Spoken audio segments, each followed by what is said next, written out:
Chapter 140. Standing together, they really looked like a perfect couple. Watching them walk over, Xiaodong couldn't help but recall the scene of them walking down the red carpet hand in hand during the wedding rehearsal. "Miss Xia, how have you been?" Su Yunqian spoke first with a gentle smile. Bailey Han let go of Su Yunqian's arm and frowned. "Why aren't you in the living room? It was so hot outside." Wasn't she afraid of getting sunburned? Xiaodong had already stood up from the recliner and smiled lightly. "I thought it was beautiful outside, so I came out for a walk. If you have something to do, don't worry about me. I'll look around." Bailey Han was a workaholic. He was rarely late and left early. Coming back so early and with Su Yunqian, he must have something to deal with. Bailey Han nodded and held Su Yunqian's arm with one hand as they walked to the living room. Xiaodong lay down again. Just as she was about to fall asleep, Yi Lu jogged over. "Miss Xia, young master asked me to serve you. Are you thirsty? Do you like tea or other drinks?" Xiaodong thought for a moment. "Please give me a glass of orange juice." "Thank you." "Okay, please wait a moment." Xiao Lu quickly brought her a glass of fresh orange juice. She also held a fan in her hand.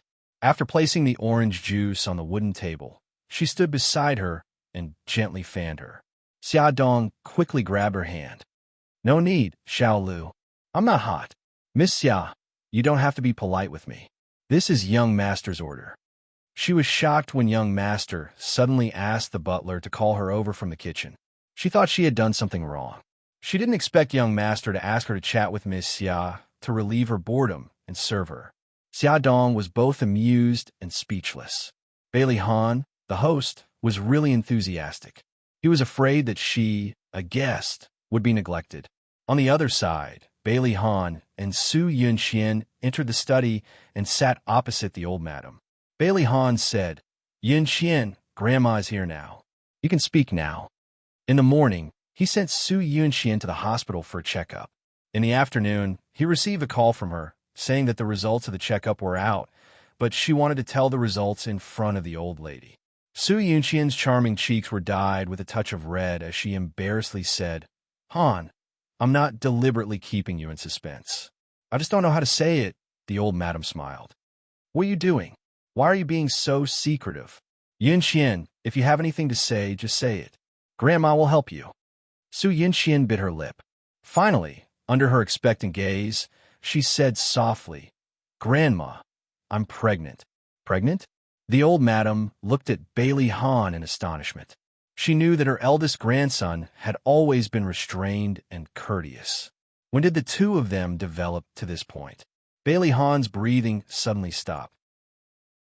His deep eyes were filled with shock, and his heart was in a mess. She was actually pregnant that night. Xiao Yi had not recovered yet, and she had not been clear of suspicion. She was actually pregnant. Even when he was 16 years old and alone on an isolated island to survive, he did not feel this way. He was helpless and at a loss. It was as if a strong hand had grabbed his heart, making it difficult for him to breathe, and his blood flow was not smooth. Su Yunqian took out the checkup report from her bag and placed it in front of them. "I'm 7 weeks pregnant." Bailey Han took the checkup report. It was clearly written on it that she was 7 weeks pregnant. No wonder she felt nauseous. It was a pregnancy reaction. After a while, he said in a hoarse voice, "Yunqian, I don't want this child." "No, Han, you can't do this to me." Su Yunqian's face instantly paled. She said agitatedly, "Han, this is our child. Do you remember what you promised me? You said that you would give birth to the child if you were pregnant. How can you say that you don't want the child now?" Tears welled up in her beautiful eyes. She grabbed his arm and begged, "Han, let me give birth to the child, okay?" Bailey Han's body stiffened. His deep eyes had a complicated expression. He held her hand. "Yunqian, I'm sorry. Xiao Yi is suffering from autism now. I don't have the energy to take care of another child. Also, I don't want Xiao Yi to think that I'm giving up on him." "Then you're heartlessly abandoning our child? He's already 7 weeks pregnant." Su Yunqian stroked her abdomen with heartache. "No matter what happens to us, the child is innocent. I beg you, let him live." She cried so miserably that tears rolled down her face. Bailey Han frowned. He wanted to say something, but he was interrupted by the old madam's sudden slamming of the table. The old madam glared at Bailey Han. Ahan, what do you mean you don't want the child? Since Yin Qian is pregnant, you have to take responsibility. Marry her and let her give birth to the child.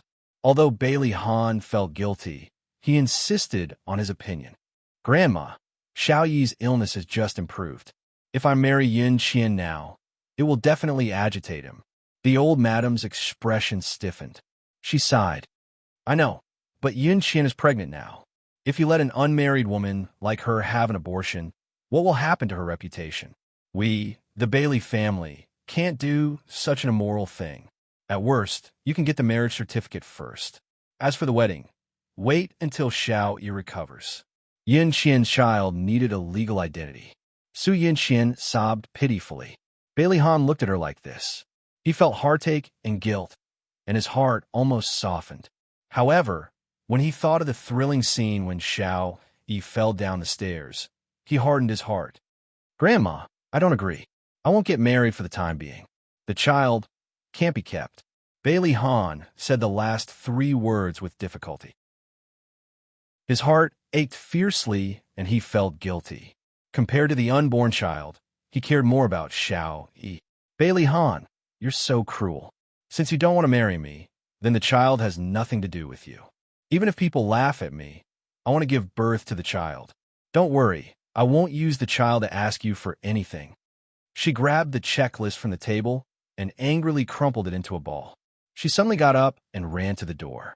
Yin Qian, the old madam picked up her walking stick and anxiously leaned on the floor. Ahan, what are you waiting for? Hurry up and chase after her. She's pregnant now. What if something happens? Bailey Han pursed his thin lips and stood there for more than 10 seconds. He suddenly turned around and chased after her. The old madam leaned on the floor and sighed. Sigh, how did things turn out like this? Xia Dong was leisurely chatting with little Lu when Su Yinxian suddenly ran past them. She covered half of her face and looked very sad. Just as she ran past, Bailey Han quickly chased after her. Thus, Xia Dong and little Lu witnessed a dramatic scene. Bailey Han grabbed Su Yinxian's wrist from behind. Su Yinxian wanted to shake him off, but she didn't succeed. Instead, she was pulled in his arms. Xia Dong coughed awkwardly. Well, little Lu, it's about time. I'll go to the living room and wait for Xiao Bao. I should go back to the kitchen to work. Little Lu cooperated and helped her up. The two of them quickly left the place. Su Yinxian struggled and pushed Bailey Han's chest. Let go of me. I don't want you to care about me. Yinxian, stop it. Bailey Han didn't know what to say. He could only hug her tighter. You're pregnant. Don't be too emotional.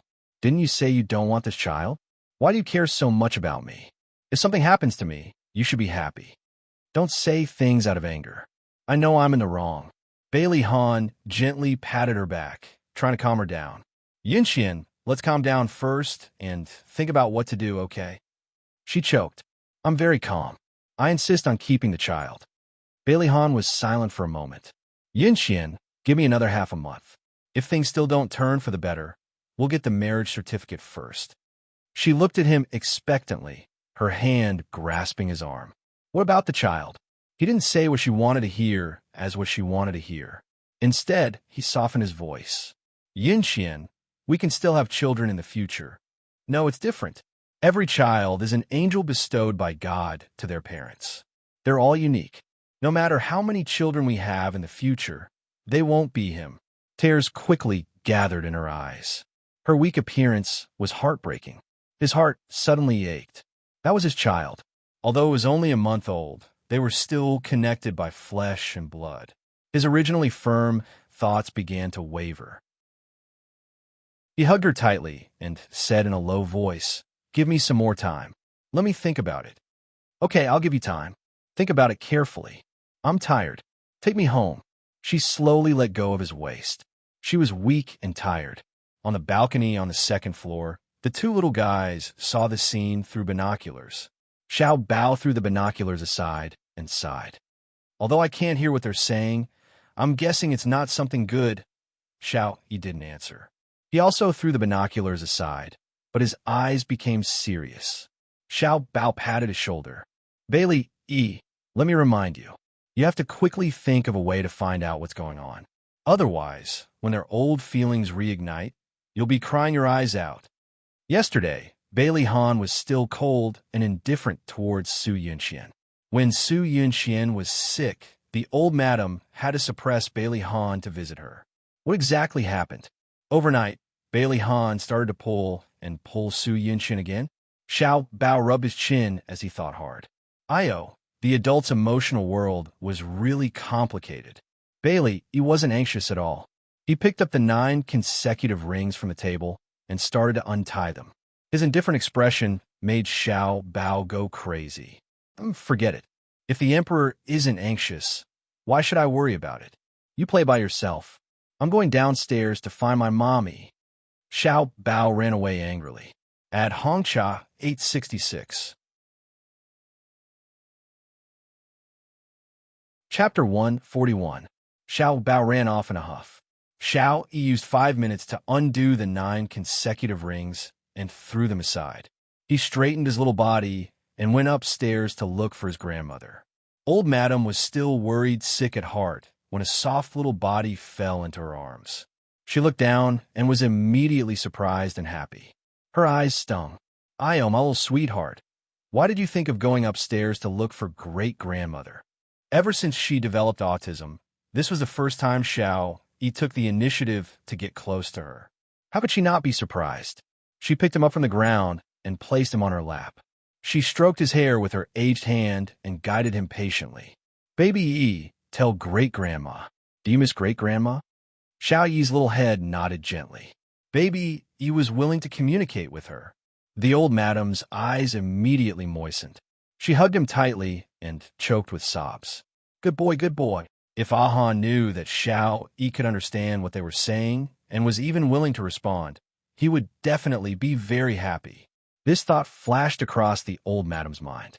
However, immediately after, she recalled Su Yunxian's pregnancy. Worry surged into her heart again, and she couldn't help but sigh. However, her sleeve was tugged. Xiao Yi stared at her with sparkling eyes. His little head was tilted, and he looked confused and worried. The old madam smiled kindly and stroked his head. Great-grandma is fine.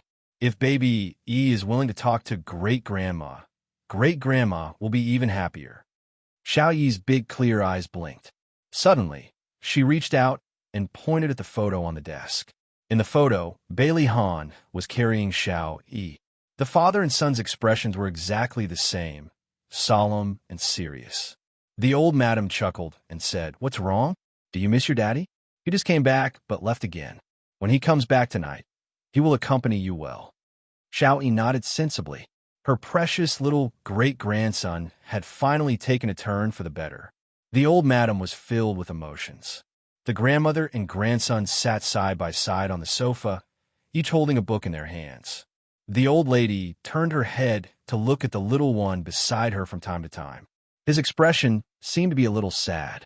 She leaned forward in surprise and found that he was reading Oliver Twist. The plot was about how Oliver lost his mother when he was just born and was sent to an orphanage. She reached out and stroked his hair, saying gently, although Oliver was an orphan, he met his maternal grandfather in the end. His maternal grandfather loved him very much, just like how great-grandmother loved baby E. He looked up at her, her clear eyes sparkling. She smiled and hugged him, taking the book from his hands. Great-grandma knows this story. Great-grandma will tell you, okay? He nodded Gigai. His pink cheeks puffed up slightly, and 2 cute little dimples were embedded in them. The old madam's gentle voice rang in the study. After she finished telling the story, she couldn't help but be filled with emotions. She stroked Xiao Yi's hair, testing his thoughts. Baby Yi, do you want another person to love you? Xiao Yi pursed his lips and tilted his head to look at her seriously, as if he didn't understand what she was trying to say. She smiled. If Annie Yunxian lived with us and loved you like great-grandmother, would you like that? He fell silent. Just when the old madam thought that he wouldn't respond, he suddenly jumped out of her arms and ran to the front of the desk. He wiggled his butt and climbed onto the chair, taking the photo of him and Bailey Han from the desk into his arms. His cheeks were puffed up and his eyes were round, revealing a guarded and angry expression. His actions and expression said everything. He didn't want Su Yunxian to steal his daddy away. The old madam's smile froze. She hesitated for a moment and carefully probed. Then if Xiao Yi had a younger brother like Xiao Bao or a cute younger sister like Xiao Guai, would Xiao Yi be happy? Xiao Yi was stunned and seemed to be at a loss. Then tears quickly gathered in his eyes and fell down like beads. He didn't cry or howl. He just cried quietly. His heartbroken look made the old madam's heart ache. She quickly pulled him into her arms. Baby Yi, don't cry. Don't cry. Let's not have a younger brother or sister. Baby Yi is the only one in the family, okay? Baby, don't cry. You're breaking great-grandmother's heart. When Bailey Han came back at night, he heard from the old madam that Xiao Yi was crying. He didn't feel good either. He walked into his son's room with complicated emotions. Xiao Yi, who had just gotten better, seemed to be sealed in his own world again. He refused to let the servants near him and refused to let light in the room. All the windows were tightly covered by curtains. Bailey Han walked into the room and suddenly entered a dark world. He could only see a trace of light in the middle of the room. A small shadow sat in front of the light. He had just turned on the light when he heard his son's shrill scream. He had no choice but to turn it off quickly. He walked behind his son and saw that he was holding a small laptop and watching a video. Bailey Han's eyes swept across the video. His eyebrows twitched. The room in the video was too familiar. It was his own room. In the video, he and Yun Xian were watching a movie on the sofa. Then, Yun Xian went into the bathroom to take a shower while he went downstairs to take a shower. A few seconds later, Yun Xian suddenly walked out of the bathroom. She took something out of her handbag, opened the red wine bottle, and put the thing in. Bailey Han's heart suddenly tightened. A thought suddenly entered his mind. A small figure suddenly appeared in the video. He was holding a bottle of red wine and climbed onto the chair with difficulty. He replaced the bottle of red wine with something. Bailey Han suddenly turned his head and stared at his son sitting next to him with dark eyes. He tried hard to control his emotions and didn't want to scare him, but damn it, his son actually installed a surveillance camera in his room. He frantically and angrily searched his brain to see if he had done anything that was inappropriate for children. Although there were some scenes that made his face blush and his heart beat faster, at least it was under control. Even so, Bailey Han's cheeks were still a little hot. Fortunately, it was dark and his son couldn't see it. Concerns flashed through his mind, and several thoughts leaped into his mind. He was both shocked and in disbelief. Through this video, he could deduce that Yun Xian wanted to drug him that night, but his son replaced it with sleeping pills. Otherwise, he wouldn't have suddenly fallen asleep in the middle of the night. In the dark, the father and son sat in front of the computer in silence. After some time, Bailey Han placed his hands on Xiao Yi's shoulders and said with an unprecedented sternness, "Xiao Yi, stop your peeping immediately. I'll let bygones be bygones. If I find out about it again in the future, I'll punish you without mercy." Xiao Yi ignored him and didn't respond at all. Bailey Han thought about his current situation and his tone softened a little. "Xiao Yi, delete all these things. If they leak out, it will cause a negative impact." Xiao Yi's fingers moved a few times and the video was completely deleted. Bailey Han rubbed his hair to show his affirmation. "Xiao Yi, did you put sleeping pills in the red wine?" He nodded. His guess was confirmed. Bailey Han frowned. He had fallen asleep, so nothing must have happened between him and Yun Xian. Did she really lie to him? Too many things had happened today. Bailey Han needed to calm down. Bailey Han sat alone on the recliner on the balcony. Facing the bright starry sky, he slowly closed his eyes and put aside all his personal feelings.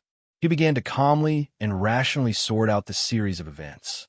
A moment later, his eyes suddenly opened. His deep eyes were filled with coldness. He took out his phone and dialed the number of his family doctor, Suzha. "Suzha, do you know any Chinese medicine practitioners? I would like to ask you for a favor."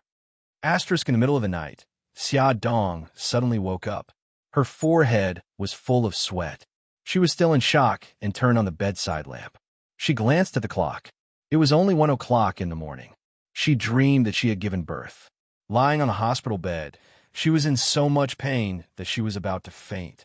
After giving birth with great difficulty, the doctor brought the child to her. It turned out to be a deformed child with atrophied limbs. She stroked her abdomen with both hands in fear. As the pregnancy grew longer, the worry in her heart grew deeper. She didn't know if the medicine she injected would affect the child's development. She couldn't fall asleep after changing several positions. She unkindly dialed Yi Siki's phone. The phone rang for a long time before it finally got through. Yi Siki's irritable voice pierced through the air. Xiaodong. Xiaodong quickly moved the phone away from her ear and laughed. Yezi, sorry to disturb your rest. Get lost. You better have something serious to say. Otherwise, I'll crawl out of your phone and strangle you. Yi Siki was worried that she would wake her husband up, so she went to the living room after answering the phone. Then hurry up and crawl over. I need you to comfort me. What's wrong? Yi Siki caught the change in her mood and pricked up his ears. Xiaodong touched her abdomen. I just had a nightmare. I dreamed that I gave birth to a deformed child. Yi Siki paused and softened his voice. Don't think too much. Even our Shihao said that although the medicine will affect the fetus, you didn't absorb much of it, so it shouldn't be a problem. But the medicine is very strong. Yi Siki interrupted her. Xiao, listen to me. It's useless to worry about these things now. Whether the child is deformed or not, you have to give birth to it for Xiao Guai's sake. Xiaodong leaned against the pillow dejectedly. Siki was right. Worrying about these things now was a waste of energy. Even if the fetus was affected by the medicine and became deformed, she had to give birth to it. Xia, don't think too much. What you need to do now is to take care of your body. I'm planning to take Nyonyo to the aquarium this weekend. Do you want to bring Xiao Bao and Xiao Guai along? Xiaodong smiled. Okay, then we've made an appointment. Hurry up and go to sleep. I'm fine now. Are you really fine? I'm really fine. Just treat it as my prenatal depression acting up. I'm full of energy now. Add. Xinwu 799. Chapter 142. Han, why did we stop here? Didn't you say we were going to an art exhibition? In the car, Su Yunxian looked out of the window in surprise. They were now parked opposite a traditional Chinese medicine hall. Grandma hasn't been sleeping well recently. I heard that this traditional Chinese medicine hall has an exclusive secret prescription for insomnia. Bailey Han opened the door for her. In the traditional Chinese medicine hall, there was a gray-haired old doctor in charge.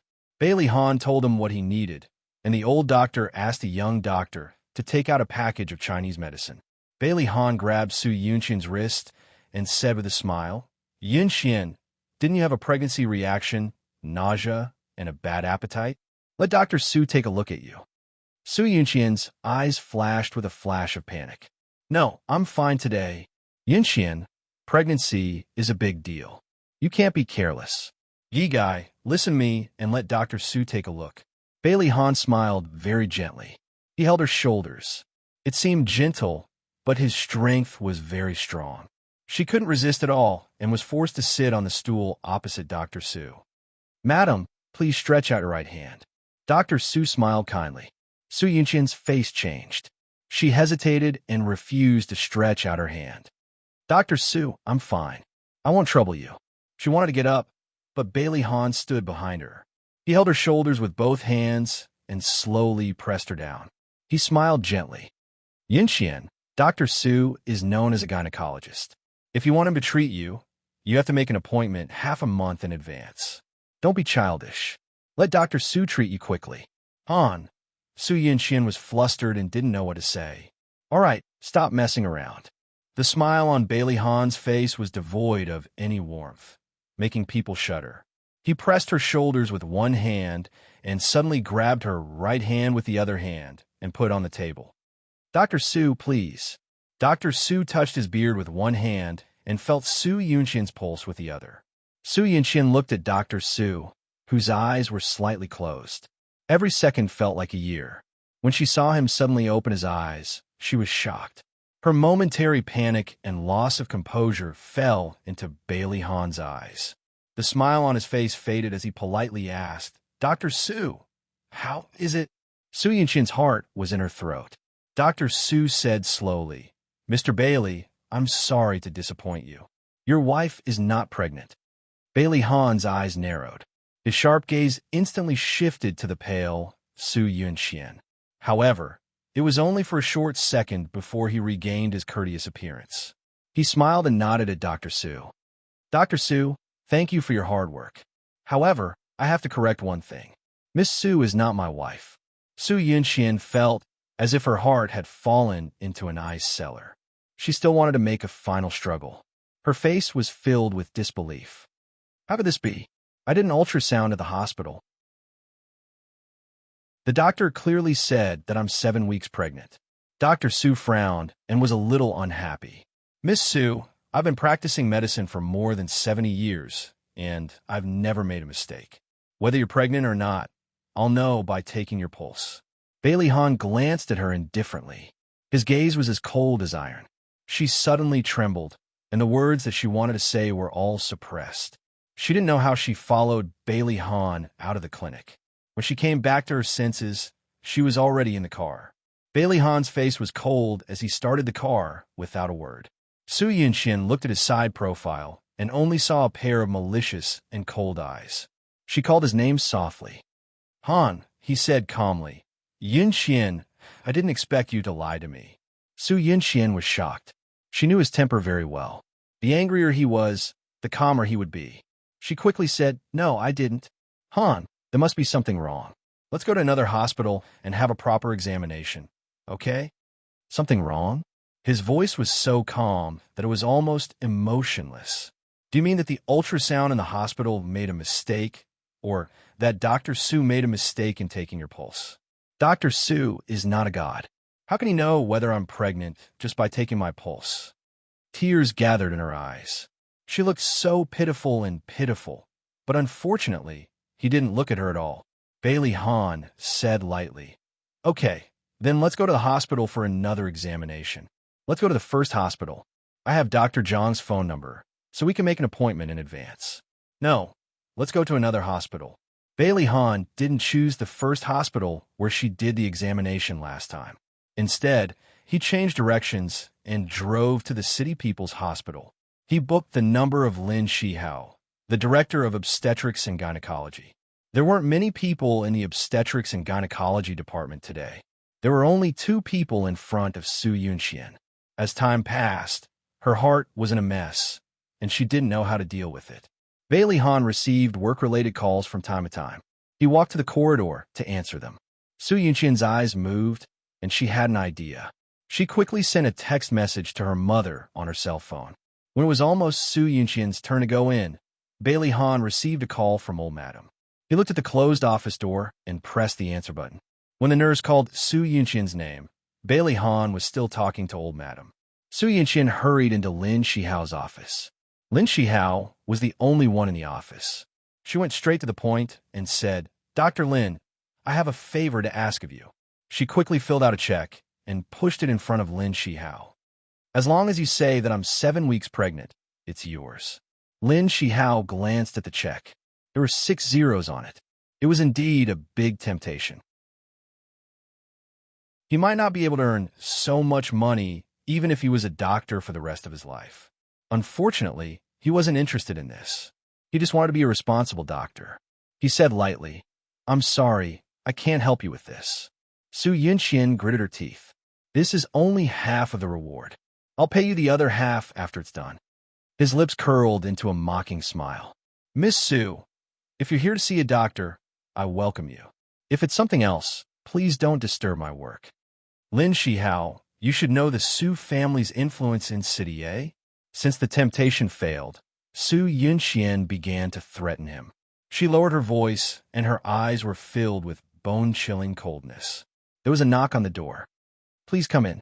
Su Yunxian quickly grabbed the check and didn't forget to threaten Lin Shihao with her eyes. The door opened, and Bailey Han walked in. His tall figure slowly walked over, giving Su Yunxian an inexplicable sense of oppression. He said lightly, Dr. Lin, I'm the patient's fiancé. How's the checkup? Lin Shihao recognized Bailey Han the moment he walked in. He was the man Xia Dong had secretly implanted. He didn't expect him to bring his fiancée here for a pregnancy checkup. What a coincidence. Lin Shihao smiled and said, "We're about to start. Miss Su, please lie down on the bed." With Bailey Han present, Su Yinxian didn't dare to threaten Lin Shihao openly. She could only hint at him with her eyes. Unfortunately, he ignored her threatening eyes and calmly announced the results of the checkup. "Miss Su, you're very healthy. You're not pregnant." In the hospital garden, Bailey Han and Su Yinxian sat side by side on a bench. Bailey Han said lightly, "Now, what else do you want to say?" She hugged his arm. I really don't know how this happened. Han, you have to believe me." He pushed her hand away bit by bit and said in a bone-chilling voice, "Don't lie to me anymore. Yinxian, that night, you drugged the red wine. Unfortunately, Xiao Yi found out, and Xiao Yi replaced your red wine with a red wine with sleeping pills. After that, I fell asleep. Actually, nothing happened that night." "No, that's not it. We already had sex. Han, you also saw the bloodstains on the sheets." Su Yinxian's heart had never been so flustered. Damn it. How did Bailey Yi know that she had drugged him? Bailey Han rubbed his temples. "You must have cut your finger and smeared the blood on the sheets. You know this better than I do, don't you? Yinxian, don't quibble anymore. I've already seen the video of you drugging him." Her face was pale and her shoulders slumped. She covered her face with her hands and cried helplessly. "Han, I'm sorry. I just love you too much. I was afraid that you would leave me. I thought that as long as I had your child, I would be able to hold onto your heart." Bailey Han didn't hug her and comfort her as usual. His trust in her was shattered by her own hands. Their relationship that was full of lies started to make him feel tired, painful, and deeply hurt. He armed himself with indifference. "Su Yinxian, you disappoint me too much." It was the first time he called her by her full name. It seemed that he was really disappointed in her. She hurriedly grabbed his arm and cried without caring about her image. Don't go. I beg you, Han, forgive me just this once. I was just confused for a moment. I really was confused for a moment." He didn't turn back and only said coldly, "Did Xiao Yi fall down the stairs because of you?" "No, I didn't." Su Yinxian denied repeatedly. "Han, I've only lied once. Let's start over, okay?" He frowned. "I forgot that I shouldn't believe what you say anymore. I'm already very tired. Let's break up." She cried very sadly. "We've been in love for 6 years. Han, how can you break up just like that?" He stared at her coldly. "You should know that I don't like scheming women." If it was in the past, he would still feel guilty when he mistakenly thought that he had taken her. But now, he didn't even feel a little guilty. 6 years of feelings and 5 years of waiting. He waited for her to return from England and thought that their relationship would blossom. He didn't expect so many twists and turns. He also didn't expect that the woman he loved deeply would become like this. He was very disappointed and heartbroken. He resolutely shook off her arm. Su Yinxian was caught off guard and almost fell to the ground. She staggered 2 steps and steadied herself by supporting herself on the edge of the chair. Bailey Han didn't turn back and strode away. Beauty novel Songshu 566. Chapter 143. Bailey Han was extremely disappointed in Su Yinxian. No matter if she called or went to his office or home to look for him, he refused to meet her. What he didn't know was that Su Yinxian wouldn't let him go so easily. On Saturday, Xia Dong acted as Yi Si's assistant and went to Bailey's house with Lin Yi. Before she left, she dressed herself up and made herself look old-fashioned and serious. The 2 brats rested their heads on their hands as they watched her fiddle with the clothes, commenting from time to time. Xiao Guai pouted. "Mommy, you look so weird. You look like an old Annie who can't get married." Xiao Bao knocked on Xiao Guai's forehead. "Guy, you're so stupid. Mommy is an old Annie who can't get married." Xia Dong turned around and rolled her eyes at them. "Who said I can't get married? My suitors are lining up from here to the Pacific Ocean." Xiao Bao sneered. "Mommy, if you keep bragging, you'll be exposed." Xiao Guai giggled. "Big brother, you're wrong. It's not that Mommy can't get married. Mommy doesn't want to get married." Xia Dong was moved to tears. She hugged her daughter. "Daughters are really more caring than sons. I didn't waste my efforts to have a daughter." Xiao Bao rolled his eyes. "Mommy, Do you need me to remind you that it's already 8:20? There's only 40 minutes left before you have to go to work. Aha, Dr. Lin must have been waiting for a long time. I'm going now. Bye, babies. After some chaos, Xia Dong finally left. Xiao Guai watched her mommy leave like a gust of wind.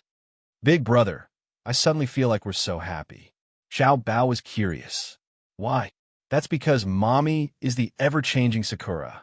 One moment, she's a strong woman, and the next moment, she's like us. She's like a little kid. It's so interesting, Xiao Guai laughed happily. That's true, Hua. Xiao Bao held her hand. Guy, let's go. Big brother will teach you how to draw. When his mother was not around, as the only man in the family, he had to shoulder the heavy responsibility of taking care of his sister. Xia Dong ran downstairs and found Bailey Yun leaning against the Lamborghini in a cool pose, waiting for her. Fox, why are you here? Xia Dong was curious why Lu Xing did not stop him. She looked around and did not see Lu Xing. She guessed that what she said to Mika Keto last time was effective. I'm sending you to work. When you get off work, I'll take you to eat something delicious. Bailey Yun blinked his foxy eyes and flicked the hair in front of his forehead. He looked so charming.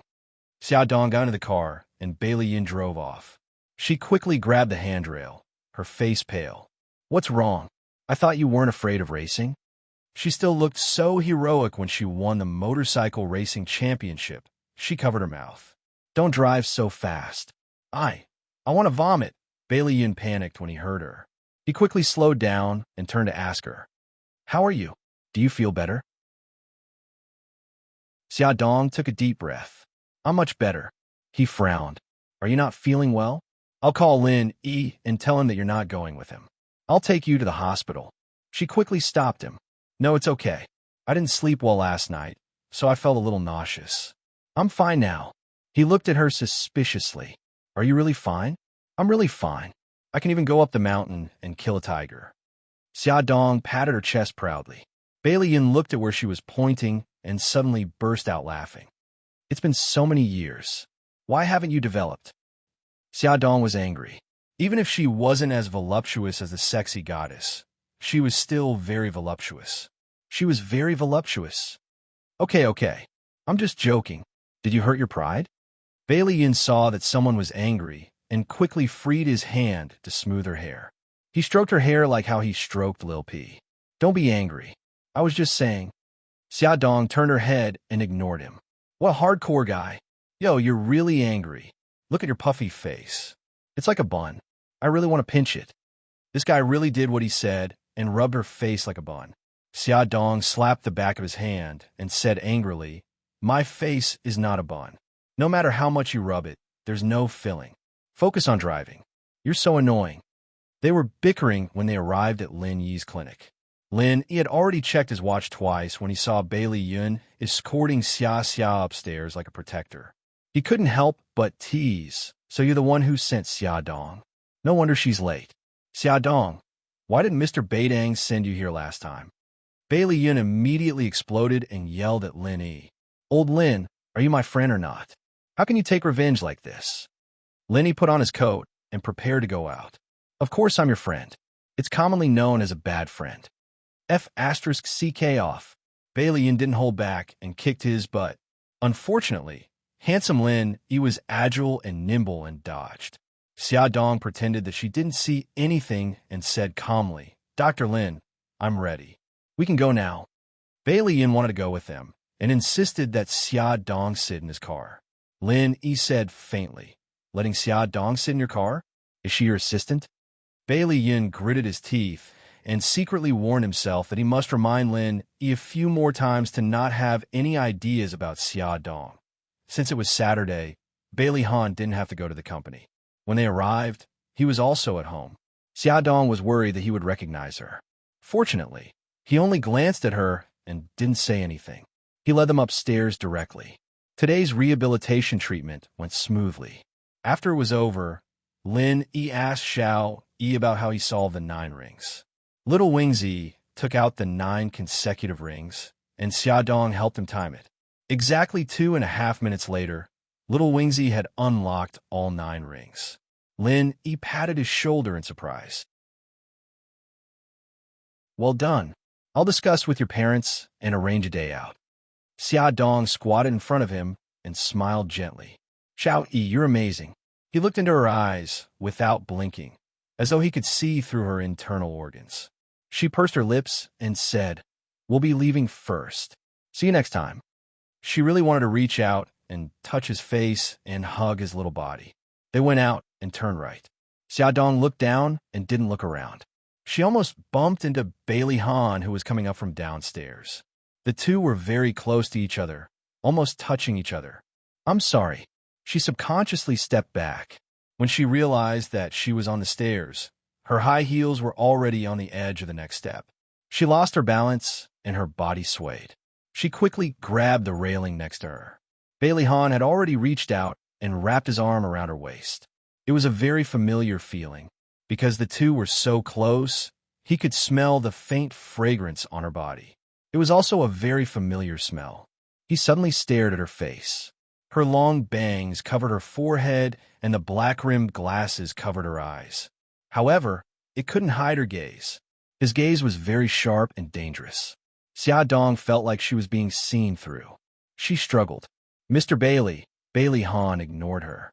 He raised his right hand and reached in front of her eyes. He was about to grab her glasses. He suddenly coughed dryly. "Mr. Bailey, I'm sorry. My assistant offended you. I have something to discuss with you. Do you have time now?" Bailey Han paused and slowly retracted his hand. "Of course, Dr. Lin. This way, please." He gave her a long look before brushing past her.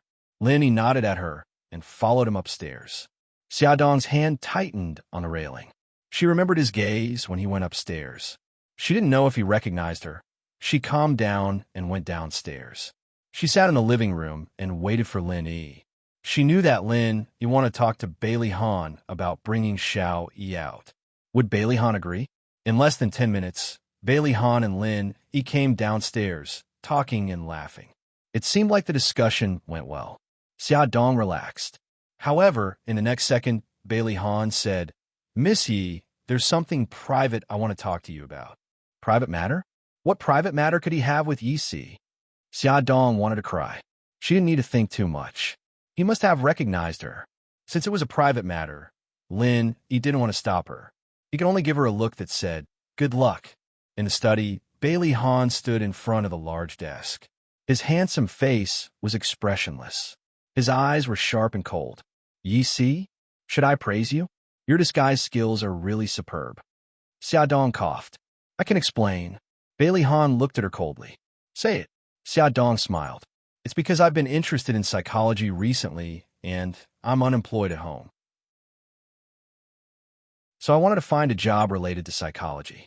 Applying to be Lin Yi's assistant was purely an accident. Do you think I'll believe you?" Bailey Han looked at her with disdain. "Even if you're interested in psychology, Lin Yi wouldn't hire a layman to be his assistant. Tell me, what's your purpose?" Wearing high heels was really tiring. Xia Dong sat down. "All right, I'll tell you the truth. I'm just concerned about your son. I want to know about his condition and treatment. So I asked Dr. Lin for help." He stared at her eyes. "Why are you so concerned about my son?" She looked back at him sincerely and said softly, "I like him a lot. Also, I feel that he makes my heart ache. Do you remember what you said when you asked me to bring Xiao Bao to visit him? You said that Xiao Yi doesn't have any friends. It was this sentence that moved me. I'm a mother. I can understand your helplessness as a father and your heartache for your child." His hand couldn't help but fall on the frame of her glasses. He took it off, wanting to see the things in her eyes more clearly.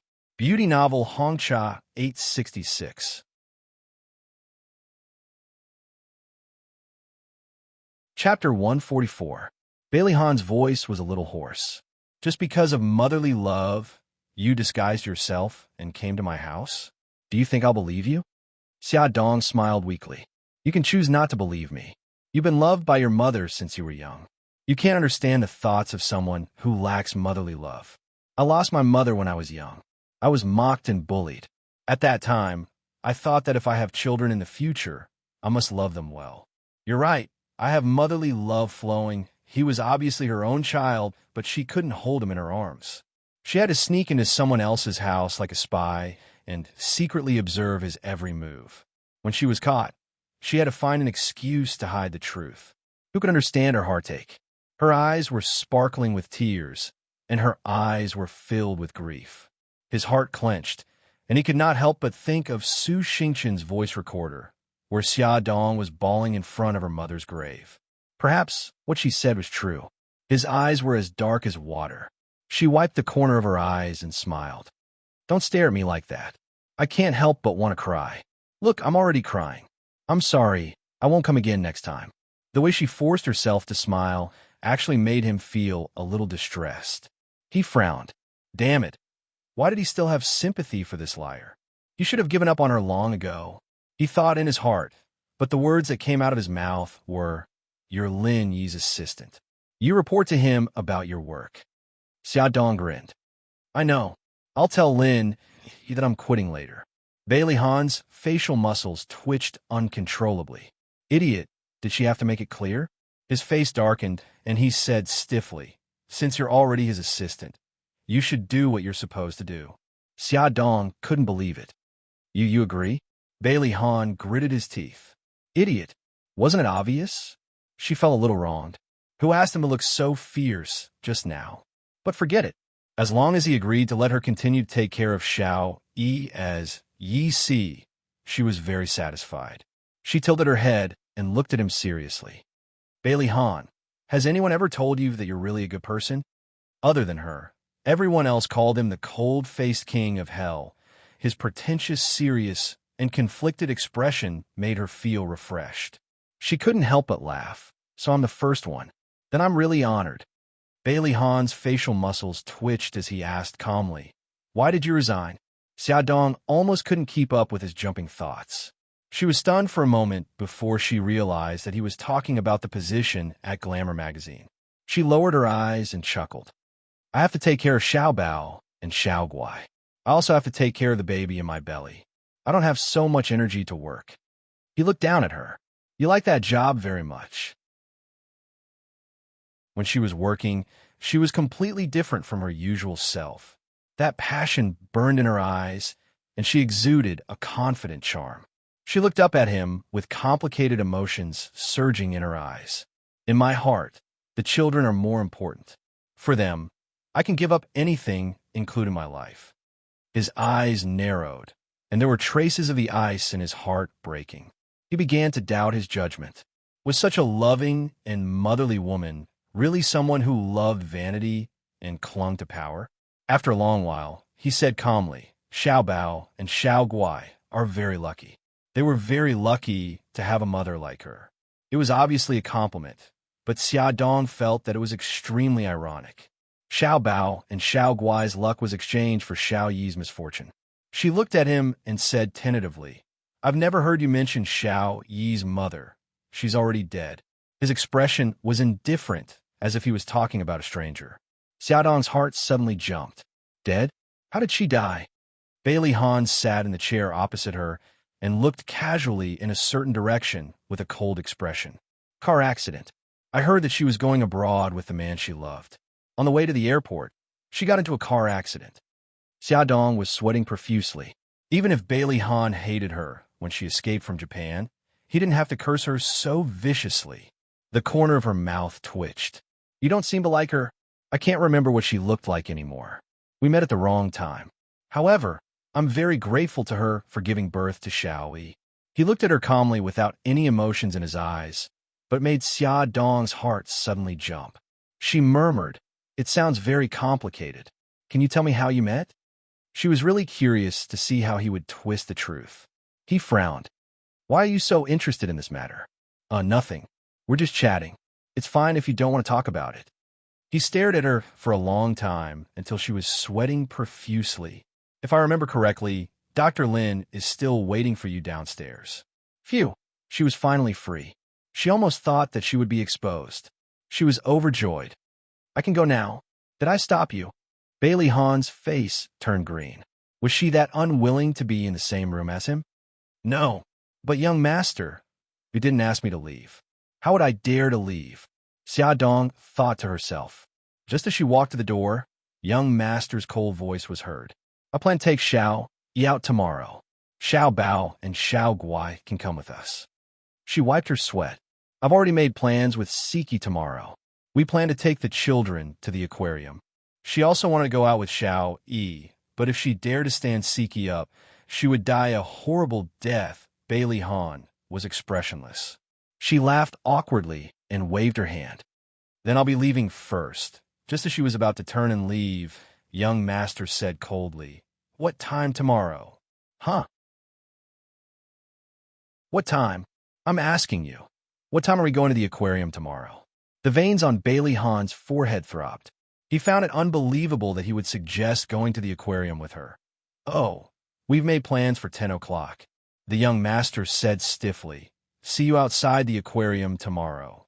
Oh, okay. See you tomorrow. After Xia Dong left the study and walked to the stairwell, she suddenly felt that something was wrong. Brother Shun would definitely go with them tomorrow. If the two of them were together, wouldn't they be at loggerheads and part on bad terms? She wanted to scratch the wall.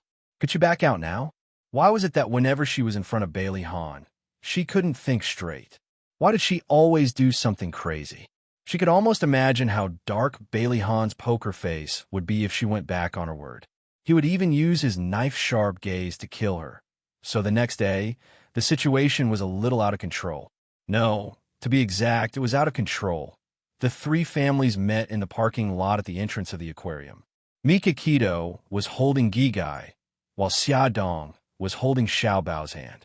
They looked like a family of four. Yi Siki and Lin Shihao each held Nyonyo's little hand as they walked over slowly. The two families gathered together and laughed happily as soon as they met. The three children, especially, were jumping and jumping around happily. A Rolls-Royce drove into the parking lot ostentatiously. Bailey Han stepped out of the car, holding Xiao Yi's hand. When Lin Shihao and Yi Siki saw Bailey Han, their expressions were normal because they had heard from Xia Dong that Bailey Han would be coming with them. But Mika Kido was different.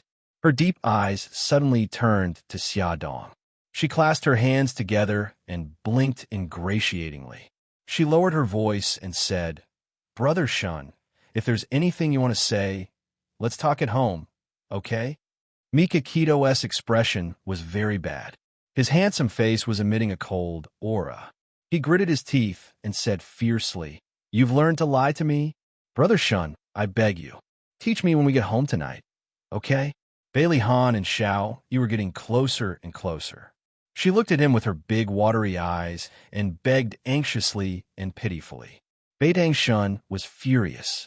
He was furious that she had agreed to be Lin Yi's assistant without consulting him first.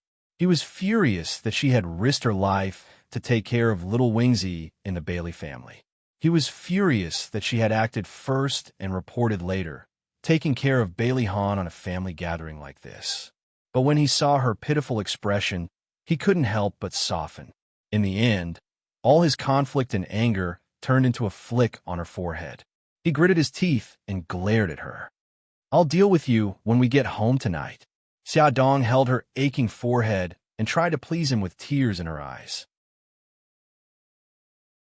"Brother Shun, you're a great person and don't hold a grudge against me. You're a magnanimous person." From the corner of her eyes, she saw that Bailey Han and the others were already 2 meters away. She quickly shut her mouth and giggled. Mika Kido was angry and helpless. He ruffled her hair. Bailey Han was like an arrogant king. Standing in a place like the parking lot, his arrogance and domineering aura couldn't be concealed. His indifferent gaze swept across the few people without batting an eyelid. When he saw Lin Shihao, his eyes moved. He didn't expect that the director of the obstetrics and gynecology department of the People's Hospital was actually the husband of Xia Dong's good friend. Lin Shihao saw that his gaze was on him and nodded politely. "Mr. Bailey." Bailey Han also nodded his head out of courtesy. Finally, his gaze fell on Mika Kido. Mika Kido's cold and arrogant gaze was fixed on him. The two of them looked calm, but the turbulent undercurrent was felt by everyone else. Xia Dong quickly smiled. "Since everyone is here, let's go in." She took out the tickets that she had booked beforehand and distributed them to everyone. After entering the aquarium, there was a disagreement. Xia Dong considered that if they were to visit the aquarium as a group, they would be too conspicuous. Moreover, the combination of Mika Keto and Bailey Han was too dangerous. They could explode at any time. Therefore, she suggested that everyone split up and visit different aquariums. Then, they would make an appointment to leave the aquarium together. However, Bailey Han disagreed. He said that bringing Xiao Yi out to play was to let him have more contact with the outside world. Therefore, the father and son pair would follow the group unswervingly. What he said was reasonable. Xiaodong had no reason to refute him. Therefore, the large group of people marched forward. Ad. Songshu 566.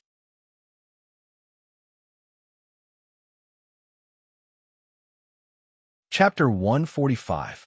In the underwater tunnel, colorful seaweed, corals, and all kinds of fish swam in front of them.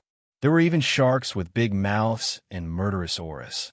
The children couldn't help but exclaim in surprise. Even Xiao Yi widened her eyes. The underwater world allowed the children to experience the beauty of nature and the vastness of the ocean. They stopped from time to time and leaned against the glass to look at the various creatures swimming in the water in amazement, so much so that they neglected the people and things around them. Xiao Yi raised his head and looked obsessively at the sea turtle that weighed a few hundred kilograms slowly and clumsily swimming above his head. He couldn't help but follow its pace with his short legs.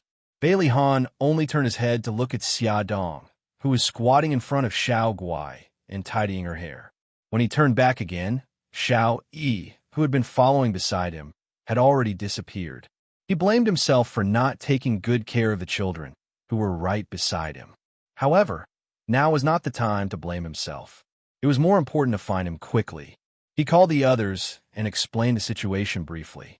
First, he contacted the broadcasting studio and asked them to help spread the news of the children's disappearance. Then, he decided that Yi Siki and Xia Dong would take care of the children. The three men would split up to look for Xiao Yi's whereabouts and keep in touch with each other. Xia Dong and Yi Siki brought the children to the underwater food pavilion. Their hearts were in a mess, and they couldn't calm down at all. Yezi, take care of the children. I'm going to look for Xiao Yi too. Yi Siki grabbed her arm. You're not feeling well right now. Can you do it? It's okay. I can do it. She patted Yi Siki's hand to comfort her. Then she stroked Xiao Guai and Xiao Bao's hair. Babies, Mommy is going to look for Xiao Yi too. You guys stay here with Annie Siki. Don't wander around, okay? The children nodded in unison. Xia Dong called Mika Keto and the others to ask about the search. The three of them had not found Xiao Yi yet, so Xia Dong asked them where they were. Xia Dong specially went to some places that they had not searched yet. He searched from the jellyfish hall to the sea creature hall, and finally came to the sea creature hall. There was a dolphin performance going on in the performance hall. When Xia Dong walked into the performance area, the viewing platform was already full of people. She searched row by row and kept apologizing to the people. When she found the first row from the last row, the performance had just ended. She hurriedly stood to the side and searched for that small figure in the surging crowd. Suddenly, she saw a short figure walking towards the exit. He was wearing the same clothes as Xiao Yi. She didn't have time to think. She shouted Xiao Yi's name and rushed into the crowd to chase after him. Xiao Yi, Xiao. She struggled to squeeze through the crowd, but unfortunately, her voice was drowned out by the noise. Her body was squeezed by the crowd. When she looked up again, the child was long gone. Maybe he was blocked by the adults next to him, or maybe he had already left the performance hall. Xia Dong helplessly stopped. When the crowd had dispersed, she held on to her last glimmer of hope and looked around the seats in the performance hall. She imagined that maybe Xiao Yi was sitting somewhere that she couldn't see. Suddenly, her eyes lit up and she ran to the corner of the first row. There was a small figure sitting on the seat. He was focused on the huge pool in front of him. There were two dolphins, one big and one small, swimming lazily in the pool. Several staff members were finishing up the performance. Xiao Yi, when Xia Dong ran in front of him, she was panting heavily. Her heart was thumping wildly. She suddenly hugged him in her arms and said in a trembling voice, Xiao Yi, why are you here? We were worried to death. Bailey Yi's eyes flashed. He leaned against her chest and could hear her heart beating wildly. There was a faint fragrance on her body. Hugging him, it was warm and comfortable. He despised and hated all the women who tried to get close to his daddy. His little hand pushed her shoulder forcefully, and a low growl of displeasure came from his throat. "Sorry, I was just too happy." Xiaodong quickly let go of him and smiled gently. "Wait a moment. I'll inform everyone." She was the first to inform Bailey Han. When she was talking to Mika Kido, he suddenly jumped down from the chair and walked out silently. "Brother Shun, please inform Lin Shihao and Siki. I'll take Xiao Yi to Seabed Food Pavilion immediately." She quickly hung up the phone and followed Xiao Yi. "Xiao Yi, don't walk so fast. Watch your step." Xiaodong followed closely behind him. Seeing that the steps were very high, she naturally reached out to help him up. Unexpectedly, he suddenly reached out and pushed her away. Although he didn't use much strength, she was still caught off guard, and her body swayed along with his force. She grabbed the back of the chair to steady herself. He looked at her coldly. She could clearly see the deep hostility in his clear eyes. Her heart trembled. She wanted to smile, but the corners of her lips couldn't curl up. Perhaps she was too greedy. When she was growing up with Xiao Bao and Xiao Guai, she couldn't help but want to pay attention to Xiao Yi's life. She really should have done what Bailey Han said and died in the car accident so that she wouldn't disturb his life anymore. She couldn't suppress the sadness in her heart. A drop of hot tear fell and landed right in front of Xiao Yi's toes.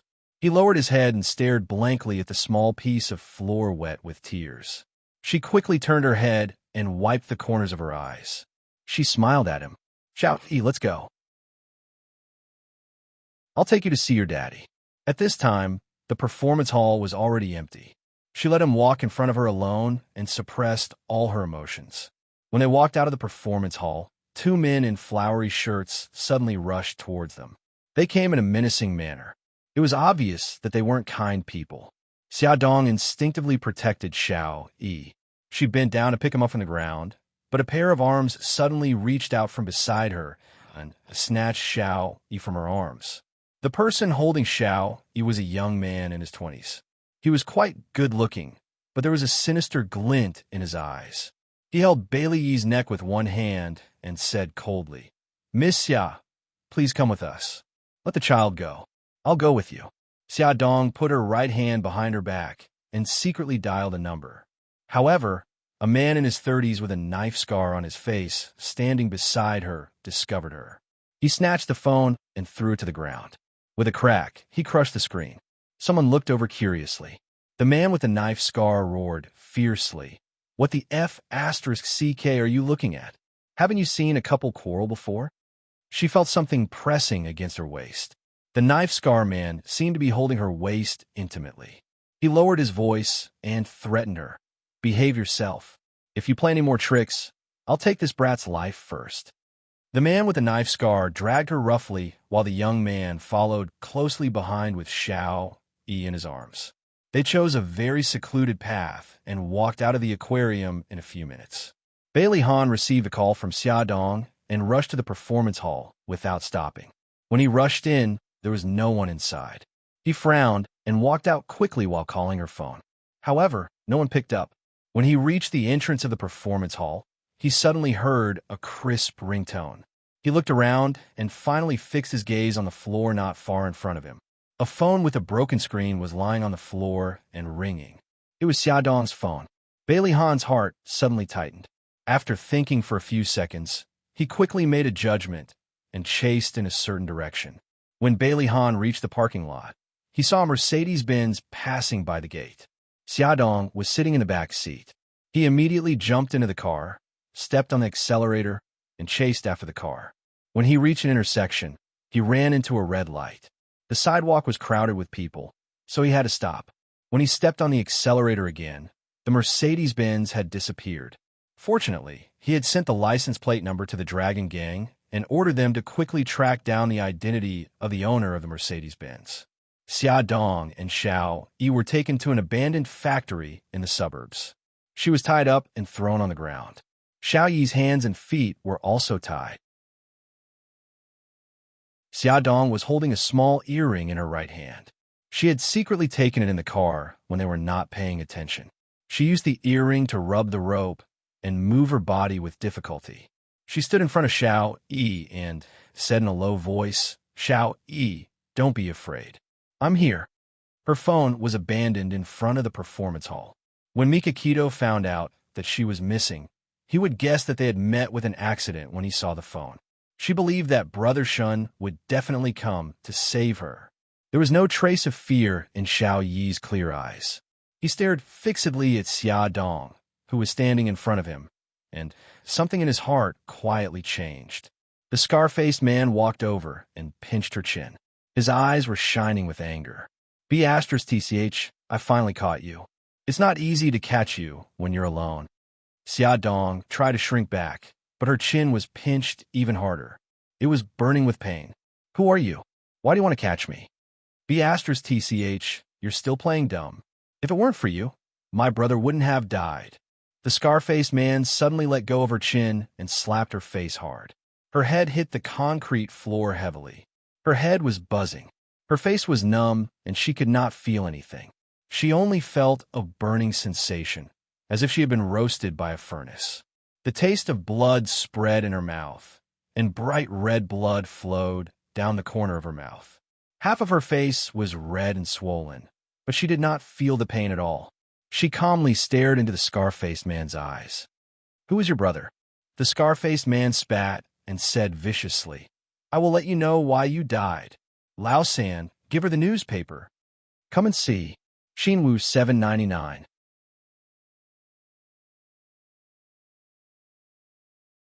Chapter 146. The one called Lao San was the young man in his 20s. His vicious eyes flashed with a cold light like that of a venomous snake. He pulled out a newspaper from somewhere and smashed it hard on Xia Dong's injured face. "Look carefully. The man who died tragically on the street in the newspaper is my brother." Xia Dong tried his best to stretch his neck and finally saw the headline and photo on the newspaper clearly. However, she was sure that she had never seen this man before. "You're mistaken. I don't know him." "Then you might have heard of his name." The scar-faced man suddenly squatted down and pinched her face with 2 fingers. "He's the leader of the Flame Gang. Old K, because of you, he was killed by the gangsters." Old K. This name sounded familiar. A thought flashed through Xia Dong's mind. She scanned the newspaper with difficulty and finally remembered that she had seen this news before. It said that the leader of the Flame Gang died tragically on the street during a fight. However, how could this have anything to do with her? "You remember now?"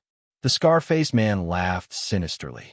"B*TCH, I know you have a powerful backer. Call him now and tell him to come alone. Otherwise, I'll let you and that little B*TCH die a horrible death." A powerful backer? Was he referring to Brother Shin? Could it be that Brother Shun had a dispute with the local mafia? Questions flashed through Xia Dong's mind. What she needed to do now was to stall for time so that Mikakito and the rest could rescue them. She pursed her lips. "I don't know who the backer you're referring to is. Why don't you tell me the whole story? Why Old K was cut into pieces by the people of the Black Street? Maybe I can think of something." The knife-scarred man dragged a chair over and sat down.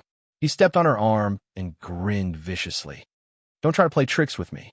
Otherwise, I'll strangle that little B*TCH to death first." He gave third brother a look, and he immediately walked over to Xiao.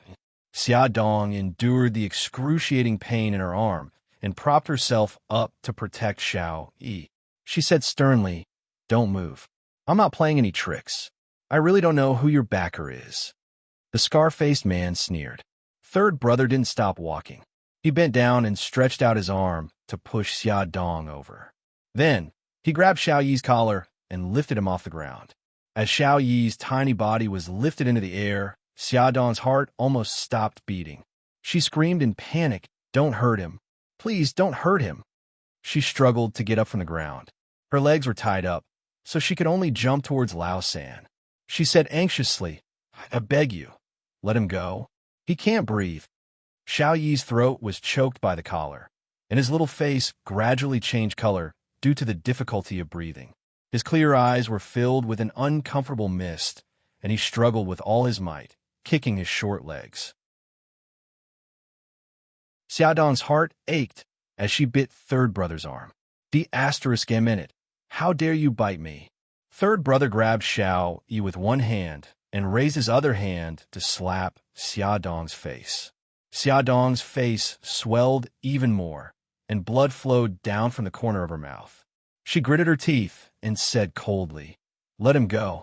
I'll make a call right away." If they had been so obedient, they wouldn't have had to suffer so much. The scar-faced man glanced at third brother. Third brother placed Xiao Yi on the ground. Suddenly, a cold voice pierced through the air. "There's no need to make a call. I'm here." The sound of heavy footsteps clearly beat on Xiaodong's eardrums. She suddenly raised her head and widened her eyes in disbelief. A tall and imposing figure slowly walked in from the door. His face was backlit, so she couldn't see his expression clearly. But he was emitting a domineering and ruthless aura like a king, which made her heart tremble. It was Bailey Han. He had actually found them, and had come to meet them alone. Bailey Han's sharp eyes swept across the battered and exhausted Xiao Yi and Xiaodong, whose cheeks were red and swollen. The murderous look in his eyes suddenly exploded and shot out, but it was quickly hidden behind a calm and indifferent expression. More than 10 hooligans surrounded Bailey Han with knives and other weapons in their hands. They glared at him. Bailey Han didn't take their threats seriously and walked forward fearlessly. He only stopped when the scar-faced man put his hand on Xiaodong's throat and looked at them coldly. "You're old Mo, old K's younger brother." Old Mo sneered. "That's right, young Master Bailey. I didn't expect you to track us here so quickly. It seems like you're this bitch's backer." His fingers gently rubbed Xiaodong's fair neck. Suddenly, he exerted force, and she raised her neck in pain. Old Mo smiled evilly. "I didn't expect that Mika Keto-S woman would have an affair with Bailey Han. Bitch, don't tell me that the little bastard next to you is also your and Bailey Han's child?" Xiaodong glared at him in anger and pain. She bit her lips, but didn't say a word. She and Xiao Yi were in their hands. If they were angered, who knew what they would do? Bailey Han's hand silently moved to his back. Old Mo noticed his movement and grabbed Xiao Yi to block in front of him. He said sternly, "Bailey Han, throw away your weapon.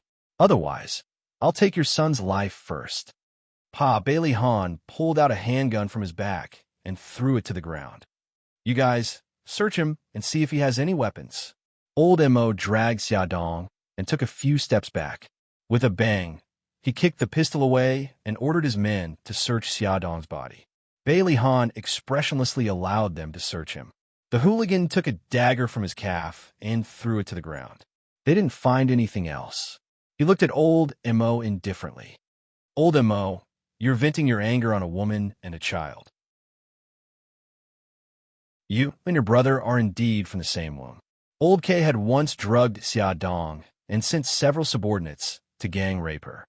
Of course, Old Mo knew about this matter. When he heard Bailey Han's sarcastic words, he immediately flew into a rage out of humiliation. He couldn't help but curse. "Bailey Han, don't *King pretend to be a hero for me here. Picking up Beidang Shun's broken shoes and wearing a green hat. You're just a dirty person." Bailey Han's eyes flashed with murderous intent.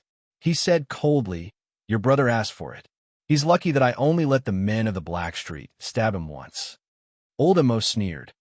"Bailey Han, I'm not going to talk nonsense with you. I'm here today to avenge my brother. Old San, take it out."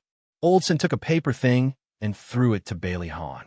Bailey Han flipped through the thing in his hand and said coldly, "You want 20% of the shares of Sheng Hao Group. What a big appetite." Old Mo was not easy to deal with. When he decided to take revenge, he had already investigated Xia Dong's interpersonal relationships. He knew that she had the best relationship with 3 men, Mika Keto, Bailey Han, and Bailey Yun. No matter which one of them was her backer, he had prepared a corresponding plan to deal with them. Old Mo grabbed the pen and threw it to Bailey Han. He said fiercely, "Don't talk nonsense. Hurry up and sign it, or I'll kill your son and your mistress." He suddenly grabbed Xiaodong's hair. Xiaodong endured the pain and tried hard to move back. She did not make a sound. Bailey Han's heart trembled. Using the act of looking at the contract as an excuse, his left hand quietly touched his belt. There was a thin steel knife deeply embedded in it. Although the blade was shorter than a thumb, it was abnormally sharp and was enough to cut a fatal wound. But he hesitated and did not make a move. There was only one knife. He was confident that he could shoot the knife into the heart of the young man, called Old San. He was also confident that he could save Xia Dong from Old Mo at the same time. But he was not confident that he could take them to avoid the siege of more than 10 people and the shooting of guns. He took back his hand and continued to think with the pen. If he signed a contract, Old Mo would definitely not let them go. But if he did not sign it, Xia Dong and Xiao Yi would be in their hands. He was in a dilemma. Old Mo couldn't wait any longer. He grabbed Xia Dong's clothes and tore them apart. With the sound of fabric tearing, her dress was torn from her chest, and her snow-white skin was exposed. Her hands were tied behind her back, and there was no way to cover her exposed breasts. Her face was so hot that it was about to bleed. She bit her lips and stared at Old Mo. Look at her tender skin. It must taste good when I do it. Old Mo grinned and dragged Xia Dong to the sofa. Bailey Han's voice suddenly sounded. I've signed it. Come and get it. Old Mo paused and glanced at Xia Dong, whose face was red with blood. He laughed sinisterly. He did not expect that mysterious woman to have some skills. A few days ago, a mysterious woman contacted him and said that she knew that his brother was killed by the backer behind Xia Dong. She also said that Bailey Yi was Xia Dong's illegitimate son. She cared about Bailey Yi very much. If she used Bailey Yi to threaten her, it would definitely be twice the result with half the effort. Old Mo wasn't a fool. Of course, he could tell that the other party wanted to use him to get rid of Xia Dong and Bailey Yi. However, this was also an opportunity for his elder brother, Old K, to take revenge, as well as a chance for him to make a fortune. It was not fun to just kill people. He also wanted to get the compensation that he deserved. You guys tie his hands up for me. Old Mo was cunning. Naturally, he would not easily believe Bailey Han. After 2 of his men tied Bailey Han's wrists with ropes, he waved his hand and asked someone to bring the contract over. The 3 big characters were indeed Bailey Han's signature. Old Mo was ecstatic and laughed loudly. After a few laughs, he suddenly stopped and stared at Bailey Han gloomily. Bailey Han, you kill my brother. I will not let you go easily. But you can rest assured that I will send you to hell for the sake of you, transferring 20% of your shares to me. Lao San, bring the things I have prepared for young Master Bailey. Let him and his mistress have a good time, and then go to hell. Xia Dong said in a hoarse voice. Let the child go. He is innocent. Awesome novel, Songshu 566.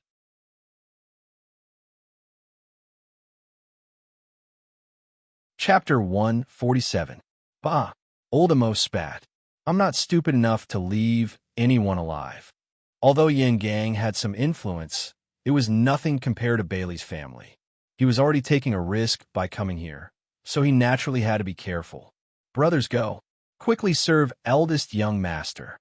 Old Mo took out several bottles of syringes, and a large group of people rushed forward. Some injected him with syringes, while others fed him pills. Xiao Yi and Xia Dong were in Old Mo's hands, so Bailey Han could not resist. He was forced to swallow the pills and coughed incessantly. Old Mo let go of Xia Dong, and Old Mo also let go of Xiao Yi. Old Mo walked to Bailey Han's side and kicked him. Bailey's eldest young master, you think you're so great? Now you're lying in front of me like a dead dog. Bah, brothers, let's quickly retreat and set a fire outside the factory. Let this unfortunate pair of lovebirds come from the water and into the fire. While they were simply packing up, Xia Dong moved to Xiao Yi's side. She gently tugged at the corner of Xiao Yi's clothes with her hands behind her back. Xiao Yi's eyes were sharp. He immediately saw that the ropes on Xia Dong's tied wrists were in a mess because of the needles, leaving only a few thin joints. Her wrists were red and abraded, probably caused by pulling the rope too hard. His eyes flashed. and he suddenly crouched down and bit the rope with his teeth. Xiaodong's body stiffened. She tugged at Xiao Yi's clothes to tell him not to worry, but she did not expect him to bite the rope for her. Her heart ached, but more than that, she felt warm. Second brother, where's that kid? The group of people had already walked to the door when third brother suddenly turned around and shouted. Old Mo also became alert and turned around.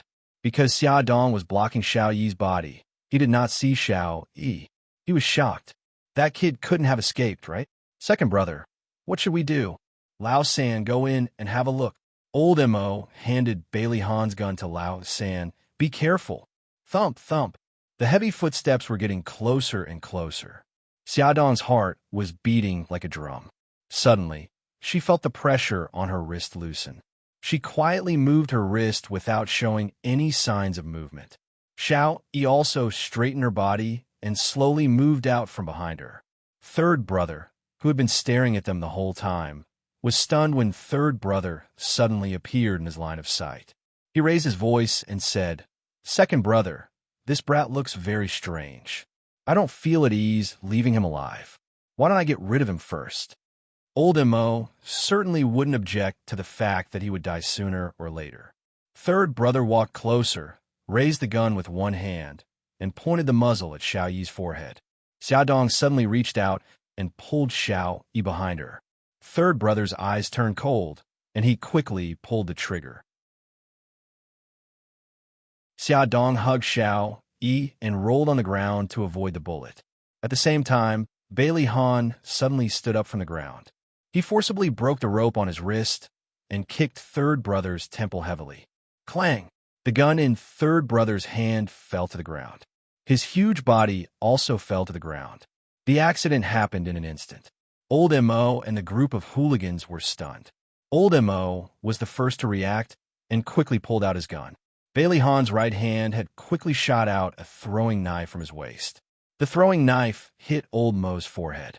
Blood spurted out, and he fell down without a sound. Bailey Han strode forward and bent down to pick up the gun on the ground. He aimed at the group of hooligans and fired. In an instant, 3 or 4 of them fell down. The rest of the hooligans were like headless dragons and had long scattered in fear. The fight only lasted for 2 or 3 minutes, but Xiaodong felt that it was as long as a lifetime. She protected Xiao Yi and hid behind the sofa. When the gunshot stopped, she hugged Xiao Yi and covered his eyes and ran out from behind the sofa. Bailey Han, how are you?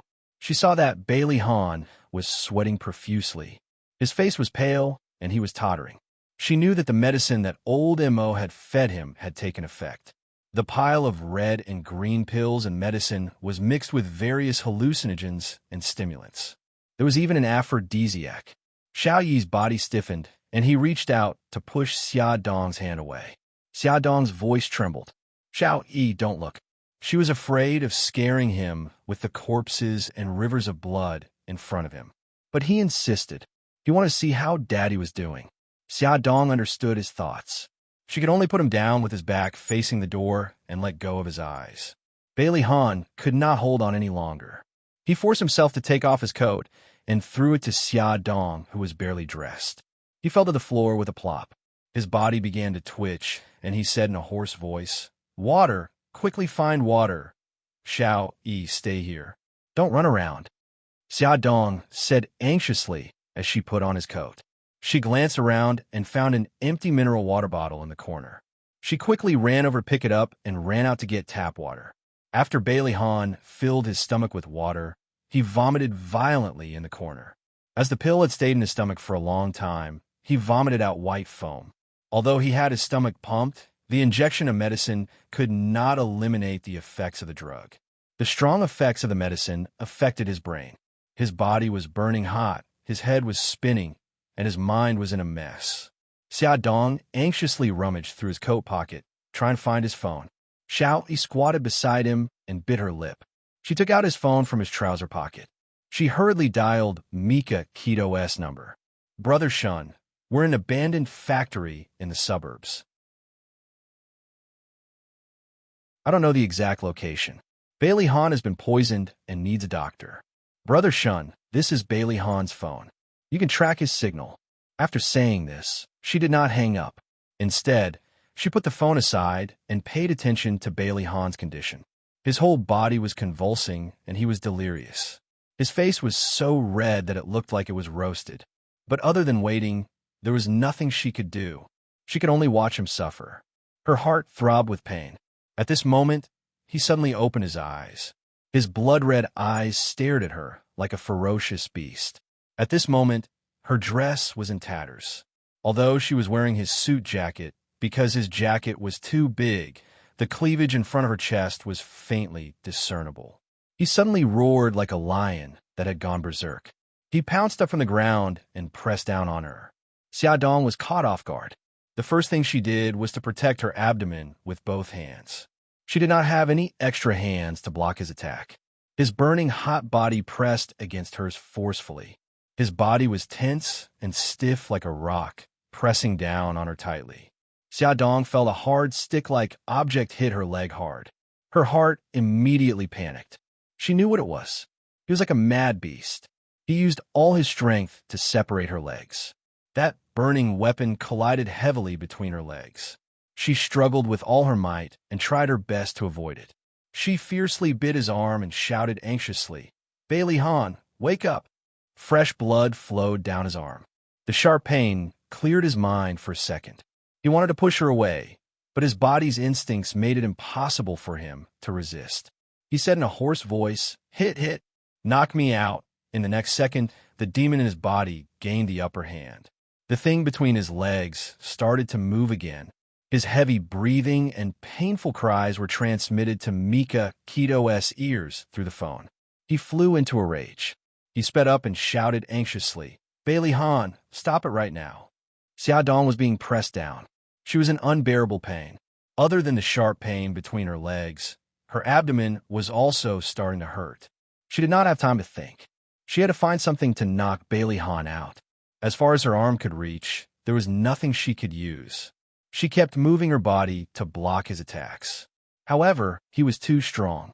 She could not hold on for much longer. Just as she was about to give up, Xiao Yi, who had been silent all this time, suddenly ran away. Soon, he ran back with a wooden stick and handed it to Xiaodong. Xiaodong closed her eyes. She gritted her teeth and swung the wooden stick at the back of his head. His movements suddenly paused. His pupils constricted. His blood-red eyes stared straight at her. That ferocious look made him look like a malicious spirit that had crawled out of hell. Xiaodong shuddered. She was so scared that her heart almost stopped beating. She thought that she was about to die. However, he suddenly roared and got up from her body. Like a wild bull in the wind, he charged at the stone pillar. With a loud bang, his tall body fell to the ground, and he no longer moved. Xiaodong's heart suddenly tightened. She widened her eyes in shock. She had never expected that he would hit his head and bleed. She was shocked, scared, and touched. She wanted to go forward to check on his condition, but the pain between her legs was burning. The pain in her abdomen also intensified. She trembled and wanted to get up, but she didn't succeed. Xiao Yi glanced at her. She bit her lip and turned to run to Bailey Hahn's side. Bailey Hahn's face was covered in blood. He lay motionless on the ground. Xiao Yi panicked. She used her little hand to push his arm. Her tears fell, and she cried, "Daddy, Daddy, wake up. It's all my fault. I shouldn't have run around. Daddy, wake up." Xiao Yi was willing to talk. Xiaodong was in pain and surprise, coupled with fear and sadness. All kinds of complicated emotions mixed together. She couldn't help but feel a lump in her throat. She forced herself to get up from the ground and walked to Bailey Hahn's side. His face was covered in blood. She trembled as she checked his breathing. Fortunately, although his breathing was weak, at least he was still alive. She immediately saw the part below his abdomen that was almost poking through his pants. She awkwardly averted her gaze. There were so many stimulants and aphrodisiacs. He wouldn't explode, right? Actually, she could help him with it, but her son was beside him. She touched Xiao Yi, who was crying bitterly. She comforted him and herself. "Xiao Yi, don't worry. Your daddy will be fine. He will be fine." Attention, Songshu 566.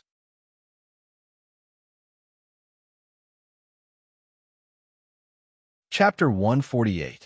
Her stomach hurt more and more. She took a deep breath and tried to calm herself down. Sitting on the floor, she didn't forget to comfort Xiao Yi softly.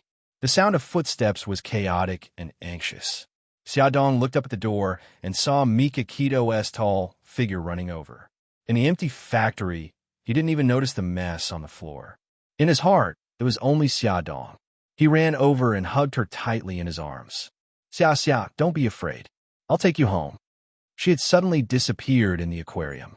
On the phone, when he heard that Bailey Han had been drugged and wanted to humiliate her, he was anxious and angry. He wanted nothing more than to fly to her side immediately. Seeing her in such a sorry state, his heart was about to break. His heart was beating wildly, and even she could feel it. She endured the pain and patted his back gently. She tried to smile. Brother Shun, where's the doctor? Let the doctor take a look at Bailey Han. He's seriously poisoned. Also, my stomach hurts a little. Mika Kito quickly relaxed his arms a little. Worried that he would press on her stomach, he shouted, Doctor, doctor! Soon, a doctor and nurse, along with 4 of their men, rushed in with a stretcher. Mika Kito asked the doctor to treat Xiaodong first, but Xiaodong refused. She wanted to see Bailey Han's condition first. Fortunately, the doctor knew about her condition and asked the nurse to give her an injection. Bailey Han's condition was more complicated. The doctor pumped his stomach on the spot, gave him a cardiac stimulant, and bandaged his wound briefly. Then, they were sent to the hospital. Mika Kito first carried Xiaodong into the car, and then carried Xiao Yi. Xiao Yi insisted on staying by Bailey Han's side. Xiaodong wrapped a blanket around him and hugged his small body. He didn't resist or struggle. He let her hug him as he stared blankly at the lifeless Bailey Han lying on the stretcher. When they arrived at the hospital, Mika Kito ignored her objections and carried her all the way to the obstetrics and gynecology department. Fortunately, she controlled her emotions well and performed emergency treatment in time. The child was not in danger. Bailey Han was pushed to the emergency room. The doctor said that not only did he have drug poisoning, but he also had a serious skull injury. Xiaodong couldn't help but think of the scene when he crashed into the stone pillar. The clear sound of the stone hitting his head kept echoing in her ears. His bloodied face was still in front of her. Her heart ached. She grabbed Mika Kito's arm and asked in a trembling voice, Brother Shun, will he die? No, he won't die. Mika Kito felt his heart ache when he saw her like this. Why wasn't he the first to find her? Why wasn't he the one who protected her when she was in danger? Ever since he came to the hospital, little Wingzi seemed to have regained his usual cold expression. He sat on the bench with his back straight and stared at the emergency room door without blinking. Xia, you must be tired. I'll take you back first. Mika Kito gently patted her back and coaxed her gently. It's okay. I'm fine now. She looked at Xiao Yi and said softly, Brother Shun, you should inform Bailey's family. Her face was pale, her hair was messy, her cheeks were swollen, her lips were cracked and stained with blood. She almost had a miscarriage. She didn't look like she was fine at all. His heart ached, and his eyes were filled with tenderness. He held her hand and said, Don't worry, I'll take care of it. I'll get Liuxing to take you home first. I'll stay here with Xiao Yi and wait for his family. Xiaodong looked up at the emergency room light, and then looked at Xiao Yi, who was sitting upright on the bench. She said, Brother Shun, I want to stay. Can I borrow your phone? I want to tell Yezi that I'm safe. Mika Kito still wanted to persuade her, but she stretched out her hand and placed it in front of him. She looked like she wouldn't give up until she got what she wanted. Brother Shun, don't try to persuade me anymore. Give me the phone. Mika Kito sighed and placed the phone in her hand. Xiaodong called Yi Siki and learned that she had sent the children home and was still at home with Xiao Bao and Xiao Guai. Yi Siki shouted over the phone, and Xiao Bao and Xiao Guai immediately ran over. They surrounded the phone and called Mommy. She said a few more words to them before ending the call. 10 minutes later, the people from the Bailey family hurried over. Bailey Xiong walked to the front. Old Madame Xiao was leaning on a walking stick, and Bai Jinxiu was holding her arm. The two of them walked in the second row anxiously. Bailey Yin looked indifferent as he walked at the back. Mr. Beidang, How is my son? Bailey Xiong looked anxious and didn't bother to exchange pleasantries. Mika Keto stood up. The doctor is giving him first aid. Old Madame Zhao's eyes were red. She picked up Xiao Yi and stroked his head lovingly. What happened? How did Ahan get hurt so badly? Mika Keto said calmly. Xia and Xiao, you were kidnapped. Mr. Bailey was the first to arrive. He subdued the kidnappers and was injured himself. Old Madame Zhao's expression changed when she heard this. She looked at Xia Dong with some dissatisfaction in her eyes, but she didn't flare up because of Mika Keto. Bai Jinxiu couldn't help but shout at Xia Dong, it's you again. Haven't you hurt Ahan enough? You'll only be satisfied if he dies, won't you? After Bailey Yin came over, his attention was on Xia Dong. Her face was badly injured, and she was wearing Bailey Han's coat. He didn't know if she was hurt. He noticed that she had been sitting in the chair and didn't get up even when they came over. He guessed that she must be very tired now, or maybe it was because of her injuries that she couldn't get up to deal with them. His feelings were complicated and his heart ached. When he heard Bai Jinxiu's reprimand, he could not help retorting, Andy, what you're saying is too unreasonable. Big Bro saved Xia Dong of his own volition. Besides, Little Wingsy was also kidnapped. Should Big Bro just watch as Little Wingsy gets hurt? Bai Jinxiu was provoked by his words and couldn't help but blurt out, Xiao Yi is also her enough. Old Madam interrupted her, her cold gaze falling on her. She suddenly quivered and realized that something was wrong. She almost spilled the beans. What's the point of making such a racket in the hospital? Old Madame Xiao glared at Bailey Yun again and glanced at Xia Dong indifferently. There was no lack of warning in her eyes.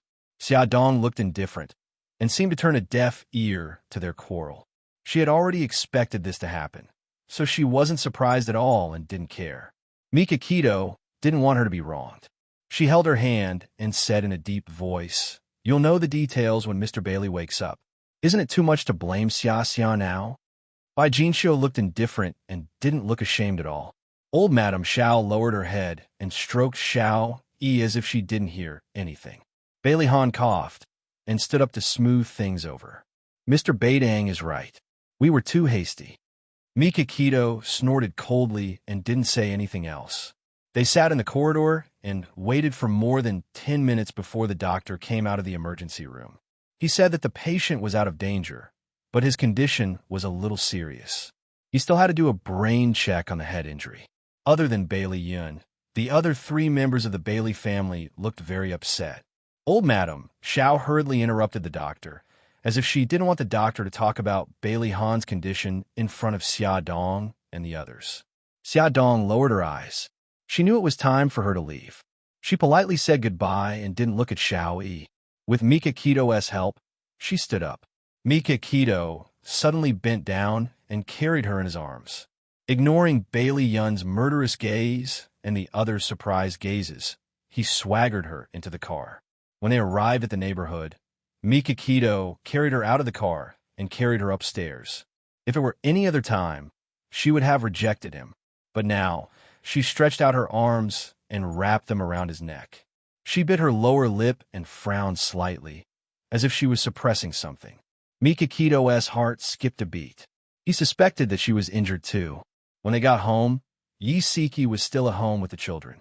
She couldn't help but tear up when she saw Xia Dong's injuries. The 2 children were even more anxious. Xiao Guai was so heartbroken that she cried.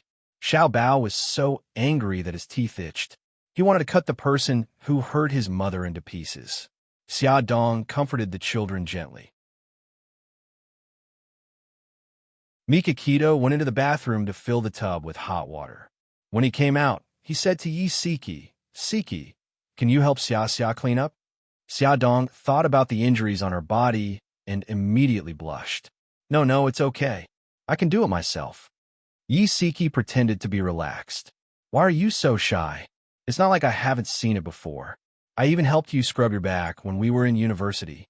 Ignoring her objections, he forcibly helped her into the bathroom. Yi Siki reached out, but Xia Dong quickly pressed her hand down. Yezi, I'll take it off myself. She gently took off her jacket, revealing her tattered dress. Yi Siki's pupils shrank. She saw a bruise on Xia Dong's arm. After taking off her dress, she saw countless abrasions on her body. Yi Siki's eyes welled up with tears. Her nose twitched, and she almost cried. Yezi, you can go out. I can do it myself. Xia Dong awkwardly clamped her legs together. When she was taking off her clothes, she noticed that there was a serious abrasions between her legs. Her attempt to cover up made it even more conspicuous. Yi Siki noticed the abrasions between her legs, which made it easy for her to guess what had happened. The tears in Yi Siki's eyes finally fell. She bit her lip and didn't say a word. She helped Xia Dong into the bathtub, wetted a towel, and wiped her body. Her movements were as gentle as a feather. Xia Dong knew what she was thinking. She reached out and gently held her hand. She said softly, Yezi, actually, he didn't hurt me. He took so many stimulants and aphrodisiacs. In order not to hurt me, he would rather bang his head against a pillar. Towards the end, her voice choked up. That moment brought her so much shock that even now, when she thought about it, she was still shaken to the core. Quick look, Songshu 566.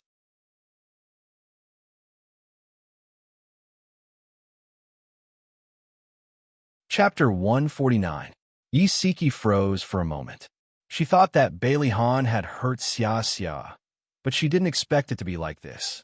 After a long time, she sighed softly and said, Xia Xia, sometimes I can't help but think that Bailey Han actually loves you. If it wasn't love, why would he do so many unbelievable things? Xia Dong was stunned. Because of her words, her heart was in a mess. It seemed that he really did treat her differently. The soft, wet cloth gently brushed against her shoulder, careful not to touch her wound.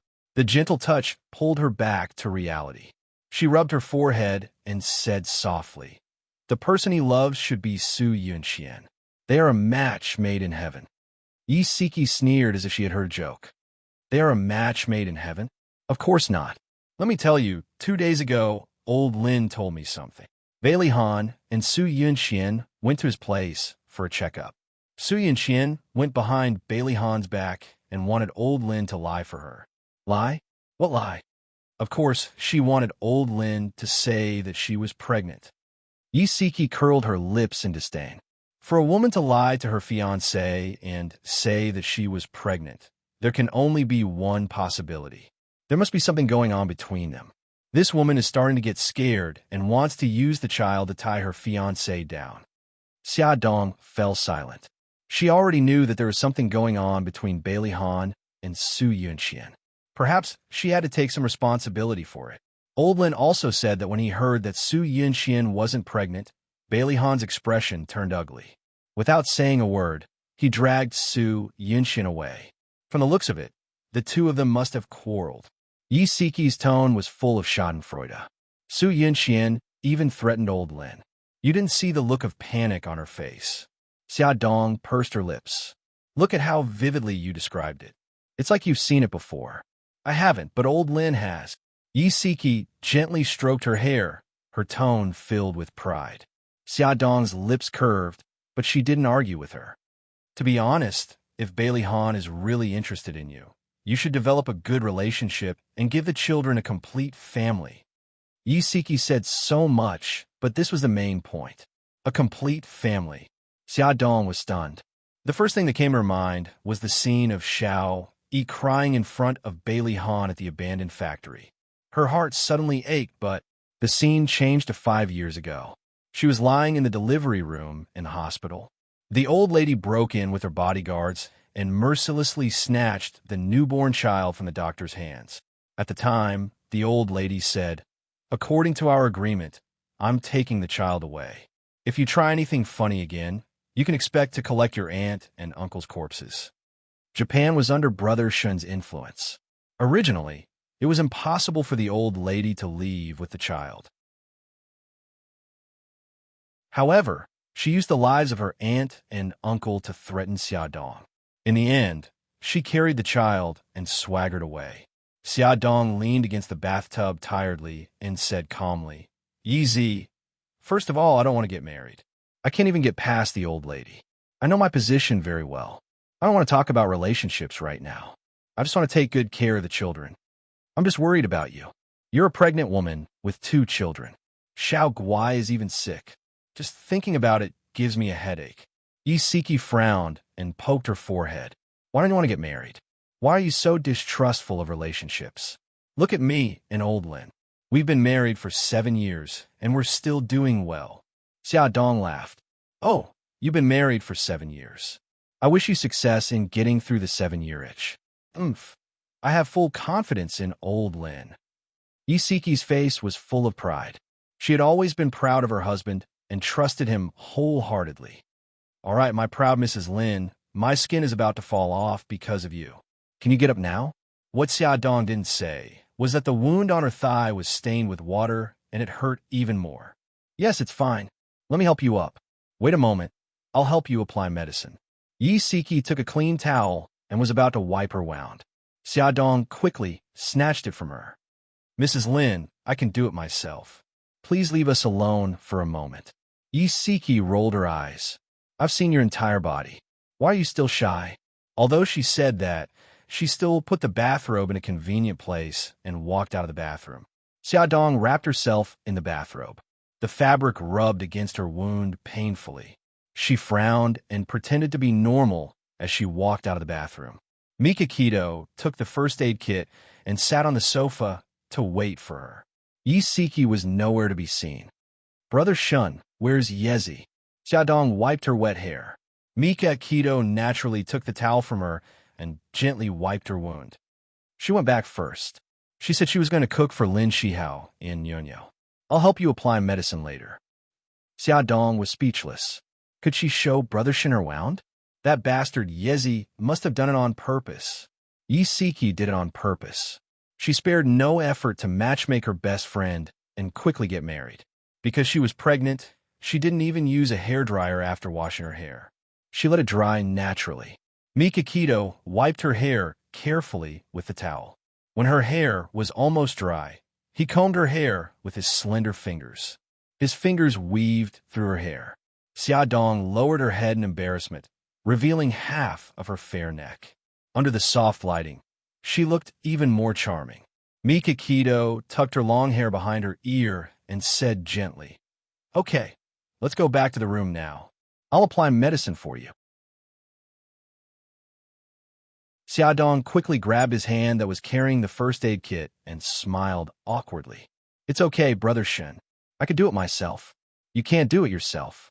Before Yi Siki left, he had specifically told her that she had a wound on her back too. He knew she was shy, but he was more worried about the wound on her back getting infected. Then I won't do it. It's just a small wound. It's okay. Xia Dong's face was burning. I'm your older brother. You don't have to worry about so many things. Mika Keto frowned. Do you want me to carry you, or do you want to walk on your own? Xia Dong pulled a long face. Brother Shun. Mika Keto was determined. Ignoring her resistance, he bent down and picked her up. Xia Dong sat on her bed while Mika Keto stood beside her bed. His gaze was strong, but not lustful. He was as calm and rational as a doctor looking at his patient. I'll just treat him as a doctor. Xia Dong comforted herself for a long time. In the end, she gritted her teeth and turned her back to him. She slowly pulled open her bathrobe and covered her chest with the blanket. Her snow-white back was covered with bruises and abrasions. Her skin was broken and red, and sticky liquid was flowing out. If it wasn't treated soon, it would get infected. Mika Keto's face was very pale. He took the iodine and tried to disinfect her wound as gently as possible. Although his movements were very gentle, every time the cotton swab touched the wound, it stung. Her body would tremble slightly, and so would his heart. After cleaning the wound on her back, Mika Keto was sweating profusely. His voice was a little low. Are you hurt anywhere else? A little, but I can apply the ointment myself. She wanted to pull up her bathrobe, but he grabbed her wrist.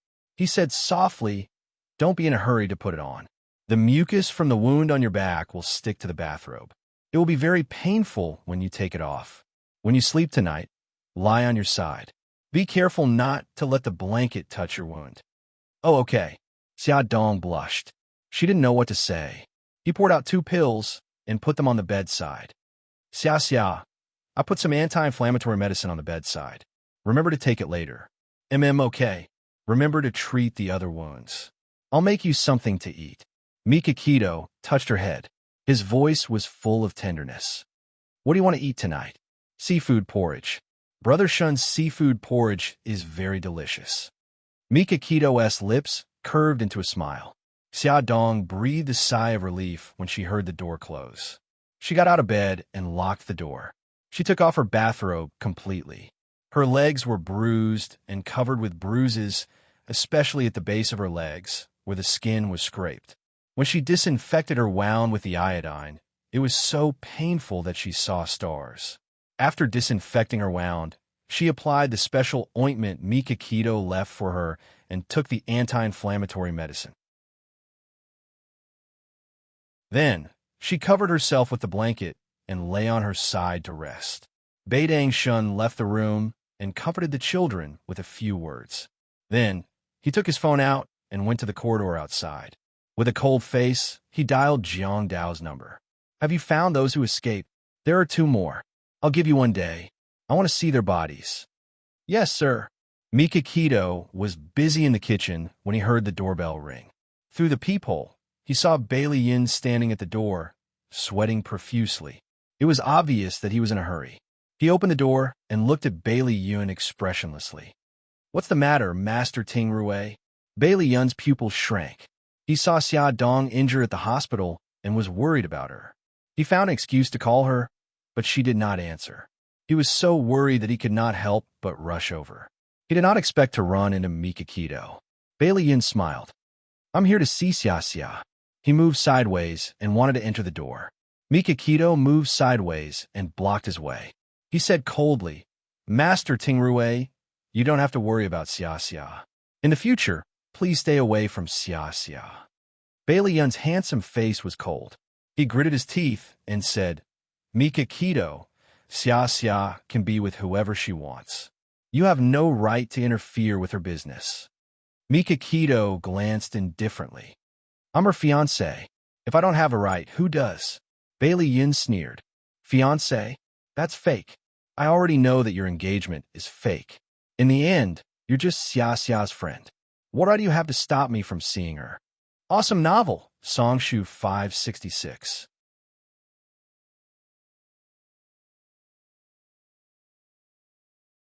Chapter 150. Mikakito's gaze was sinister and sharp. Because I have the ability to do so. Bailey Yun's face turned pale. This sentence directly hit his weak spot. He was only an illegitimate son of the Bailey family.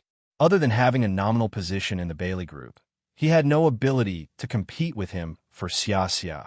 He clenched his fists and gritted his teeth. His slender, foxy eyes were filled with anger, humiliation, and hatred. In the end, all the complicated emotions turned into powerlessness. His voice was low and hoarse. Is she badly injured? Mikakito replied expressionlessly. Not really. I've already applied medicine on her.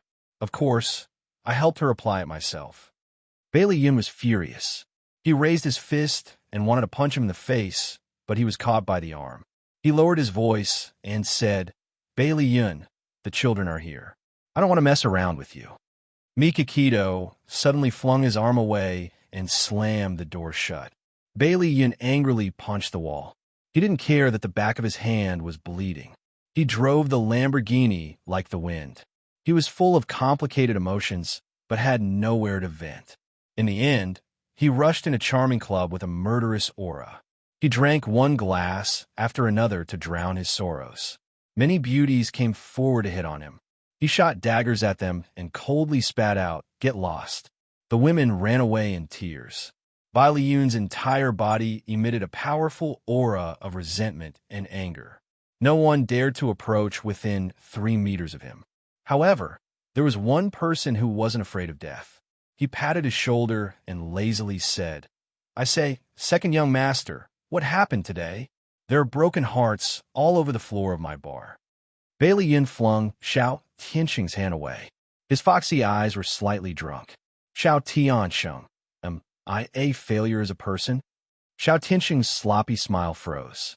Oh, you suffer a blow? Why are you suddenly talking about such a heavy topic? Don't play around with me. I want to hear the truth. Bailey Yin picked up another glass of wine and gulped it down. Xiao Tiansheng sat down beside him. You're the object of thousands of women. If this is considered a failure, how can others live? Bailey Yin smiled bitterly. So what if others are chasing after you?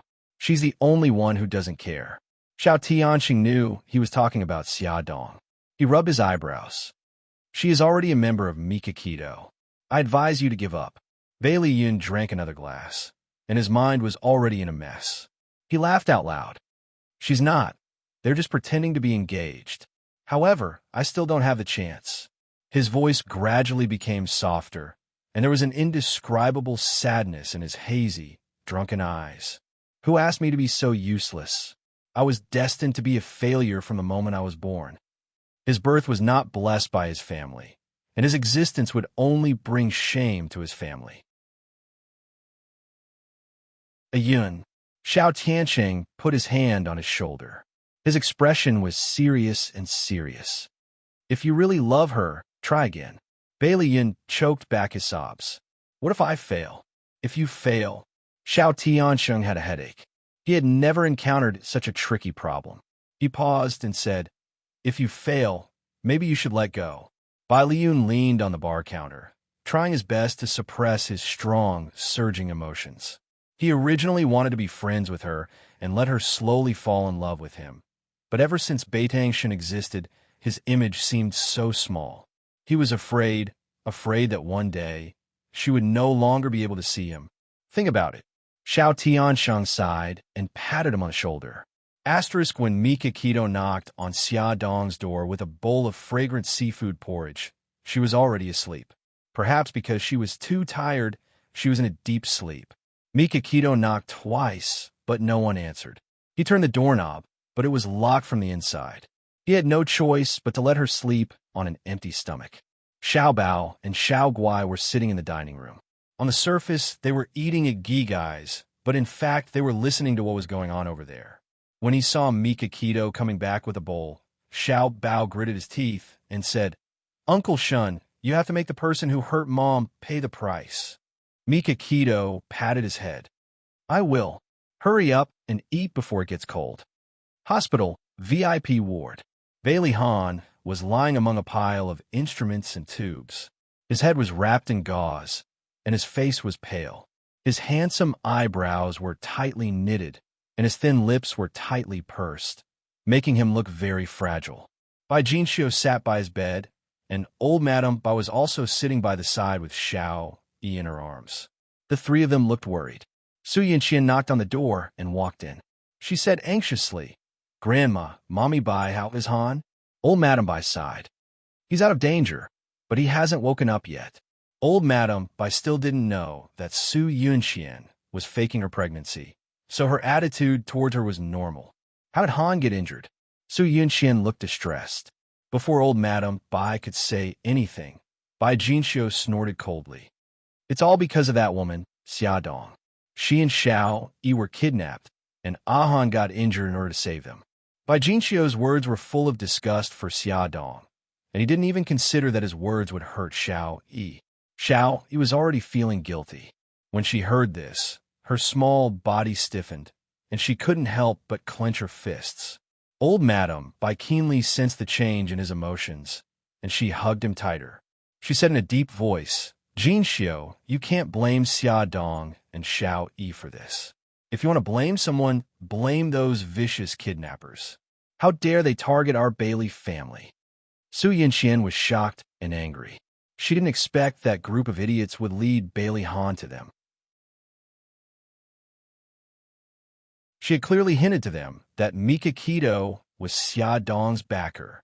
She clenched her fists again and again to suppress the anger in her heart. She revealed a shocked expression. Xiao Yi was kidnapped too? Is Xiao Yi all right? She bent down, wanting to touch Xiao Yi's head. The moment her palm landed on the top of his head, Xiao Yi screamed and hit and kicked her. Old Madame Bai repeatedly comforted her. Don't be agitated, baby. It's okay. Great-grandma is here. Su Yinxian took a few steps back, and her expression was a little ugly. Bai Jinxiu comforted her.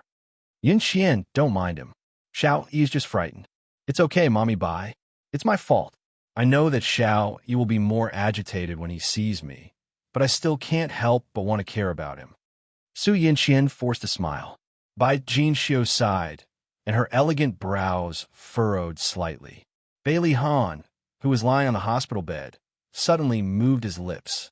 Old Madame Bai leaned over excitedly, thinking that he was about to wake up. However, she heard him close his eyes and murmur softly, Xia Dong. Xiao Yi. Xia Dong. Su Yinxian's face instantly turned pale. He was unconscious, but he was still thinking about that woman. Old Madame Bai and Bai Jinxiu's expressions also turned ugly. Xia Dong. Xiao Yi. He frowned in pain and repeatedly called out their names. It was as if he was being haunted by a nightmare. His fingers were still agitated, but he suddenly clenched them. Xiao Yi struggled to crawl out of old Madame Bai's arms. He moved his body and crawled to Bailey Han's pillow. He reached out his small hand and stroked his cold cheek. He said softly, Daddy, I'm Xiao Yi. Daddy, please wake up quickly. Old Madame Bai and the others widened their eyes in disbelief. Xiao Yi spoke. Su Yinxian was the most shocked. She began to panic. If Xiao Yi revealed that she had pushed him down the stairs, not only would Han hate her, but the entire Bailey family would never accept her again. Xiao Yi's whispers were really effective. Bailey Han's murmurs gradually disappeared. His fingers were no longer nervously curled, but calmly stretched out. However, his brows were still slightly furrowed, as if he was still worried about something. Daddy, I'm sorry. Xiao Yi lay next to him, his small body close to him. His small head rubbed against his arm. His eyes were glistening with tears, but he held them back and did not let them fall. Old Madame Bai wiped the corners of her eyes, leaned closer, and gently hugged the father and son. Su Yinxian had been feeling uneasy. Fortunately, after Xiao Yi said those two words, he did not open his mouth again. Her heart slowly calmed down. At night, Bailey Han still did not wake up. Old Madame Bai wanted to stay and wait for him to wake up. Bailey Xiong, Bai Jinxiu, and the others persuaded her in every way possible. Su Yinxian insisted on staying to accompany him, but as the rich miss, there were many things that she did not know how to do, so she hired a senior nurse. After sleeping in a hospital for a night, Su Yinxian's body was sore all over. After giving the nurse a few instructions, she drove home to take a shower and change her clothes. When she returned to the hospital, old Madame Bai and Xiao Yi had already arrived. Old Madame Bai said pleasantly, Yinxian, thank you for your hard work last night. The nurse was very sensible. She told old Madame Bai about how Su Yinxian took care of Bailey Han last night. Su Yinxian smiled faintly. Grandma, this is what I should do. I just went home to change my clothes and ask the kitchen to make soup for Han. When he wakes up, it will be sent over. Old Madame Bai nodded in satisfaction. Xiao Yi, good morning. Su Yinxian walked 2 steps away and greeted Xiao Yi with a smile. Xiao Yi stared straight at Bailey Han as if she did not exist. Old Madame Bai said helplessly, Xiao Yi only said a few words to Han last night. After returning home, he refused to speak again. This explained why he was ignoring her. Su Yinxian knew that Xiao Yi did not tell anyone about her. She was ecstatic. Her eyes moved, and she was about to say something when she suddenly heard old Madame Bai's surprised voice. Han, you're awake. Xiao Yi happily pounced on him and hugged his arm, carefully avoiding his wound. Bailey Han's face was very pale. His lips were pale, and his eyes were a little dim. His fingers moved slightly and slowly lifted up to land on Xiao Yi's face. He called out in a hoarse voice, Xiao Yi, Daddy. Xiao Yi could no longer hold back the tears that she had been holding back for a long time.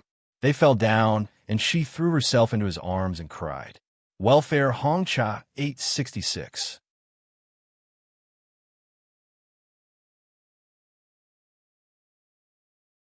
Chapter 151. The corners of Bailey Han's lips curled up. There was a smile in his eyes as he said, It's been a long time since I've heard little Wingsy call me Daddy. Daddy, Daddy. Xiao Yi called him over and over again. Her clear voice echoed in the ward. Old Madame Gu couldn't help but feels sad and wipe her tears. Grandma. Bailey Han smiled at old Madame Gu. I want to see Xiaodong. Old Madame Gu froze in the middle of wiping her tears. Su Yinxian stepped forward and forced a smile. Han, you just woke up and your body is still very weak. Have a good rest. Bailey Han didn't look at her. His eyes were firmly fixed on old Madame Gu, and he said again, Grandma, I want to see Xiaodong. He was indeed still very weak. He was already panting after saying a few words. Old Madame Gu couldn't bear to refuse him when she saw him enduring the pain. She sighed and walked out of the ward. Su Yinxian followed her and said in a low voice, Grandma, are you really going to ask Xiaodong to come over? Old Madame Gu was helpless. Yinxian, you know Ahan's temper. If I don't let him see Xiaodong, he won't cooperate with the treatment. In his current condition, I have to agree. Grandma, you're right. I didn't think it through. Su Yinxian gritted her teeth and forced a smile. Old Madame Gu patted the back of her hand. Yinxian, it's been hard on you. It's okay, Grandma. As long as Han gets better soon, I don't care. After a night of rest and Mika Keto's special wound medicine, Xiaodong's injuries had healed a lot. Some parts of her body had scabbed over and the bruises had faded. Walking out of the bedroom, Mika Keto was wearing an apron and was busy in the kitchen. He was tall and straight, wearing an apron with cartoon dolls printed on it. He looked out of place. She leaned against the wall and chuckled. You're awake. Does your wound still hurt? Mika Keto held a spatula and poked his head out of the kitchen to ask her. His eyes were full of love. It's a lot better. Brother Shun, why are you cooking again? Just order some takeout. She felt guilty eating the food cooked by the CEO every day. It's not safe to buy it outside. Mika Keto turned back into the kitchen and turned the fried eggs in the pan. Let's go outside. The smell of oil and smoke. Oh, okay. Xiaodong sniffled. It smelled so good. She fell asleep without eating anything last night, so she was really hungry now. After washing up, she woke the two little guys up. The first thing Xiao Guai did when he got out of bed was to lie in front of her. He said with concern, Mommy, does your wound still hurt? Xiaodong kissed him on the forehead. Guy, don't worry. Mommy's wound doesn't hurt anymore. Xiao Guai blinked and cupped her face with his little hands. He moved his little mouth close to her swollen face and blew gently. Mommy, I'll blow on it for you. It won't hurt anymore after I blow on it. Xiaodong hugged her daughter's soft little body tightly. Yes, yes. It doesn't hurt at all. Guy's blow really works. When he called Xiao Bao rubbed his messy hair with a confused look in his eyes. He stuck his little butt out and rummaged around the pillow for a while before he found an exquisite necklace and handed it to Xiaodong without saying a word. Xiao Bao, is this for me? The sleepiness in Xiao Bao's eyes finally disappeared. He nodded heavily and puffed up his little bun face. Mom, no matter where you go in the future, you have to wear this necklace. This way, even if you go to the ends of the earth, I can find you. He thought about it for most of the night before coming up with this idea. It's so magical. You didn't install a global positioning system in the necklace, did you? Xiaodong smiled and joked. She took the necklace from her son and observed it carefully. It should be platinum. It was low-key and luxurious. The pendant was a green and white cat's eye stone. It looked beautiful and elegant. Almost. This cat's eye stone is hollow. I put a very small tracker in it. Mom, lower your head. I will put it on for you. If there was another person who was not afraid of death and kidnapped his mother, he would be able to find her location in the first place. Xiaodong lowered her head and asked curiously, Where did you get this necklace? Xiao Bao chuckled. I got it from Uncle Shun. Anyway, this was prepared by Uncle Shun and he planned to give it to you. So, I modified a little. His chubby little fingers moved nimbly behind her neck and fastened the necklace. He suddenly leaned over to her injured cheek and kissed it quickly. He turned his face away and looked uncomfortable. Does it still hurt? Xiaodong rubbed his hair and smiled. It was still very painful, but it didn't hurt anymore after you kissed it. So, my precious son, why don't you kiss it again? No way. Xiao Bao awkwardly escaped from her arms. His little ears were dyed a light pink. The mother and son came out of the bedroom. Mikakito was carrying breakfast from the kitchen. He saw the necklace on Xia Dong's neck and smiled. Breakfast is ready. Xiao Bao and Xiao Guai. Hurry up and wash up. Okay, the two tender voices answered together. They smiled. It felt good to have Mommy and Uncle Sean. After breakfast, Mikakito went to the office while Xia Dong stayed at home. She was about to call Bailey Yun to ask about Bailey Han's situation when she suddenly received a call from old madam. She was very happy to hear that Bailey Han had woken up. When she heard that Bailey Han wanted to see her, she was stunned. She hesitated for a moment and said, "Old madam, is it inconvenient?" Old madam's tone wasn't very good. "If Ahan wasn't in a bad condition right now, I wouldn't let you see him. Since I've decided to let you see him, come over." Xia Dong frowned. Anger rose in her heart. She tried hard to suppress it and said calmly, "I understand. I'll be at the hospital in about an hour." Xia Dong changed into a long-sleeved knee-length skirt to cover the scars on her arms and legs. The scars on her body were easy to cover, but the scars on her face were too obvious. She used a curling iron to curl her hair and used all her strength to push her hair forward, covering her slightly red and swollen cheeks.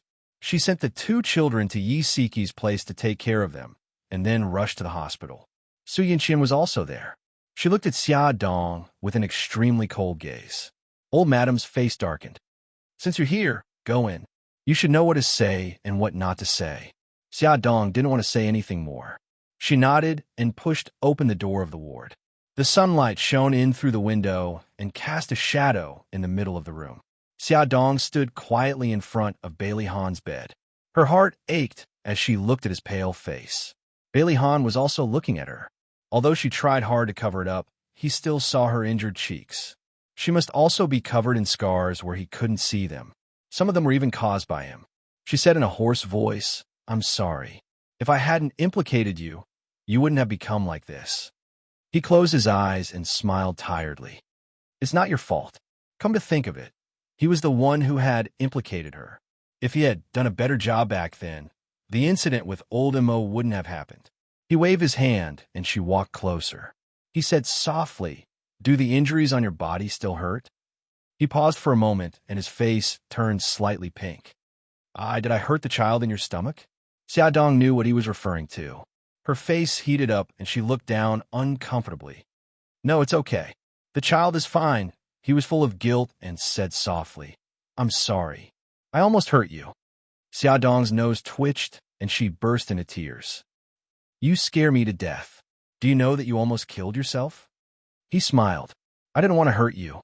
If he hadn't sobered up at the last moment, he really didn't dare to imagine what kind of terrible consequences it would have caused. Xia Dong's heart skipped a beat. She bit her lip and tried to control her emotions. "Thank you." There was a gentle smile in his eyes. She tried to say something happy. "Shout," he spoke. "When you were unconscious, he hugged you and cried very sadly." He chuckled. "I know. If it wasn't for his cries, I might still be unconscious." His face was pale.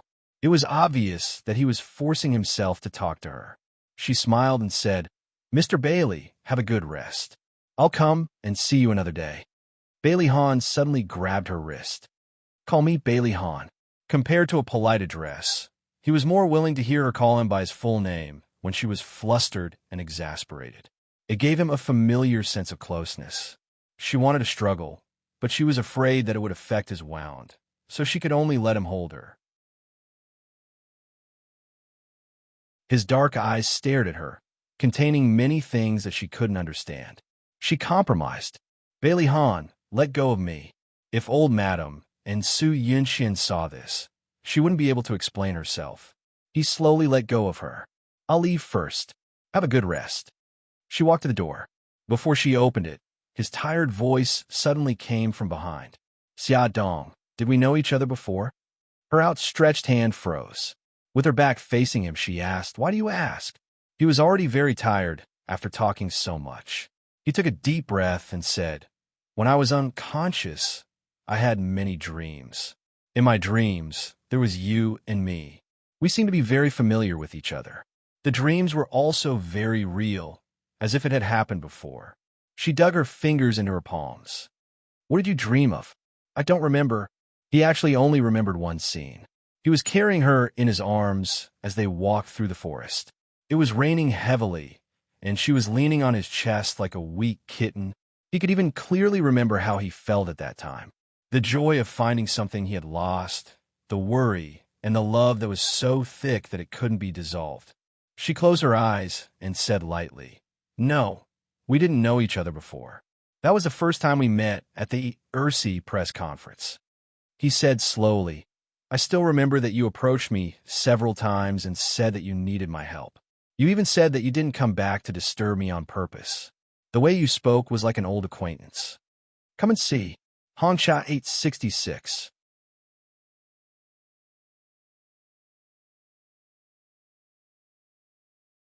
Chapter 152. She interrupted him. That was just a way for me to get close to you. I pretended to be an old acquaintance. Didn't you see through it?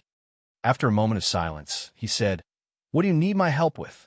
He seemed to have always treated her as a liar and had never asked her these questions. "Nothing. I just wanted to get an advertisement for Glamour magazine. Didn't I successfully sign an advertisement contract with your company?" He shook his head. He didn't believe it. What had happened in the past few months replayed in his mind like a movie. He didn't believe that she got close to him for such a simple purpose. He was even more suspicious of her saying that they didn't know each other in the past. However, he didn't have the energy to confront her now. "I'll leave first." Xia Dong didn't want to say anything more. She opened the door and walked out. Old Madame Dowager and Su Yunxian were sitting in the corridor. When they saw her come out, their eyes fell on her at the same time. Xia Dong nodded at them.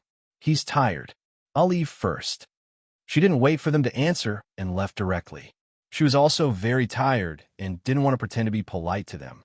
Old Madame Dowager and Su Yunxian had different expressions.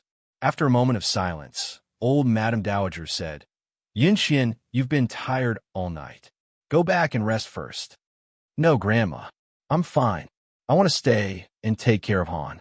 Even if you can bear it, the child in your belly can't. Listen to me and go back to rest."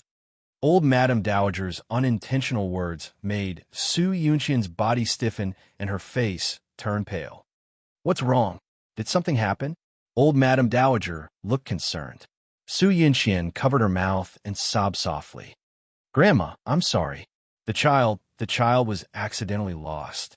Han finally decided to keep the child, but I didn't protect him. I didn't dare to tell you because I was afraid that you'd be angry with me. Han has already ignored me because of this. If you continue to ignore me, then I'll—" She choked with sobs. The old madam did not expect this to happen. She patted her shoulder with heartache. "Don't be sad. You're still young. You can have another child in the future." Although the old madam was heartbroken, she was secretly relieved.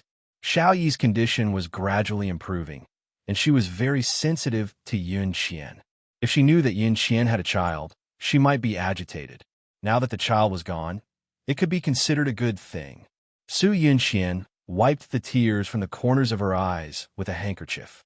"Grandma, can I ask you for a favor? If there's anything, just say it. I want to ask you not to tell Mommy Bai and the others about my pregnancy and the loss of my child. Also, don't mention this in front of Han. I don't want him to hate me every time he thinks about this." Su Yunxian's pregnancy, old madam did not tell the rest of the family, mainly because she had not decided whether to keep the child or not. If the whole family knew about it, it would be difficult for her in the future. "Okay, I won't say anything. Han is a stubborn person. It wasn't easy for him to decide to keep the child, but now the child is gone. It's understandable that he's angry. You should understand him, Grandma, I know. I'll wait for him to forgive me. Yunxian, you'd better go back and rest first. You just had a miscarriage. You need to take care of your body. But Han, it's not urgent. Go back quickly." Su Yunxian hesitated for a long time. "Okay, Grandma. I'll go back first. I'll ask the servants to bring the soup in the kitchen." "Okay, go ahead."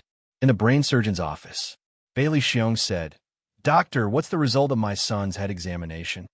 The doctor did a head MRI and head CT scan for Bailey Han. He took the examination report and said, Mr. Bailey, young master's brain injury this time, is not serious except for a slight concussion.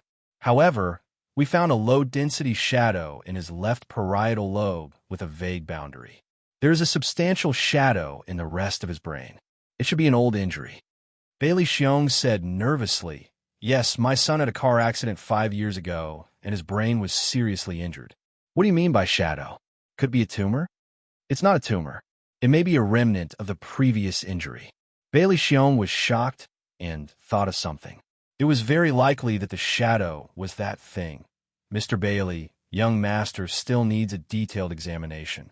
After the location of the foreign body is clear, we will use the treatment method of surgery to treat it. "Doctor, will the foreign body in my son's brain affect him?" "For the time being, it doesn't affect young master, but it's hard to say because the foreign body is likely to oppress his nerves and have other effects." Bailey Xiong was silent for a while and said, "I need to discuss it with my family before making a decision."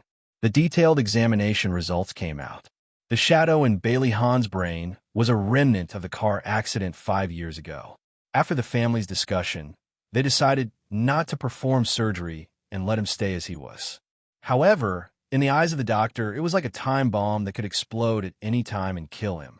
Since the family did not agree to the surgery, there was nothing they could do. During Bailey Han's hospitalization, Su Yinxian went to the hospital 3 times a day. Unfortunately, he did not take her seriously at all and did not even want to look at her. He was in good health and was discharged from the hospital after 2 days. Except for the pain in his head, his other bodily functions had returned to normal. Xiaodong's injuries were basically healed. She was holding Xiao Guai and teaching her arithmetic when her cell phone rang. It was Bailey Han. "Hello, Mr. Bailey. How are you feeling?" Bailey Han's deep voice came from the other side. "Call me Bailey Han." "Oh." She was a little embarrassed. "Bailey Han, are you feeling better?" "Much better. I'll be discharged today." She smiled. "Then I'm relieved." He seemed to be in a good mood and chuckled. "Are you worried about me?" She couldn't help but grip her cell phone tightly and coughed. "You were injured because of me. Of course I'm worried about you." He paused for a moment and said in a serious tone, "Then how do you plan to repay me for saving your life?" She was silent for a moment. "Are you really Bailey Han? Was he really not Bailey Yin in disguise? What kind of person am I in your heart? Cold on the outside, but warm on the inside." He smiled faintly. He was not warm to everyone. Xiaodong hesitated for a moment and asked, "Well, how is Xiao Yi?" That day he also suffered a lot. Even an adult, like her, was traumatized by the sight of blood, let alone a child. He rubbed his eyebrows. "I heard from Grandma that he had a nightmare on the first night. He's fine now. What worries me is that he still doesn't want to talk." She bit her lip and comforted him. "Don't worry. Xiaoyi will get better slowly. He just needs some time to overcome his psychological barrier." He was silent for so long that she thought he had hung up the phone. He suddenly said, "On the day you were kidnapped, I suddenly understood what you said. For Xiao Yi, and I'm willing to give up my life." Her body stiffened and she had difficulty breathing. Her blood flow was not smooth. Did she hear wrongly? He said that he was willing to give up his life for her and Xiao Yi. She held her cell phone and didn't dare to speak. She tried to convince herself that she was dreaming. He smiled bitterly. "I only dared to admit my feelings for you when I was delirious. Even if you lied to me, I still fell in love with you like a fool. No, don't say any more. I didn't hear anything. I didn't hear anything." Xiaodong hung up the phone in a panic. She hugged Xiao Guai in a daze. Her heart was beating very fast in her chest. She couldn't help but imagine the scene of him hitting the pillar in the wind. "Mommy, what's wrong?" Xiao Guai shook Xiaodong's arm. Her little face was filled with worry. "Mommy is fine. Gigai, let's continue." Xiaodong tried hard to shake off those wild thoughts. She picked up a book and continued to teach her daughter arithmetic. Bailey Han held his cell phone in silence. He closed his eyes and rubbed his forehead. He must be crazy. He knew it was impossible between them, but he still wanted to tell her his feelings for her. She was Mika Kito's woman. She was Mika Kito's woman. He reminded himself twice. He wanted to throw her to the back of his mind, but her figure became clearer. There was a soft knock on the door. He said, "Come in." Lin Yi walked in. Mr. Bailey, are you okay? Bailey Han extended his hand and gestured for him to sit. I'm fine now. Dr. Lin, I invited you here to ask you something. Xiao, he clearly spoke when I was injured, but now he's not saying anything. What's going on? Lin, he furrowed his eyebrows. Can you be more specific? What happened? Bailey Han crossed his arms and told him everything that happened that day in detail. Of course, he didn't mention Xia Dong's name, and that old MO came for revenge. After that, he told her about how little Wingzy had cried while he was unconscious. Lenny thought about it seriously for a few seconds before saying, I think little Wingzy's autism is almost fully recovered. The reason why he doesn't want to talk now is probably because he feels guilty and doesn't know how to communicate with you. You also said that little Wingzy felt very guilty. He felt that he was the cause of this kidnapping and your injury. Then what should we do? Communicate with him patiently. You have to send a message that you love him very much. The kidnapping has nothing to do with him. It's not his fault that you're injured. Use positive emotions to influence him and let him walk out of his guilt. Also, divert his attention. Don't let him think about it all the time. Understand. Thank you, Dr. Lin. You're welcome. Let me know if you need me. Attention, Songshu 566.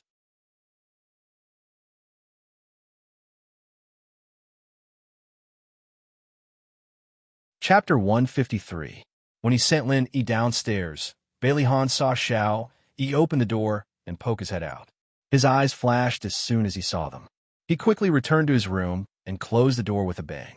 How could he get rid of his psychological barrier? Bailey Han rubbed his eyebrows and thought. Bailey Han told the whole family about Lin Yi's suggestion. They resolutely carried out a series of measures. They never mentioned the kidnapping and took extra care of Xiao Yi. Bailey Han didn't go to the company either. He accompanied him every day. Liu Zihao reported to him on the phone, and important documents were sent home for his approval. He and little Wingzy bathed Lil P together. Because the young master had no experience in bathing pets, Lil P became uncomfortable. Lil P shook its fur angrily, causing the two of them to be drenched in water. With their faces full of water droplets, they went upstairs to change their clothes with the same serious expression. The servants who were hiding and peeking all covered their mouths and laughed wildly.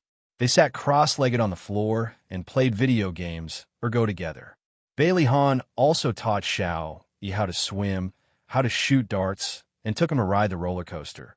In short, he would bring little Wingzy along to experience any games that children played. At night, when he was lying in bed, he would take out books such as How to Play with Children and How to Be a Good Father from under his pillow and study them. The results of playing with his son were obvious. His son no longer avoided his gaze and would smile brightly at him. He was no longer like a little old man with a straight face all day. Unfortunately, his son still refused to speak. He had the patience to cure his son, but Liu Zihao couldn't take it anymore. Liu Zihao was about to cry. It had been a whole week. As the CEO of Shenghao Group, he didn't go to the company, but stayed at home with his son. There were a lot of rumors in the company, and a lot of problems had piled up in various departments. CEO, please, hurry back to the company. Liu Zihao almost hugged Bailey Han's leg and cried. I know, I'll go to work tomorrow. Bailey Han knew that it wasn't easy for Liu Zihao to withstand the pressure from the board of directors for so long. Bailey Han thought for a while and called Xia Dong. Xia Dong, I have to go back to work tomorrow. Can you bring Xiao Bao over to visit Xiao Yi? Is it inconvenient? Madam doesn't seem to want us to contact with Xiao Yi. Besides, he's almost recovered. Xia Dong's head hurt. She had a headache. She wanted to see Xiao Yi, but Madam hated her because of Bailey Han's injury. Would she still allow her to bring Xiao Bao to visit Xiao Yi? Moreover, she didn't dare to see Xiao Yi. Han didn't want to see him again. I'll take care of Grandma. It's precisely because little Wingzy has already made great progress that I don't want to fail at the last step. With little treasure here, I'm very relieved. His voice was calm and rational, without a trace of selfishness, causing her to gradually lower her guard. Okay then, if you can convince Madam. Wait for my news. This time, it wasn't difficult to convince Madame. She only had one condition. Ahan, you've neglected Yunxian for so long. No matter how angry you are, it's time to let it go. If you want me to agree, that's fine. From today onwards, you and Yunxian will resume contact. You're not allowed to refuse her calls, and you're not allowed to shut her out. Okay, no problem. It was just resuming contact. This was simple. Madame wasn't easy to deal with. Call her right now and invite her over for dinner tonight. Okay. Bailey Han's expression was indifferent. After dialing the number, he calmly said the invitation. Su Yunxian was naturally ecstatic. She thought that Bailey Han was the first to extend an olive branch, which meant that he had forgiven her. Of course, she happily accepted the invitation. Grandma, I've already made the call. When Xiaodong comes over tomorrow, don't give her a hard time. Am I that kind of person? Madame was angry and unconvinced. The banquet seemed normal, but in fact, there was an undercurrent surging. Bailey Han ate quietly and elegantly. Occasionally, he would pick up food for Xiao Yi and ignore the others. Madame, who was sitting opposite him, poked his leg with her walking stick. He received her threatening gaze and picked up Su Yunxian's favorite food. He put it on her plate and smiled. Yunxian, this is your favorite osmanthus fish. Try it. Thank you. Su Yunxian smiled faintly and used her chopsticks to pick up his favorite pork ribs. Before her arm reached his plate, Xiao Yi suddenly slammed her chopsticks on the table. She was shocked, and her chopsticks shook. The pork ribs flew into Bailey Han's arms. Everyone's gaze shifted to them. The servant hurried forward and wiped Bailey Han's face. Han, I'm sorry. Her cheeks were burning. She had never lost her composure in front of so many people. It's okay. I'll go upstairs and change. Bailey Han pushed his chair away and stood up. Xiao Yi acted as if nothing had happened. She picked up her chopsticks and ate quietly. Su Yunxian gritted her teeth so hard that they were about to shatter. That damn brat. He must be doing it on purpose. How did old Mo and his group of trash kill him last time? He was like a bomb, constantly reminding her that her weakness was in his hands, and he could destroy her at any time. What did she have to do to shut him up forever? The next day, Xiaodong brought Xiao Bao to Bailey's old residence. She had already prepared herself for people to roll their eyes at her, but she didn't expect the butler to be so nice to her. Xiao Bao went upstairs and was not as lively as usual. He leaned over to Xiao Yi's ear and chattered nonstop. He silently squatted in front of Xiao Yi and looked her up and down with his clear eyes. Xiao Yi felt uncomfortable under his stare. Xiao Bao suddenly said, Bailey, do you know that sometimes I really hate you to death? Xiao Yi's small body stiffened. Sure enough, everyone hated him because of that incident. Xiao Bao hit his forehead hard. You're really annoying. You obviously know how to talk, but you don't say it. You make everyone so anxious. Even my mommy cried a few times because of you. That woman cried because of him. It seemed like something she would do. When she was kidnapped, she even took a bullet for him. It wasn't unusual for her to cry. Because of him, Xiao Bao saw that he was in a daze and snorted coldly. Let me tell you, don't think that my mommy is pretending just to get close to your daddy. My mommy doesn't want to get close to him. If it wasn't for Gigai, forget it. I won't say so much to you. Gigai. Xiao Yi suddenly turned her head and stared at Xiao Bao. What's wrong with Gigai? Oh, you're finally willing to talk. Xiao Bao glared at her angrily. Gigai is my sister. Why are you so concerned about her? Xiao Yi choked on his words. Her round face puffed up and her eyes sparkled. She paused for a few seconds and said, She's my friend. It's natural for me to care about her. Who was the one who poured a drink on Gigai and caused her to fall ill? Xiao Bao was very vengeful. He would remember anyone who dared to hurt the people he cared about for the rest of his life. I was wrong at that time. I apologize. Even though Xiao Yi was apologizing, she still looked insufferably arrogant. Can you tell me now what happened to Gigai? Also, why did a drink cause her to fall ill? What's wrong with her? Xiao Yi's eyes had a sharpness that didn't match her age. She caught the information that Xiao Bao had inadvertently revealed in his words. Xiao Bao rolled his eyes and sat across from him. Crossing his short legs, he said, I can tell you, but you have to tell me who your mommy is first. Xiao Yi's expression darkened. I don't know either. She passed away right after I was born. Have you seen her picture? He lowered his head sadly. No, I don't know what she looks like. How did your mommy pass away? Xiao Yi clenched her fists and gritted her teeth. They said that she eloped with someone and got into a car accident, but I don't believe them. I think she's still alive. Xiao Bao didn't know how to comfort him. He patted his little shoulder and changed the question. Bailey E., how old are you this year? Xiao Yi stared at him. Why are you asking this? His mind jumped too quickly. Don't worry about it. Just tell me the answer. Xiao Bao had always been brooding over the fact that Bailey Han had abandoned the three of them and had a child with someone else. Therefore, he really wanted to find out who Bailey Han had given birth to Bailey E. and when he had started to betray his mother. Xiao Yi thought of his condition and answered reluctantly, 4.5 years old. Xiao Bao's pupils shrank. He and Xiao Guai were also 4.5 years old. Bailey Han, that bastard, was actually fooling around with another woman when his mommy was pregnant. He was so angry. He gritted his teeth and asked, Then what's your birthday? The 6th of February. Xiao Bao was petrified.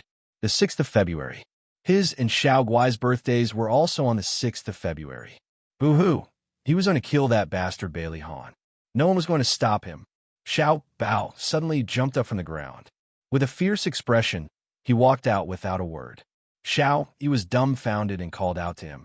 Hey, where are you going? Xiao Bao turned around and bared his teeth sinisterly. I'm going to kill Bailey Han. Xiao Yi was stunned at first. Then, he held his stomach and laughed heartily. Still not satisfied, he lay on the ground and copied Xiao Bao's old actions.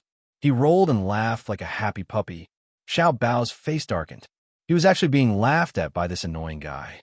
The corners of his mouth twitched. Stop laughing. Ha ha. Xiao, he seemed to want to make up for all the laughter he hadn't used in the past 4 years. He rolled around on the ground happily. Xiao Bao was completely enraged. His eyes were round and round. Fine, keep laughing. Don't think that I'll tell you about Xiao Guai. Xiao, he stopped laughing and turned around to sit up. He raised his little chin and his eyes were full of disdain. Xiao Bao, you're not a man. You don't keep your word. I despise you. Beauty novel Songshu 566.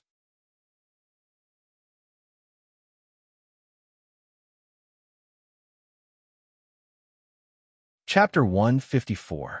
Xiao Bao raised his eyebrows, a mischievous glint in his black eyes. I'm not a man. I'm a child. This time, it was Xiao Yi's turn to grit his teeth in anger. Xiao Bao, you cheated. All's fair in war. Bailey E., I'm sorry.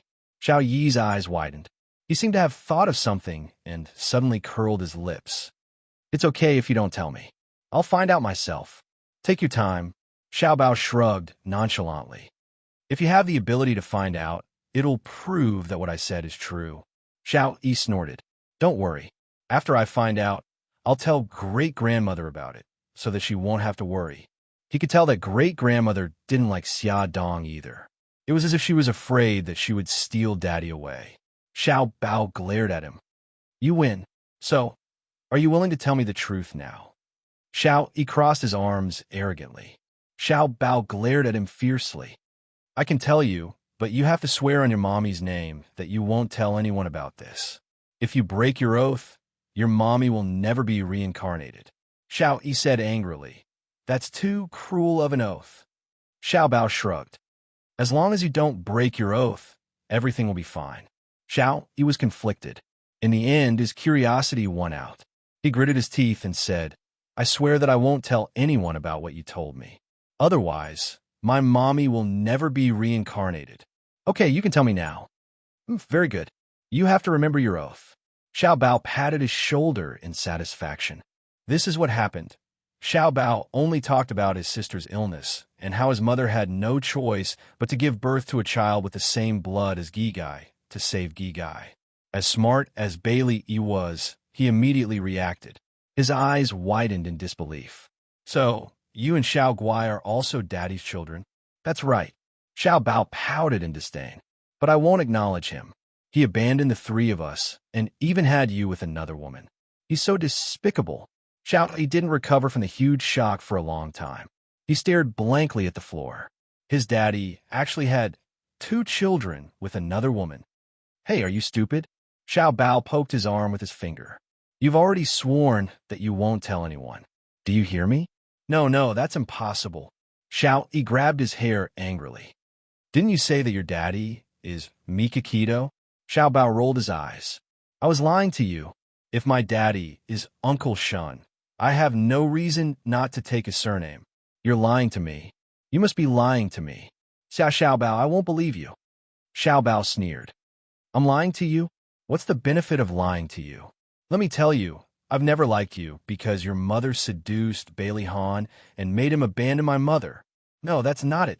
My mother isn't that kind of person. Daddy must know my mother first. Xiao Bao, you're not allowed to speak ill of my mother. Whether you believe it or not, that's what happened.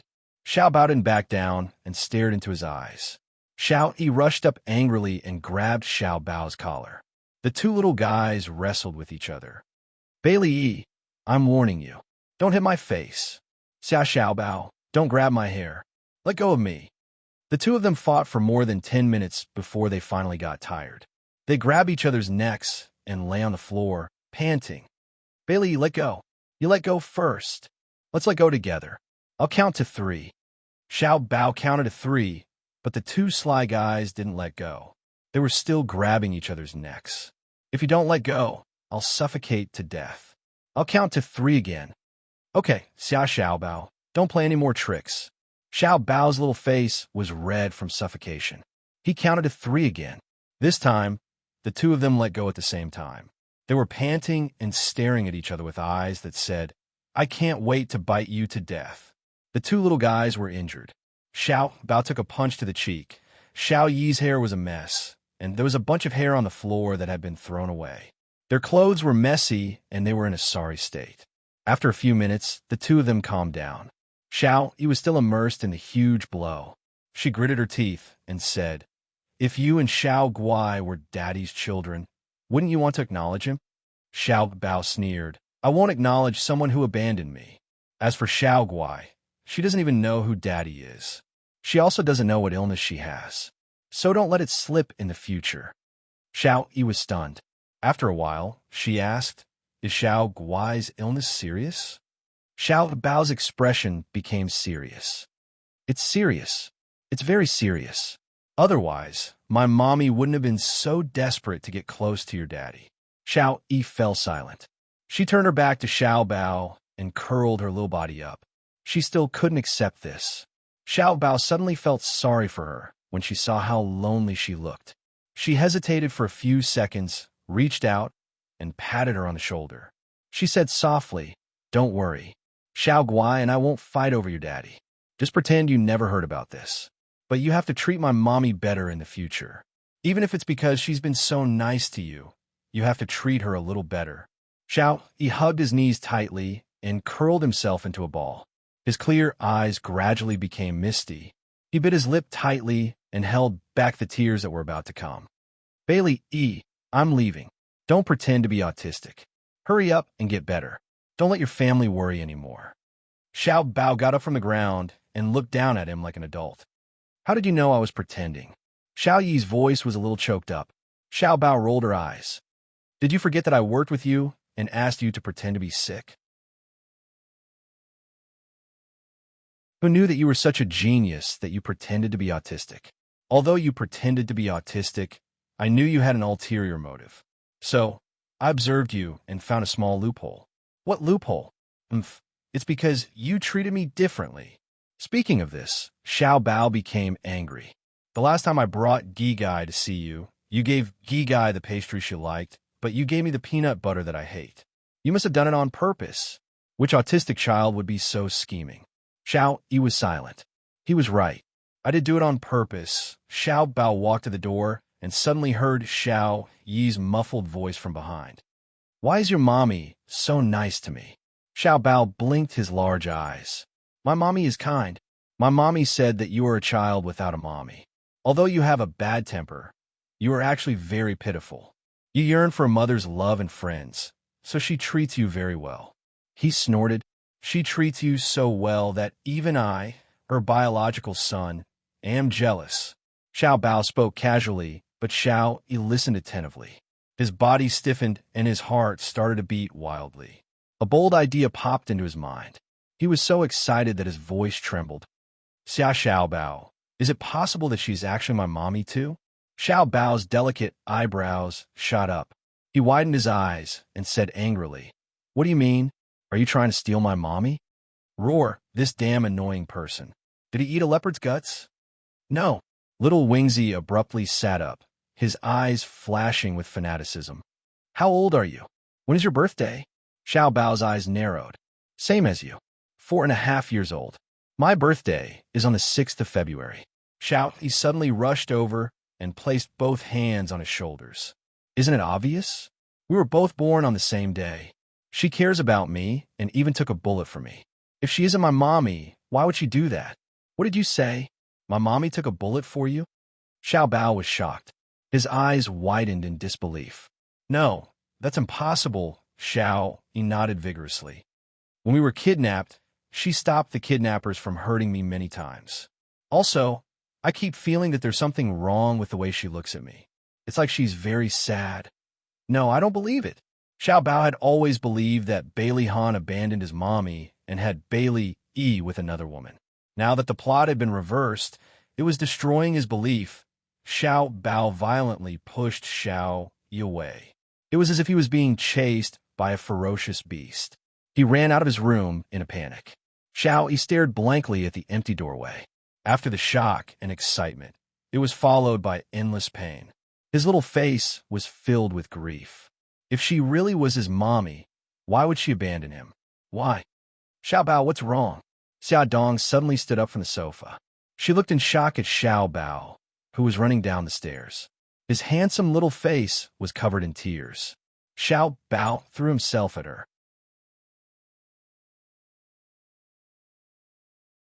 She quickly bent down and picked him up. Baby, what's wrong? Are you feeling unwell? Quick, tell mommy. Xiao Bao looked at her anxious expression and burst into tears. She had never seen him cry so sadly. Her heart ached as well. She stroked his weak back to comfort him. Baby, it's okay. It's okay. Mommy is here. Mommy will take you home. She lovingly kissed her son's forehead. Ignoring the servant's curious gazes, she smiled apologetically at the butler. I'm sorry. Baby isn't feeling well. I'll take him home first. The butler thought that Xiao Bao had an argument with his young master. He bowed politely. Miss Xia, young Master Qi, please take care. Xia Dong carried her son and left. She didn't know that Xiao Yi was standing at the top of the stairs, looking at their backs with an expressionless face. Xiao Bao curled up in her arms. He was crying so hard that his tears soaked her clothes. She placed him in the front passenger seat. She pulled out a tissue and gently wiped the tears from his face. She said gently, Baby, tell mommy what happened. Xiao Bao gradually stopped crying. He raised his little face. His large eyes were still filled with tears. Mommy, is Xiao Yi also your child? At Hongcha 866.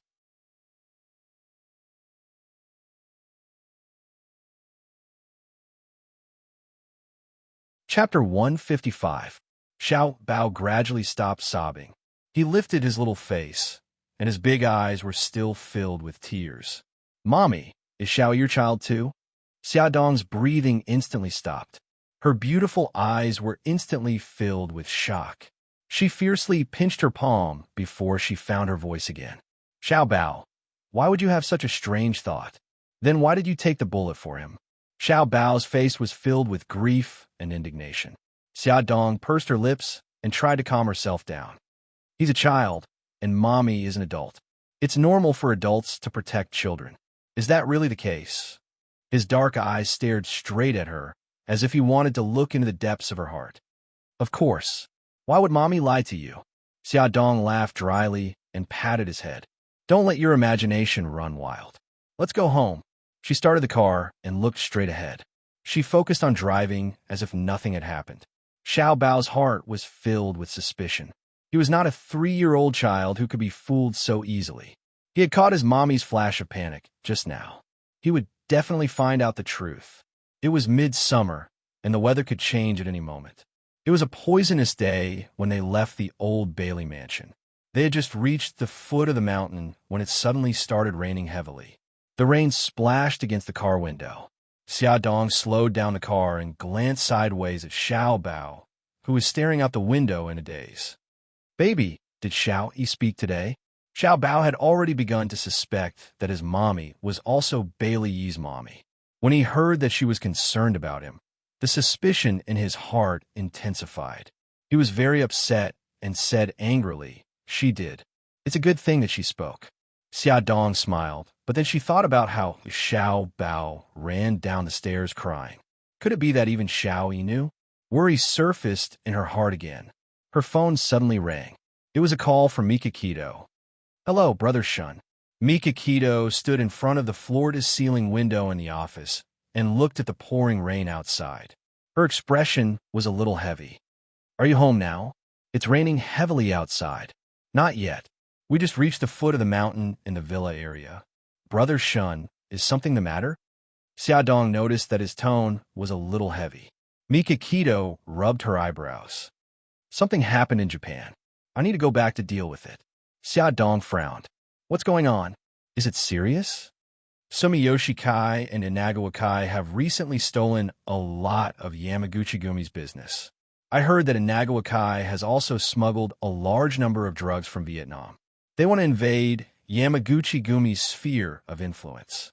The Sumiyoshi Kai and the Inagawa Kai were the two major Japanese gangs, second only to the Yamaguchi-gumi. The three gangs were harmonious on the surface, but in fact, there were undercurrents and constant struggles.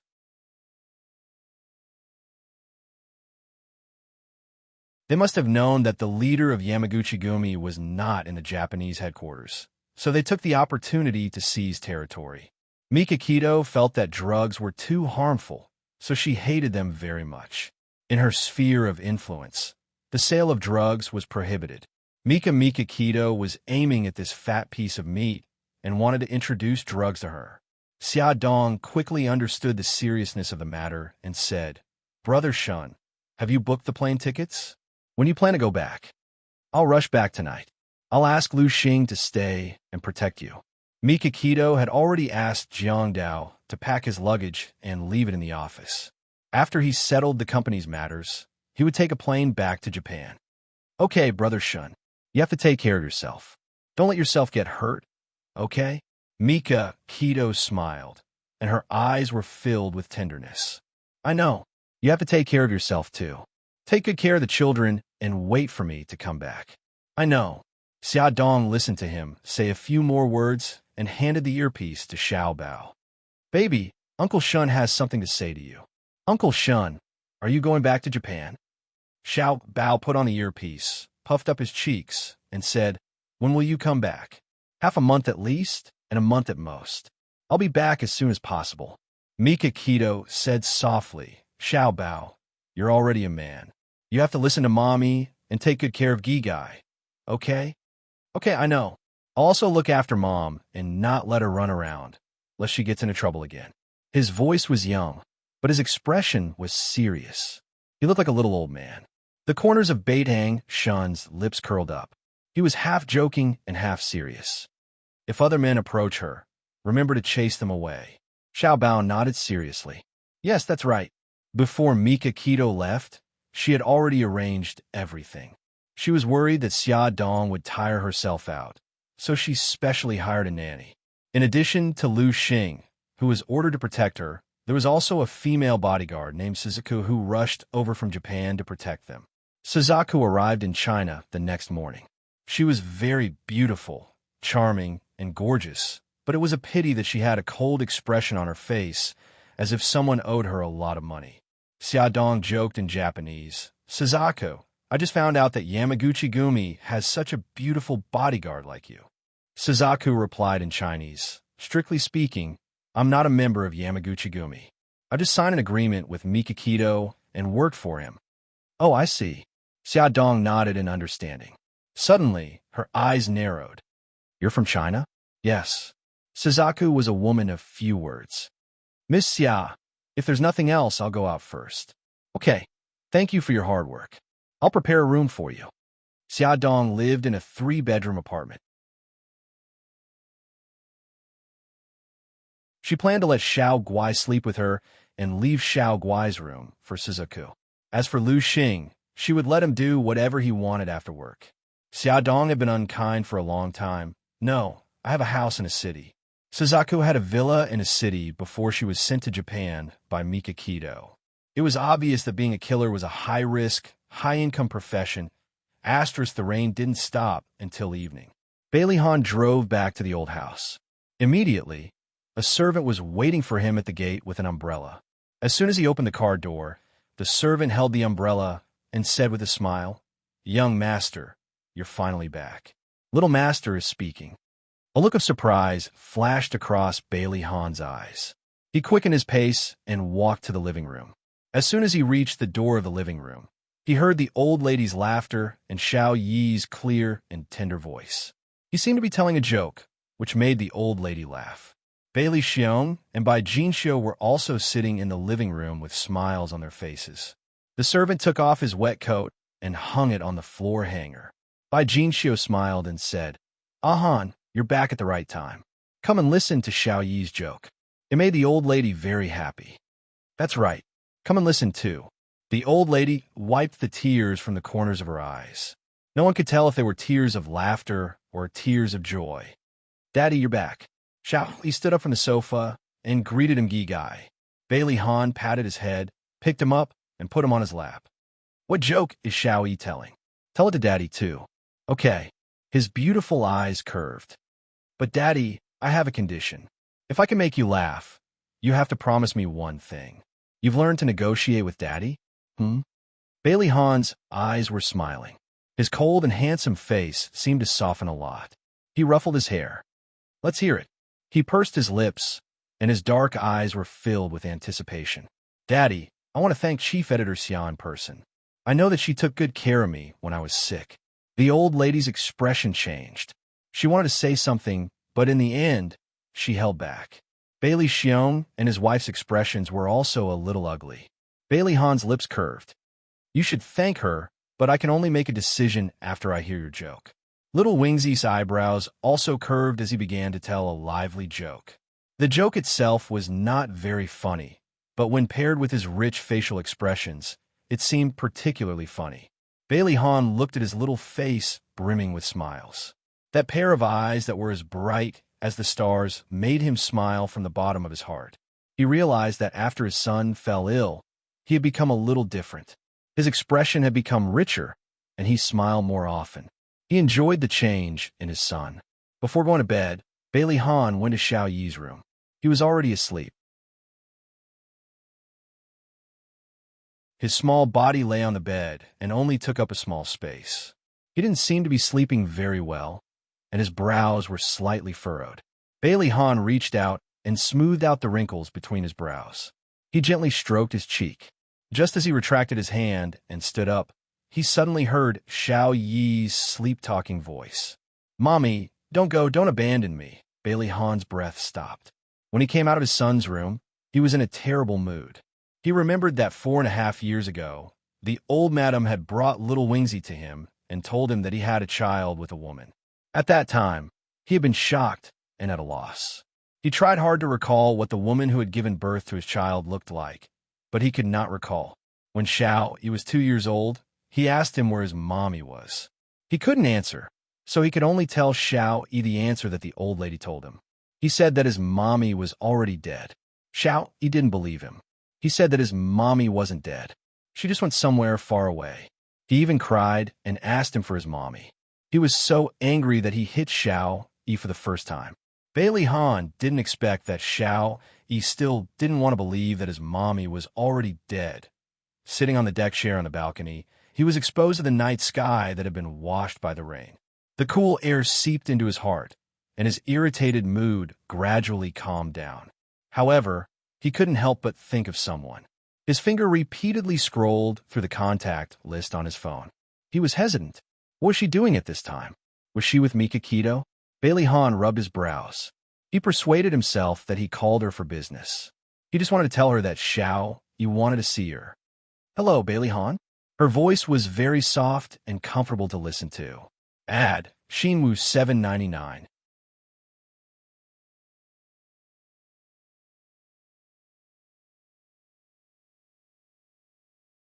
Chapter 156.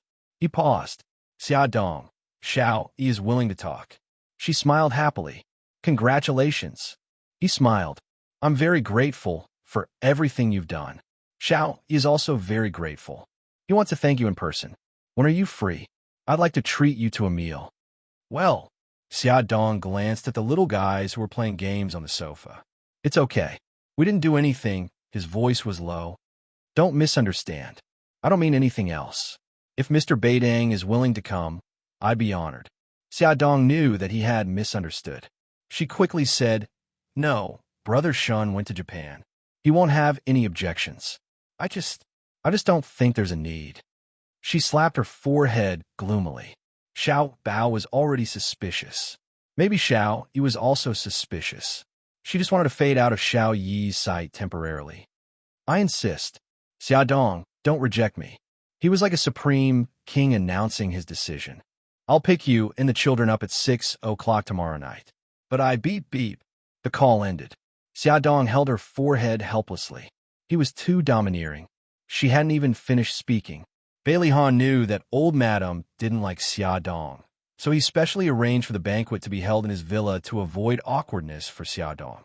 Although he and Xiao Yi hadn't returned to the villa for a long time, the servants still cleaned the place every day. It was spotless. When they returned, they didn't feel uncomfortable at all. According to his instructions, the butler added a rocking chair, hanging basket, seesaw, and other children's play facilities in the garden. In just one afternoon, the butler led the servants to decorate the villa's outdoor balcony into a Caribbean-style banquet venue. Under the blue sky and white clouds, the golden sunset covered the entire open-air balcony with a layer of faint radiance. Tall palm trees, coconut trees, and date trees exuded the unique fragrance of trees and fruits. Under the parasols, there were a few white reclining chairs placed side by side. The ground was covered with a layer of fine and soft white sand, which was said to be specially transported from overseas beaches. Not far away, there was a barbecue rack. A foreign chef in a chef's uniform had already started barbecuing the meat. The fresh meat sizzled on the barbecue rack, and the aroma of the meat permeated the air. A violinist stood by the railing, his back facing the setting sun as he played a melodious tune. Bailey Han was wearing a white tuxedo, and Xiao Yi was also wearing a white suit. When the father and son stood together, they looked exactly the same and were both extraordinarily handsome. Everything was so charming. The moment Xia Dong and the children stepped onto the balcony, they were immediately mesmerized. Xiao Guai's little face was red with excitement. He covered his face and screamed, "It's so beautiful! Mommy, it's exactly like the beach."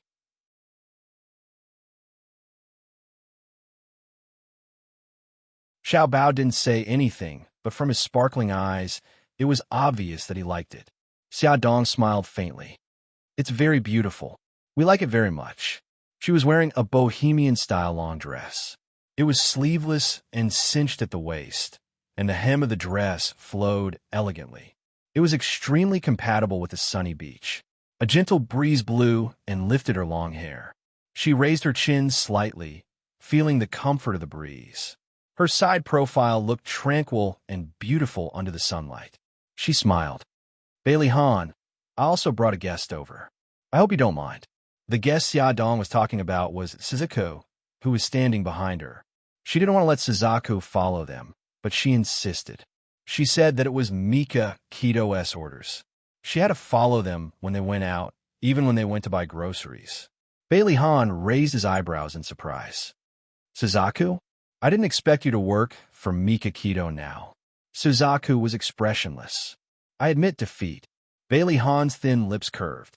Your master ordered you to follow Xia Dong at all times, including when she goes on dates? Suzaku glanced at him indifferently. Mika Kito is worried that someone has kidnapped Miss Xia. Xiaodong wiped her sweat and quickly smiled. Suzaku, since you're here, don't just stand there. Do whatever you like. I think Mr. Bailey won't mind, okay? She looked at Bailey Han for help. Bailey Han shrugged. Of course he won't mind. Miss Suzaku, please make yourself at home. The last golden ray of the setting sun slid past the horizon. They were either lying or sitting on the beach, enjoying the delicious food and listening to the melodious music. It was as if they could hear the sound of the waves. The cool breeze blew gently, and it was extremely comfortable.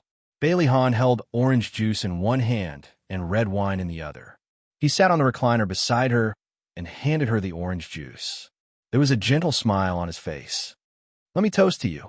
Thank you for taking care of Xiao-Yi these days. You can't drink alcohol, so orange juice can replace it. I didn't do anything. You don't have to be so polite. Xia Dong clinked her glass with his and smiled as she took a sip of the orange juice in her glass. Bailey Han tilted his head and looked at the three little rascals playing in the rocking chairs in the distance. He chuckled and said, "They're getting along very well now. I'm very happy that they have become friends. There's a kind of friend that is called no discord, no concord. Xiao-Yi and Xiaobao are like that." Xiaodong looked at them laughing, and her heart softened. Her eyes were as bright as the stars, and there was a charming smile on her face. Bailey Han's gaze fell on her. She was very beautiful when she smiled. Her eyes were curved like beautiful crescent moons. Her eyes were clean and clear without any impurities. Her happiness seemed to be very simple. As long as the children were happy, she would be happy too.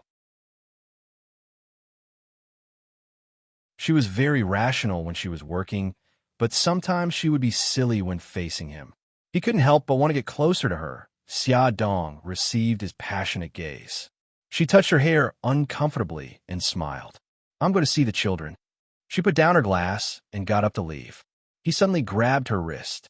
Her body stiffened, and she didn't dare to look back. His voice was low and hoarse. "Xia Dong, who is the father of the children? Is it Mika Kido?" Xia Dong lowered her head.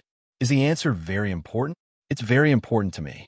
If it was Mika Kido, then he had no chance at all. He waited for her verdict.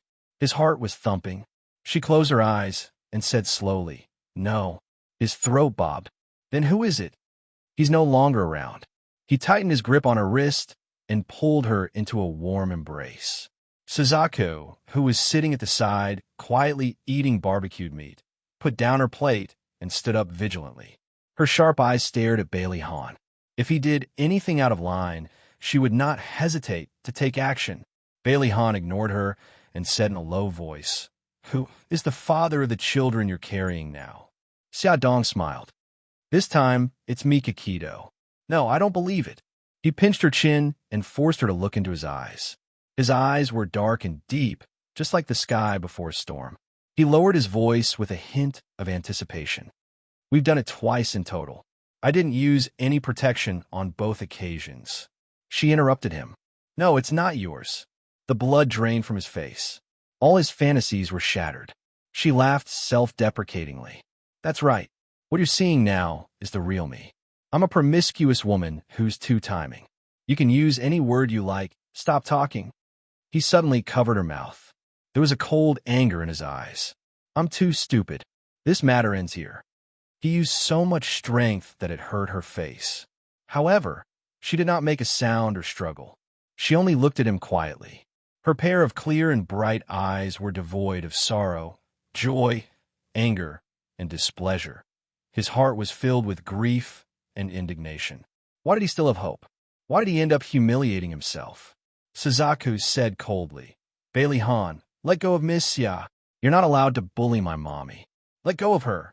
Xiao Bao realized that there was something wrong with the adults here. She jumped down from the rocking chair and rushed over without thinking. She kicked Bailey Han's long legs fiercely. Bailey Han slowly released his hand. His face was dark as he left the balcony without a word. He was in a terrible mood and needed to be alone to get some fresh air. With the crisis resolved, Suzaku sat down and continued to enjoy the food and wine. "Mom, are you all right?" Xiao Bao nudged Xia Dong, who was frozen on the spot, worriedly. "I'm fine."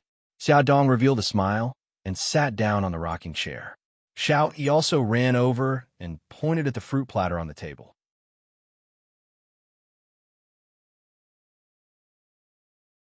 Chief Editor Xia, the servants just delivered these fruits. What do you like to eat? I'll get it for you. He looked so cute in his white suit. Xia Dong couldn't help but pat his head. She smiled and said, "Thank you, Xiao Yi, but there's no need. I'm already full. Brother, come over quickly. There's a little bug on the rocking chair. I don't dare to get down." Xiao Bao and Xiao Yi both ran away, leaving Xiao Guai alone on the rocking chair. She cried out pitifully, "Gi Gai, don't be afraid. I'll be right there." Xiao Bao ran away quickly. Xia Dong stood up and wanted to follow, but Xiao Yi suddenly grabbed her finger. There was a sweet smile on her little face. "Chief Editor Xia, I see a strand of white hair on your head. Can I pluck it out for you?"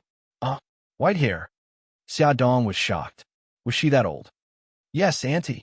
You're a little shorter. I'll pluck it out for you." Xia Dong glanced at the rocking chair. Xiao Bao should have already removed the bug. Xiao Guai jumped down from the rocking chair. The siblings walked over hand in hand. "Oh, okay. Then I'll have to trouble you." Xia Dong squatted down and lowered her head. She felt a pair of small hands caress her hair. Then she felt a sudden pain. "Are you done?" she asked. "Yes, I'm done." Xiao Yi quickly plucked it out and put it in his pocket. She looked up. "Xiao Yi, let me see." Xiao Yi had already taken out a strand of white hair from his other pocket. He handed it to her. Actually, he picked it up from his great-grandmother's room. Attention, Hongcha 866.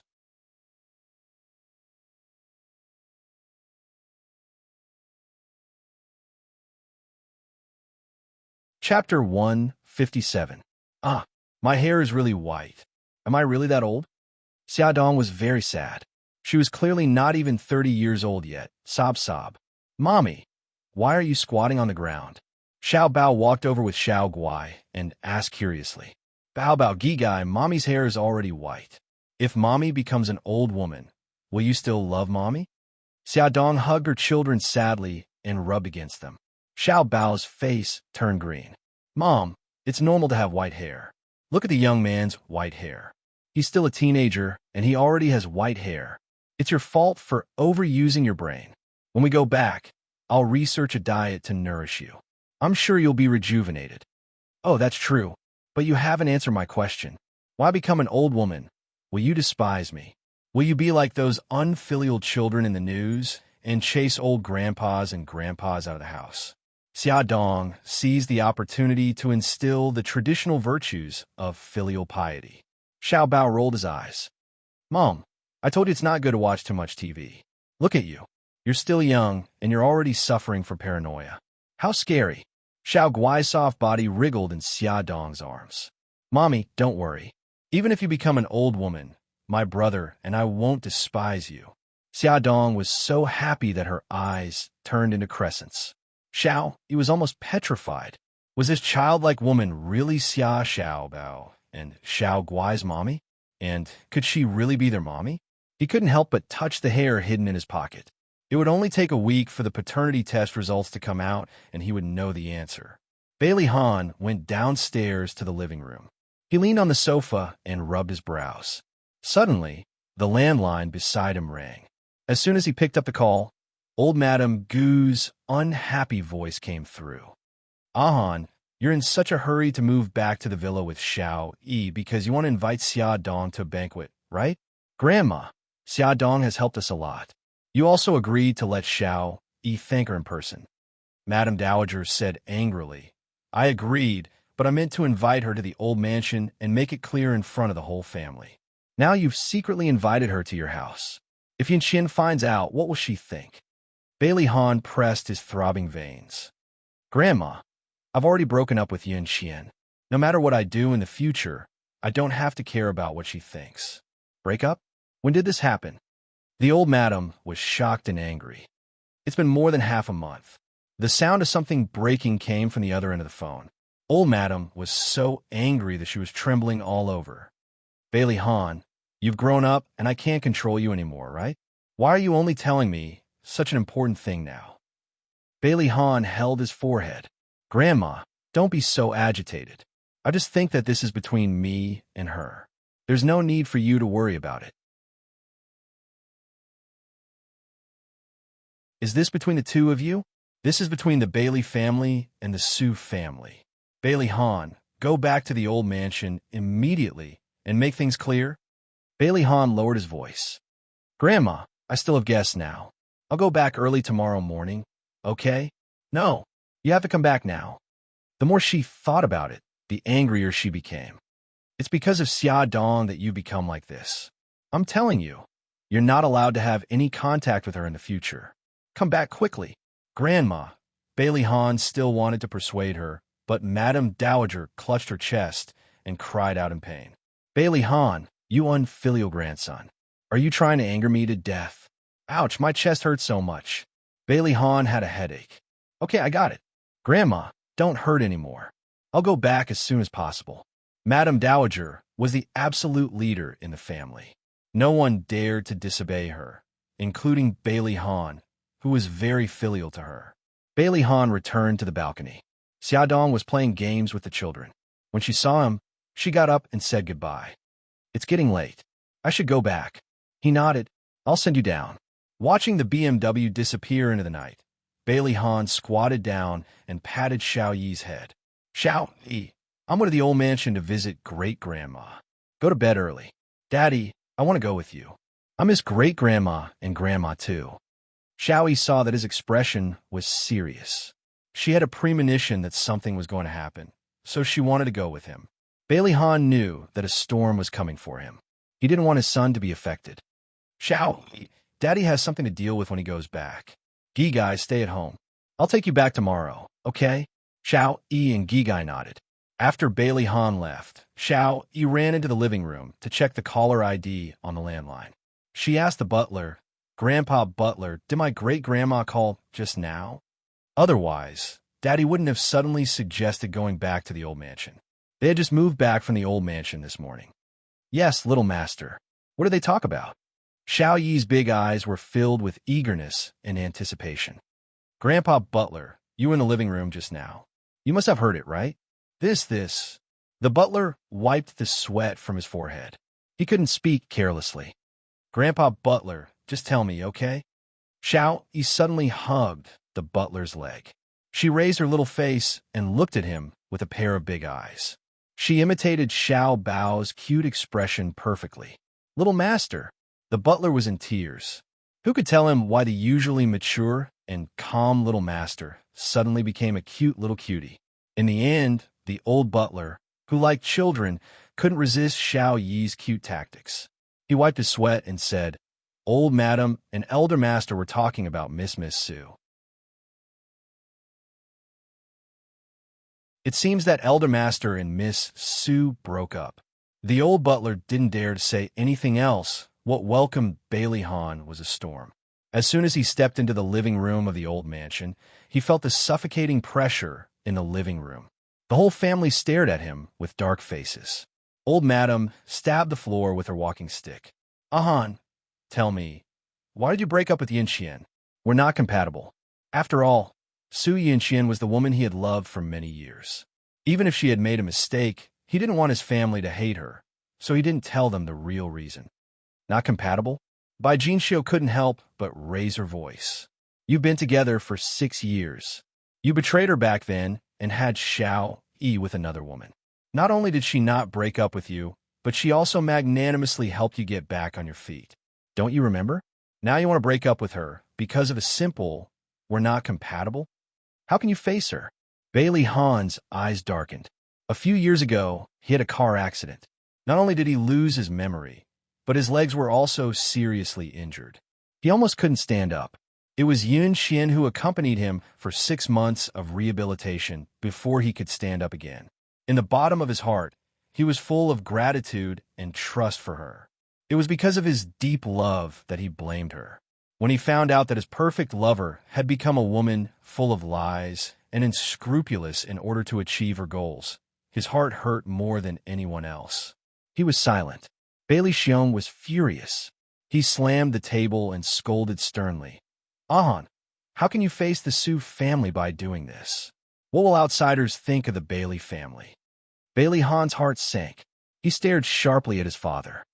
Others can blame me, but you don't have the right to do so. The one who humiliated the Bailey family is not me, Bailey Han, but you. Back then, who didn't know that the young master of the Bailey family had a mistress outside and even brought his illegitimate child home. Even now, Lu Xiaoxiao was still living in the villa he bought for her. You unfilial son. Bailey Xiong was so angry that his blood pressure rose. He pointed at him with a trembling finger.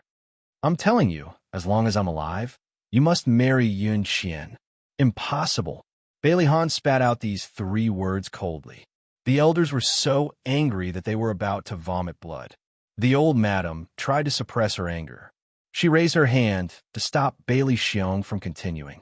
Her eyes were as sharp as knives. She stared at Bailey Han. Han, tell me honestly, did you break up with Yin Qian because of Xia Dong? No, this has nothing to do with her. Bailey Han said calmly. Grandma, she's an outsider. Don't drag her into this. The old madam sneered. An outsider? Han, I watched you grow up. You can't hide from my eyes. I know how special you are to her. I'll make it clear today.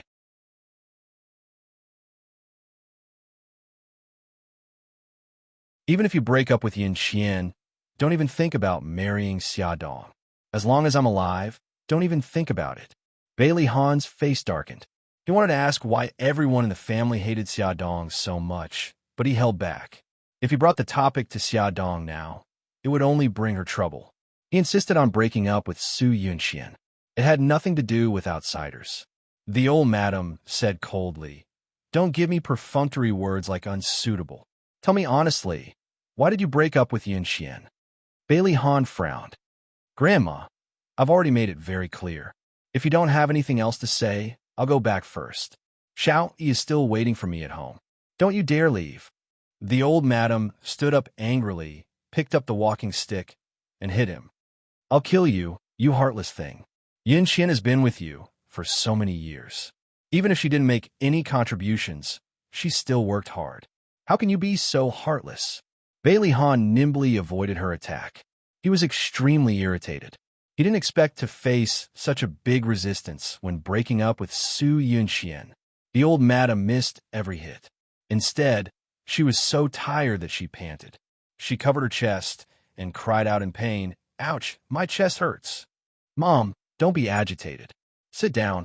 Bailey Xiong hurriedly supported her.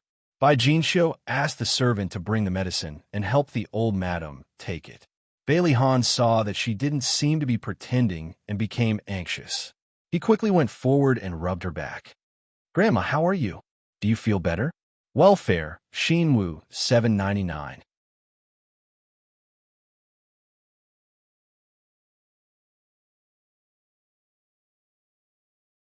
Chapter 158. The old madam took a deep breath and slapped him on the arm. Tears streamed down her face. You brat. Why are you always so worrisome? I thought that you would be more mature now that you're a father, but you still did something so infuriating. Grandma, don't be agitated. Be careful not to hurt your body. If you're angry, take it out on me. I'm thick-skinned, so I'm not afraid of being hit. Bailey Han caressed her back and coaxed her. The old madam huffed. What's the point of hitting you? If you really want to appease my anger, apologize to Yun Qian and reconcile with her quickly. Great-grandma, grandpa, grandma, daddy. No one noticed that Xiao Yi had suddenly appeared at the door of the living room. Baby Yi, why are you here? The old madam quickly waved her hand. Xiao Yi walked in front of her and looked up pitifully. Great-grandma, don't blame my daddy. Baby Yi, great-grandma isn't blaming your daddy. I'm just discussing something with him. The old madam carried him onto her lap and stroked his head. How'd you get here? I asked the chauffeur uncle to send me here. Great-grandma, I suddenly thought of something, so I came over. You won't blame me, right? Xiao Yi leaned his head into her arms and said crisply, Oh, you mischievous boy. How dare you come out of the house alone? Aren't you worried that great-grandma will blame you? Now you know how to worry. Her beloved great-grandson was acting coquettishly in the old madam's arms. Her anger subsided a lot. She pinched his soft cheeks and said, What did you think of that made you come over? Xiao Yi looked at the old madam innocently with his big eyes. His little face puffed up slightly, making him look very lovable. I was thinking about how I rolled down the stairs that night. The old madam was shocked. What happened? Xiaoyi paused and said, I accidentally heard Annie Yun Qian talking to someone on the phone. The other party seemed to be called Godfather. That night, I went up the stairs with Annie Yun Qian, and I asked her who Godfather was. Auntie Yun Qian seemed to be in a panic. She told me not to talk nonsense. I lied to her. I said I knew who the Godfather was, and she pushed me down the stairs. Xiao Yi's face was full of fear, and her small body trembled. She hugged the old madam's waist in fear. Great-grandmother, I'm so scared. The old madam was shocked. She hugged him tightly and patted his back. Xiao Yi, did you make a mistake? Why would Yun Qian push you down the stairs? Xiao Yi suddenly raised her head. Her bright eyes were filled with tears, and her face was full of fear. Great-grandma, I didn't make a mistake. I didn't lie. She really pushed me down the stairs. No, how could this be? How could this be? The old madam couldn't believe it. Yun Qian had always been good to Xiao Yi. How could she do such a thing? If someone else said it, she definitely wouldn't believe it. But Xiao Yi never lied. Bailey Han's feelings were very complicated. He had always wanted to find out the truth about Xiao Yi falling down the stairs. But when he found out the truth, his heart hurt more than anyone else. Bai Jinxiu and Bailey Xiong were also shocked. Bai Jinxiu shook her head. I don't believe it. Xiao Yi, did you lie because you didn't want Yun Qian to be your mommy? I didn't. Grandma, every word I said was the truth. Xiao Yi said angrily. Bailey Han rubbed his brows and said in a deep voice, Mom, Xiao Yi didn't lie. That night, I heard Xiao Yi and Yun Qian's conversation at the top of the stairs. Did you also see Yun Qian push Xiao Yi down the stairs? Bai Jinxiu was very satisfied with Su Yun Qian as her future daughter-in-law, so she naturally spoke up for her. Also, who is the Godfather? Why did Yun Qian panic when she heard his name? The whole thing is completely baffling. Mom, although I didn't see Yun Qian push Xiao Yi down the stairs, I believe that Xiao Yi wouldn't lie. When Bailey Han looked at his mother now, it was as if he was looking at himself in the past. His bias towards Su Yun Qian had already reached a terrifying level. Mom, the Godfather is the middleman of a city's killer organization. Why did Yun Qian panic when she heard his name? Why did Xiao Yi hear her talking to the Godfather? Isn't the information revealed clear enough? Bailey Han didn't want to involve Xia Dong's matter. Bai Jinxiu still didn't want to believe it. Old Madam's face turned pale. She was more rational than Bai Jinxiu, and of course, she thought more deeply than her.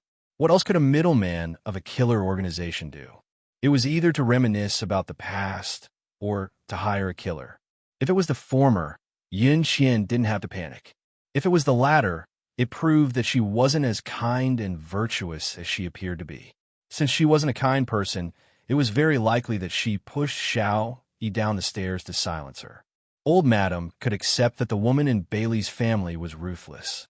Otherwise, how could she support the whole Bailey's family? But she could only be ruthless to outsiders, not her own family.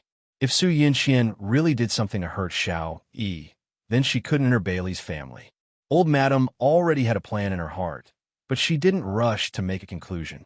She looked up at Bailey Han and asked, Is this why you broke up with Yun Qian? Bailey Han didn't say anything, which was a tacit admission. Xiao Yi refused to let Su Yunqian off easily.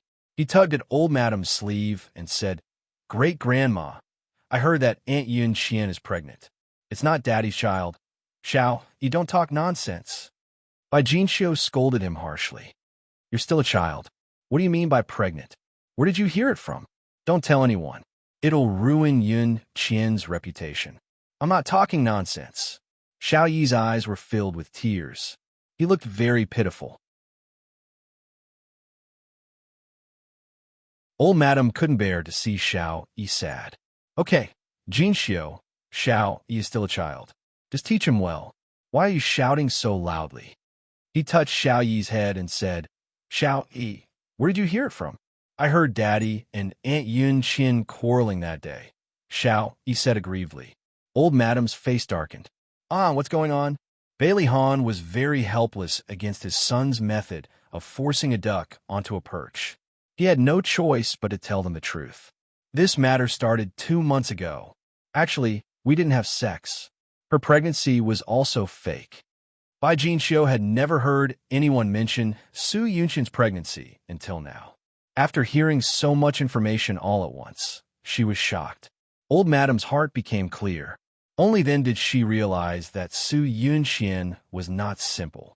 She had said that she had a miscarriage at the hospital back then, probably to cover up the fake pregnancy. How dare you hide this kind of thing from me? Old Madam was disappointed in Bailey Han and even more disappointed in Su Yunqian.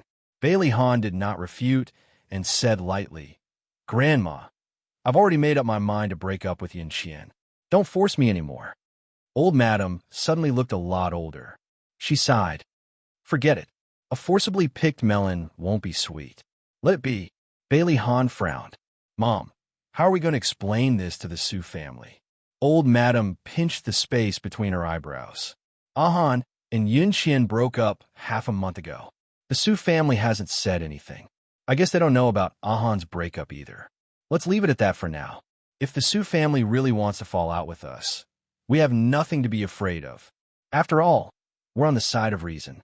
After the storm, everyone except Xiao Yi looked a little tired. Bailey Han brought Xiao Yi back to the villa. The father and son did not speak along the way. The atmosphere in the car was tense. The driver was sweating profusely.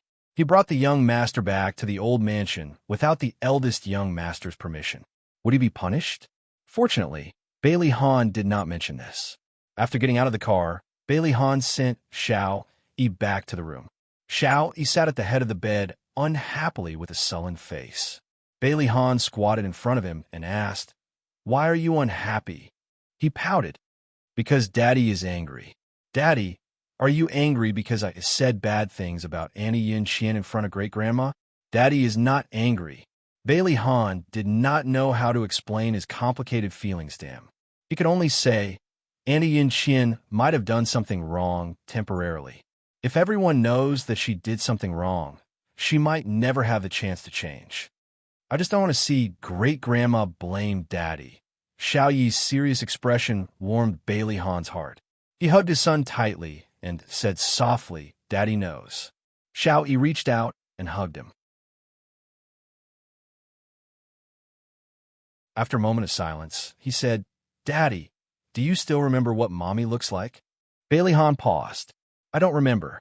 Why are you suddenly asking about this?" Xiao Yi's mood suddenly fell.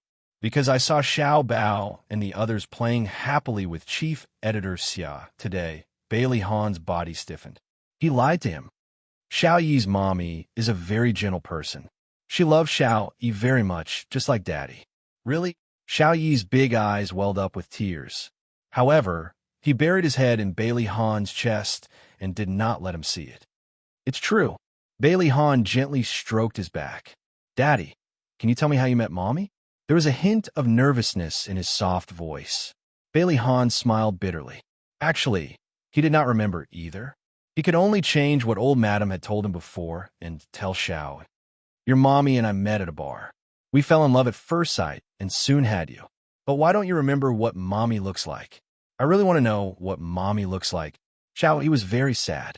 He had never even seen his mommy's photo since he was young.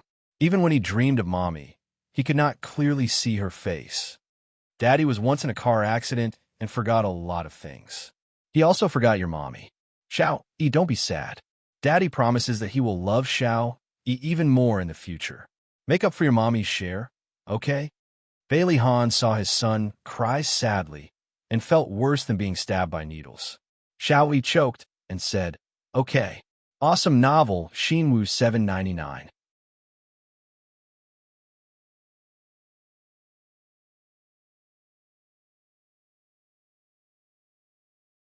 Chapter 159.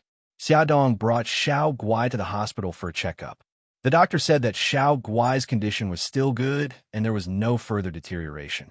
This meant that the chemotherapy had temporarily controlled her condition. At the same time, he suggested that Xiaodong send the child to the hospital as soon as possible for easier treatment.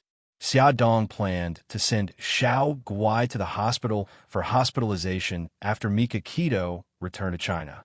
The side effects of the chemotherapy on Xiao Guai were starting to show. When Xia Dong was combing her hair in the morning, she would secretly pinch a handful of hair that had fallen out behind her back and quietly throw it into the bottom of the trash can. After every chemotherapy session, Xiao Guai would be very tired. From the time she left the hospital until she got into the car, Xia Dong would always carry her and put her in the front passenger seat. She would fall asleep very quickly. Every time this happened, Xia Dong would feel very upset. She wished she could bear all the pain on behalf of her daughter. Xiao Guai fell asleep again. Her little face was abnormally pale, without a trace of blood. While waiting for the traffic light to turn green, Xia Dong took out a clean blanket and covered her body. After Xia Dong turned around, she inadvertently saw the car beside her. The driver was Lin Shihao. Beside him was a beautiful woman. The woman smiled and said something to him. Lin Shihao also smiled. Then the woman took a tissue and wiped his forehead. Her movements were natural and practiced. Lin Shihao calmly accepted it. Xia Dong frowned. They seemed to be very close. After returning home, she still could not forget that scene. After thinking for a long time, she decided to give Yi Siki a call. Yi Zi, I went for a prenatal checkup today and realized that old Lin was not around. Didn't he go to work today? Yi Siki laughed. Yeah, you should have called him in advance. He went to a conference today. Just him alone? No. I heard from him that he went with a colleague. Xia Dong replied with an "oh" and teased. Could it be a woman? Yi Siki smiled. He was with a female doctor. Old Lin said that she was his junior and had just returned from America not long ago. The director even specially instructed him to bring her out to see the world. Why is the dean involved again? You don't understand. Elder Lin's junior is the dean's daughter. Xia Dong said half-jokingly. The dean's daughter is beautiful and capable. Aren't you worried that she will fall for your husband? Yi Siki scoffed at her words. Old Lin tells me everything. Do you think I need to worry? Xia Dong smiled. I'm not asking you to suspect him. I just want you to be more careful. Even if Lin Shihao doesn't have any bad intentions, there are so many beautiful doctors in the obstetrics and gynecology department. Who knows if they will have any ideas? Don't worry. I have absolute faith in our old Lin.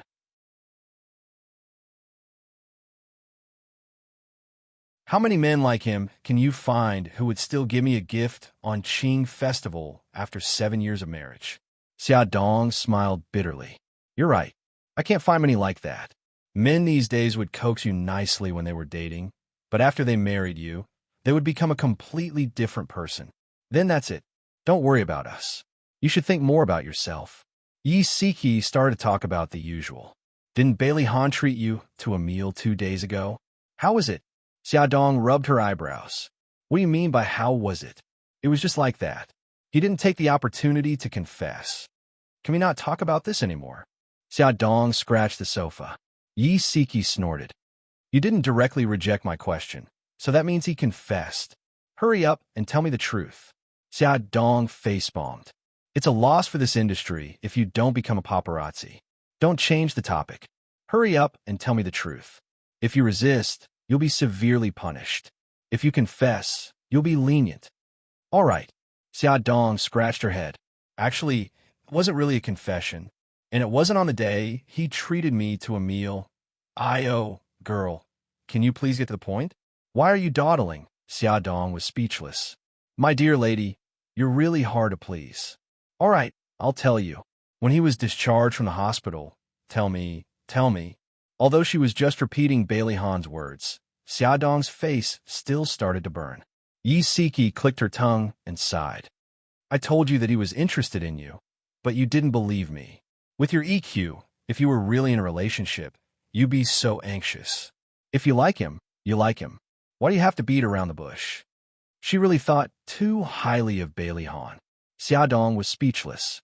Yi Siki sighed. Actually, I've always thought highly of Mika Keto. Although he looks cold, he treats you and the children quite well. But the problem is that his profession is too dangerous. If you were to be with him, you'd be in a lot of danger. Comparing him to you, Bailey Han's advantages are obvious. Yi Siki didn't say anything else. She planned to change it to matchmaking Bailey Han and Xia Dong in the future. Xia Dong felt that she had failed. She had called Yi Siki to remind her to be more careful, but she didn't expect her relationship problems to be exposed. She quickly changed the topic. Your old Lin will be in the hospital tomorrow, right? I'll go for a prenatal checkup tomorrow. Yi Siki's long-winded speech was stopped by her. Although she didn't want to give up, she was afraid that if she said too much, Yi Siki would be annoyed. So, she followed her lead and said, yes, old Lin will go to the hospital tomorrow. Xia Dong heard the ringtone and said, Yi Zi, I have another call coming in. I'll hang up first. Okay, call me if you need anything. Xia Dong ended the call with Yi Siki and answered Bailey Yun's call. Fox, what's the matter? Bailey Yun's voice was a little low. Xia, I want to meet you. Sure. You could decide the time and place. I know you have to take care of the children. I'll come to your place tonight. I'll call you when I arrive. Bailey Yun sounded a little off. Xia Dong was worried and asked a few more questions. He said that it was fine and that they would meet again tonight. Who would have thought that in the evening it would start to drizzle? Xia Dong called Bailey Yun, but no one picked up. She walked to the window from time to time and looked out.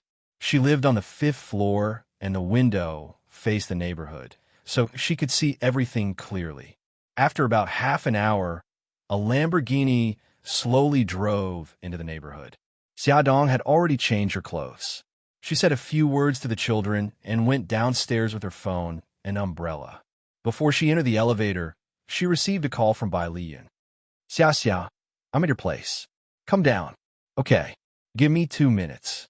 I'm going into the elevator. She walked out of the door and saw him standing in the rain without an umbrella. The rain fell on him sporadically. She quickened her pace and walked over to him. She held the umbrella over his head and said, It's raining. Why didn't you wait in the car? His hair was already wet. His handsome face was also covered with rain. His charming fox eyes were slightly narrowed as he stared straight at her. What's wrong? Xia Dong felt uncomfortable being stared at by him. He smiled and chuckled. I'll take you somewhere. Okay. Xia Dong followed him into the car and handed him a tissue. Wipe your face. You're all wet. Bailey Yin took the tissue and wiped his face casually. The Lamborghini slowly drove out of the neighborhood. After driving for more than 10 minutes, it stopped on the road near the man-made lake. We're here. Bailey Yin suddenly leaned over. His handsome face was getting closer and closer to her. She grabbed the seatbelt awkwardly. He chuckled. I'll help you unbuckle your seatbelt. I can do it myself. Xia Dong quickly unbuckled her seatbelt and got out of the car. Bailey Yin walked to her side and held her hand. Without looking at her, he said softly, The steps are slippery. Be careful. Xia Dong was too embarrassed to push his hand away. The man-made lake wasn't very big. There was a pavilion beside it. When Xia Dong got closer, she realized that there were dozens of lotus lanterns floating in the lake. All of the lotus lanterns were gathered in the shape of a heart. Although the rain wasn't heavy, there was wind. The wind blew the candles in the lotus lanterns until the flames flickered, but none of them went out. Did you light all these lanterns yourself? He nodded and asked with a chuckle, Do they look good? Yes, but why did you light so many lanterns? Xia Dong was still wondering why he was so wet when the rain wasn't heavy. It turned out that he had lit the lanterns in the rain earlier. Bailey Yun's face twitched uncontrollably. He reached out and knocked on her forehead. I beg of you, can't you be a little more romantic? Oh, Xia Dong rubbed her forehead innocently. It's not that I'm not romantic. It's just that I find it strange. It's not like today is a special day. By the lake, the night was cold. In the lake, the candlelight flickered and the waves were beautiful. They stood in the pavilion, quietly looking at the lake and the candlelight. He suddenly reached out his arm and turned her shoulder around. His eyes looked at her seriously, as if he wanted to see into her heart. She was a little flustered. Bailey Yun held her shoulders with a serious expression. Xia Dong, I love you. He thought about what Xiao Tianxing said for a long time. In the end, he decided to stake everything on one throw to let her understand his feelings. I love you. This was the first time someone had confessed to her in such a clear and straightforward manner, but she was still extremely flustered. Fox, you don't joke around. His fingers gripped her shoulders so tightly that they hurt. His voice was serious and urgent. I'm not joking. Xiaodong, I've liked you for 5 years. Her heart trembled. She bit her lip and didn't dare to look into his eyes. He waited anxiously for her to speak. After a long time, Xiaodong finally said the 3 words that he didn't want to hear the most. I'm sorry. His heart, which had been in his throat, suddenly fell to the bottom of the valley and shattered into pieces. After a long time, he found his voice again. It was bitter and hoarse. What? Xiaodong smiled bitterly. Look, I already have 2 children, and I'm pregnant with a 3rd. You, on the other hand, are handsome, rich, and charming. We're not compatible at all. The light in his eyes disappeared. He stared at her flat stomach in disbelief. Why you're pregnant? Awesome novel, Hongcha 866.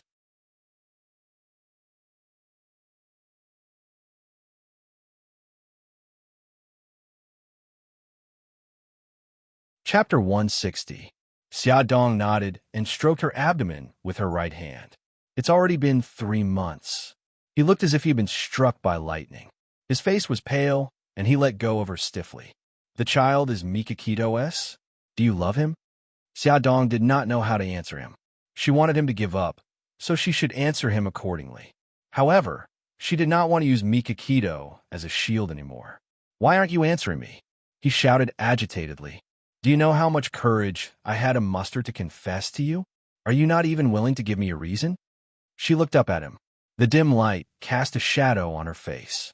My heart has been given to the 3 children. I don't have the energy to talk about feelings anymore. Fox, let's just be friends. She picked up the umbrella and wanted to leave. He suddenly grabbed her hand. You really can't do that? I'm sorry. Other than these 3 words, she did not know what else to say. Inch by inch, he let go of her hand and watched as she walked further and further away under the streetlights with the umbrella. The pitter-patter of rain had unknowingly become heavier, and it fell into the lake. The lotus lanterns were extinguished one by one, and in the end, there was only a single lantern left floating in the lake. Bailey Yin looked at her figure disappearing into the night. His mood was terrible. He had failed. Was he really going to give up on her? After walking a distance, the tears in Xiaodong's eyes finally fell. She was so silly. The fox liked her for 5 years, but she didn't realize it. Or rather, she knew it, but she pretended not to know. It was all because she was greedy for his elegance and the warmth he gave her. A figure approached her. She was startled and raised her head abruptly. What she saw was Bailey Han's familiar face. He was holding a black umbrella and seemed to have blended in with the night. Why are you here? Bailey Han looked at her. His handsome face was unusually handsome under the dim light, and his whole body was cold. I'm just taking a walk. One had to know that it would take an hour to drive from his house. He really knew how to walk around casually. The 2 of them were silent. Unknowingly, they had already reached the ground floor of her house. She mumbled, I'll go up first. His voice was cold. Aren't you going to invite me up? Out of politeness, she should indeed invite him up to have a seat. However, their current situation seemed to be very awkward. I'll send you up. Before she could say anything, he had already made the decision for her. He entered the elevator first and pressed the button to wait for her. The floor numbers jumped, and when the number reached 4, the elevator suddenly shook and stopped moving. The lights went out, and the small space was plunged into darkness. The elevator was out of order. Xiaodong quickly took out her phone and used the weak light to illuminate the elevator.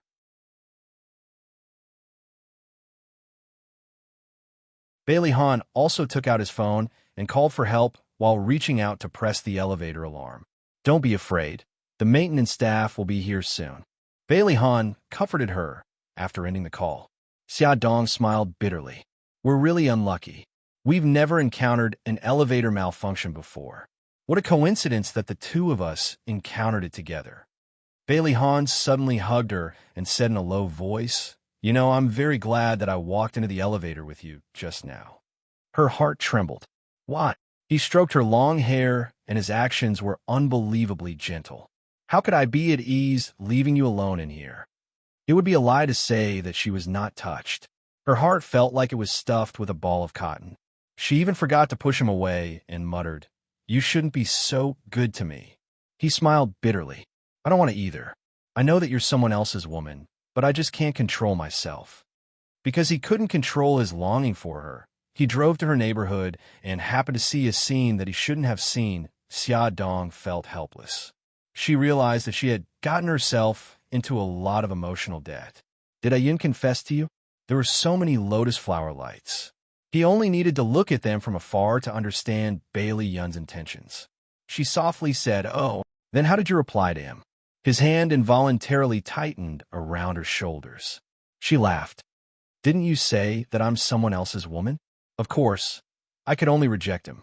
"Looks like you really love Mika Keto." Bailey Han's anger rose in an instant. The narrow space was filled with a cold aura. She gently pushed him away and pursed her lips. She didn't say anything else. The atmosphere suddenly became very tense. Just then, someone knocked on the elevator door. "The people inside, don't worry. We'll get you out as soon as possible." There were clanking sounds outside the door. It was the maintenance staff using tools to pry open the elevator door. Soon, the elevator opened a very small gap. The gap grew bigger and bigger. A head peeked in from above the elevator door. It was a man in his 40s. "Both of you, give me your hands. I'll pull you up."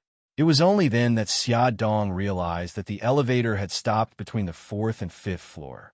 It was about 5 meters below the entrance of the staircase. If it were any other day, Xia Dong could easily climb up. But now, she was pregnant. Come up. Bailey Han understood her predicament.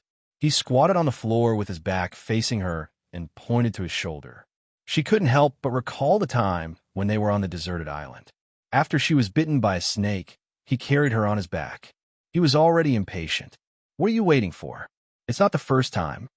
Xia Dong's face instantly darkened. What did he mean by "it's not the first time"? It sounded very easy to think of strange things. Okay.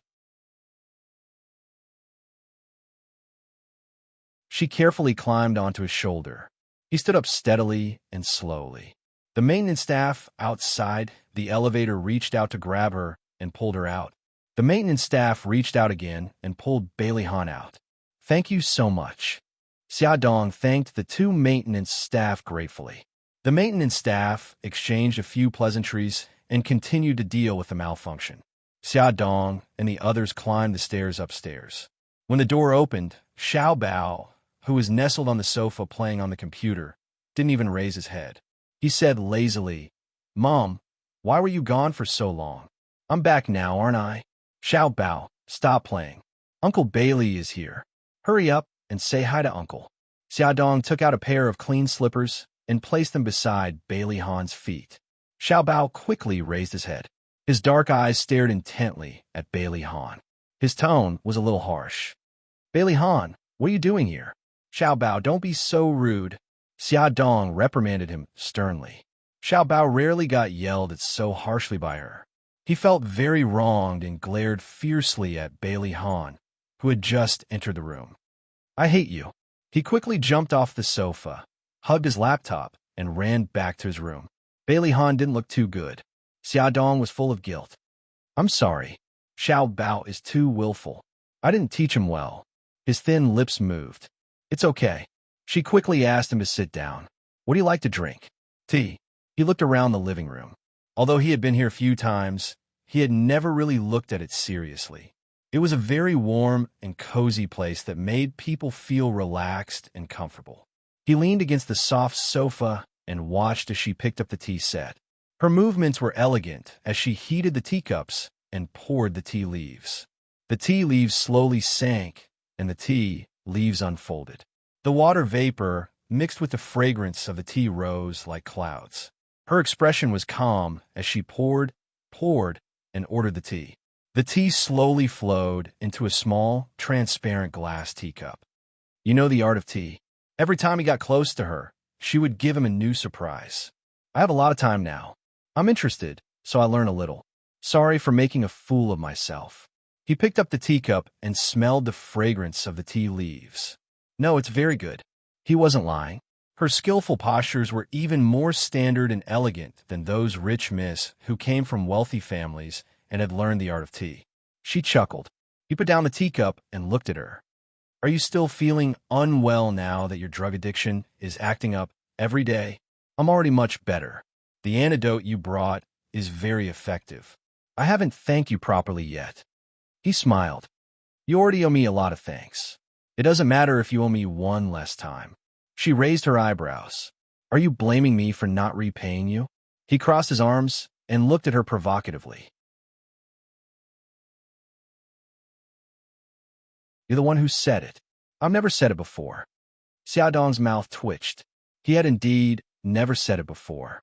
He had only asked her directly how she was going to repay him.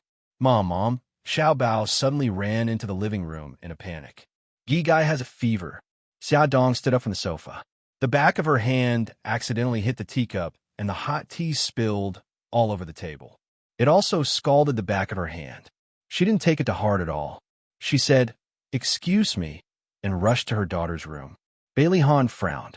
His eyes were filled with worry as he chased after her. Xiao Guai was lying on the bed with her eyes tightly shut. Her delicate eyebrows were knitted together, and her little face was filled with pain. Xiaodong quickly checked her temperature on her forehead. It was frighteningly hot. She quickly took a jacket and put on Xiao Guai. Then she carried her and said to Xiao Bao, "Baby, Mommy will send Yi Gai to the hospital. After I leave, lock the door and go to bed early. Don't make me worry." "I got it, Mom. Hurry up and go." Xiaodong turned her gaze to Bailey Han. "I'm sorry. My daughter is sick. I have to take her to the hospital. I'll go with you." Bailey Han stretched out his arm without hesitation. "It's inconvenient for you. I'll carry the child." Xiaodong didn't refuse. She placed the child in his arms, took her handbag and umbrella, and hurried out. The elevator was working normally. Xiaodong was still a little worried. Bailey Han had already carried his daughter into the elevator. She had no choice but to follow. Fortunately, the elevator didn't have any more problems. It was still raining. Bailey Han took off his jacket and wrapped it around Xiao Guai. Xiaodong held the umbrella over their heads. Bailey Han found his car and put Xiao Guai in the back seat. "Sit behind the child. It'll be easier to take care of her." Xiaodong was worried that the rain on her body would get on Xiao Guai, so she took off her jacket. Bailey Han turned up the temperature. Beauty novel Songshu 566.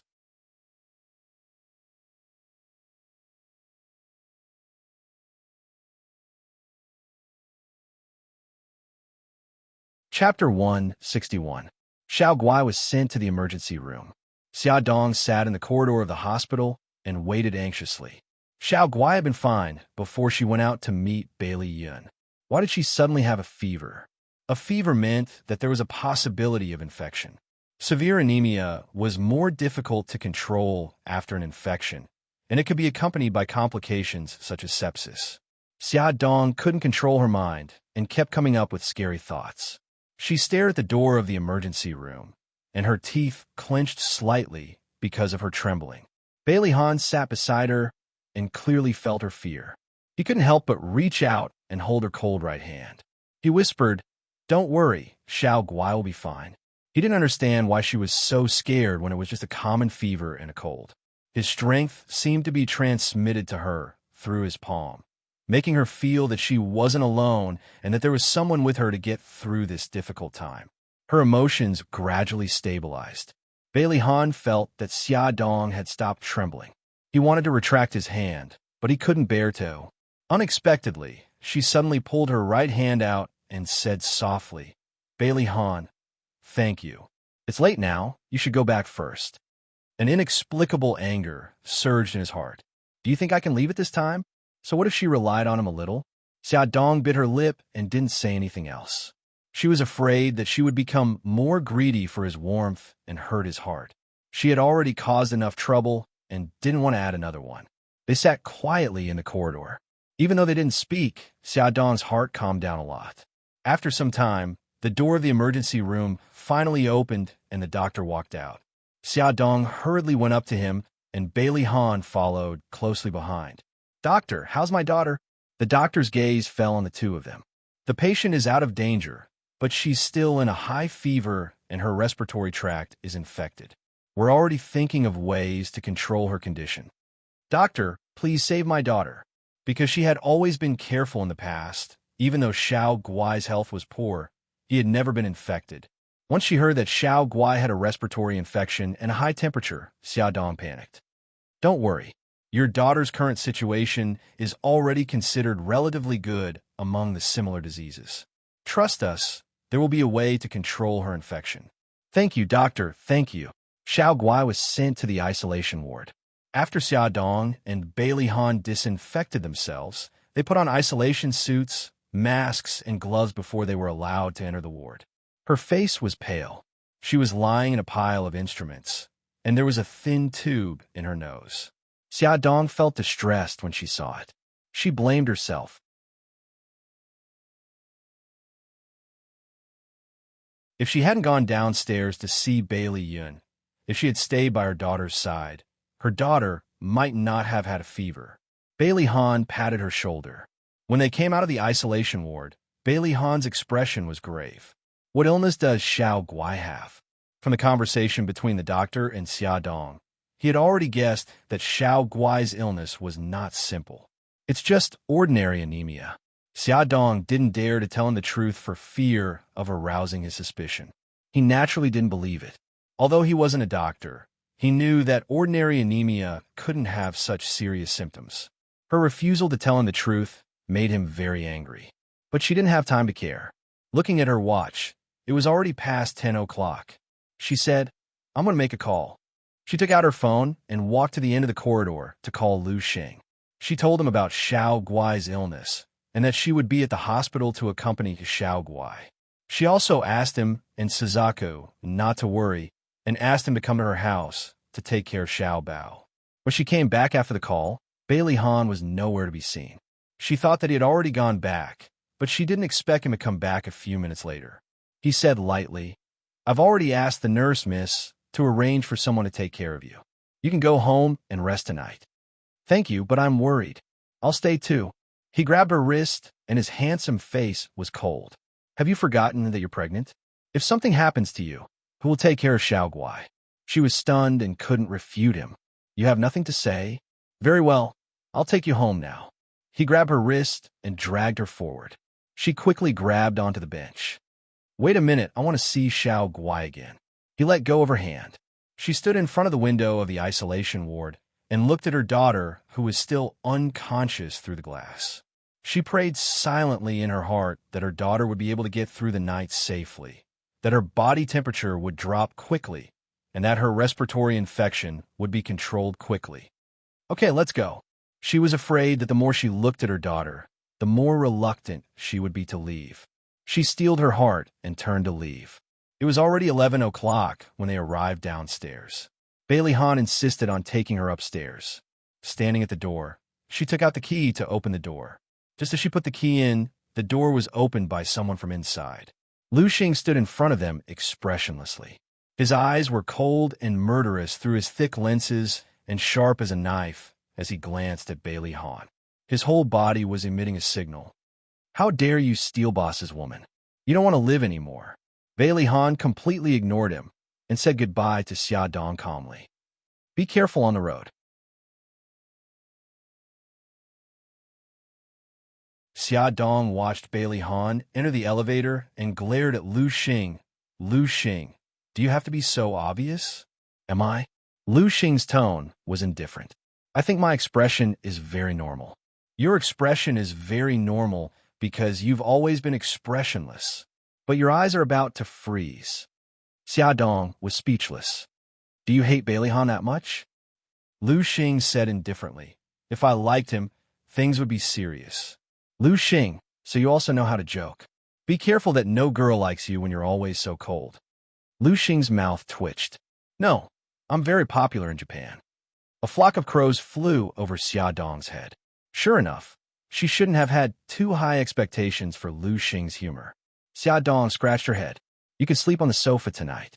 You don't mind, right? Yes, sure. Xia Dong ran into the room, took a clean blanket and pillow, and laid them on the sofa. It seemed that she had to prepare a simple single bed in case of emergencies. Xiaodong rushed to the hospital early in the morning. The prenatal checkup that was originally scheduled for the morning was postponed to the afternoon. Xiao Guai hadn't woken up yet, but the doctor said that her body temperature had dropped last night. Other than a respiratory infection, there were no other symptoms for the time being. Xiaodong was so excited that she kept thanking the doctor. After more than half an hour, Yi Siki also arrived at the hospital with a thermos of chicken soup in her hand. Why did you make chicken soup? Xiao Guai hasn't woken up yet. She can't eat it now. Yi Siki scooped a small bowl with a spoon and handed it to her. This is for you. You were worried about Xiao Guai, so you definitely didn't eat well. You can take it, but the baby can't. Quick, drink it while it's hot. Holding the warm chicken soup in her hand, the room was filled with the fragrance of chicken soup. Xiaodong was very touched. After drinking the soup, Xiaodong said, "Yesterday it was Bailey Han who sent Xiao Guai and I to the hospital. I'm a little worried that he will find out about Xiao Guai's illness. Why don't you just tell him the truth?" Seeing them so conflicted, Yi Siki felt tired for them. How can I do that? If the old madam finds out, she'll eat me up. Xiaodong was scared when she thought about the scene back then. When will you stop being like this? Can you hide it from him forever? I'll hide it for a while. When the baby is born and Xiao Guai's illness is cured, I'll leave City A. By then, the truth won't matter anymore. Xiaodong leaned back in her chair and chuckled softly. I realize that I'm like a frightened bird now.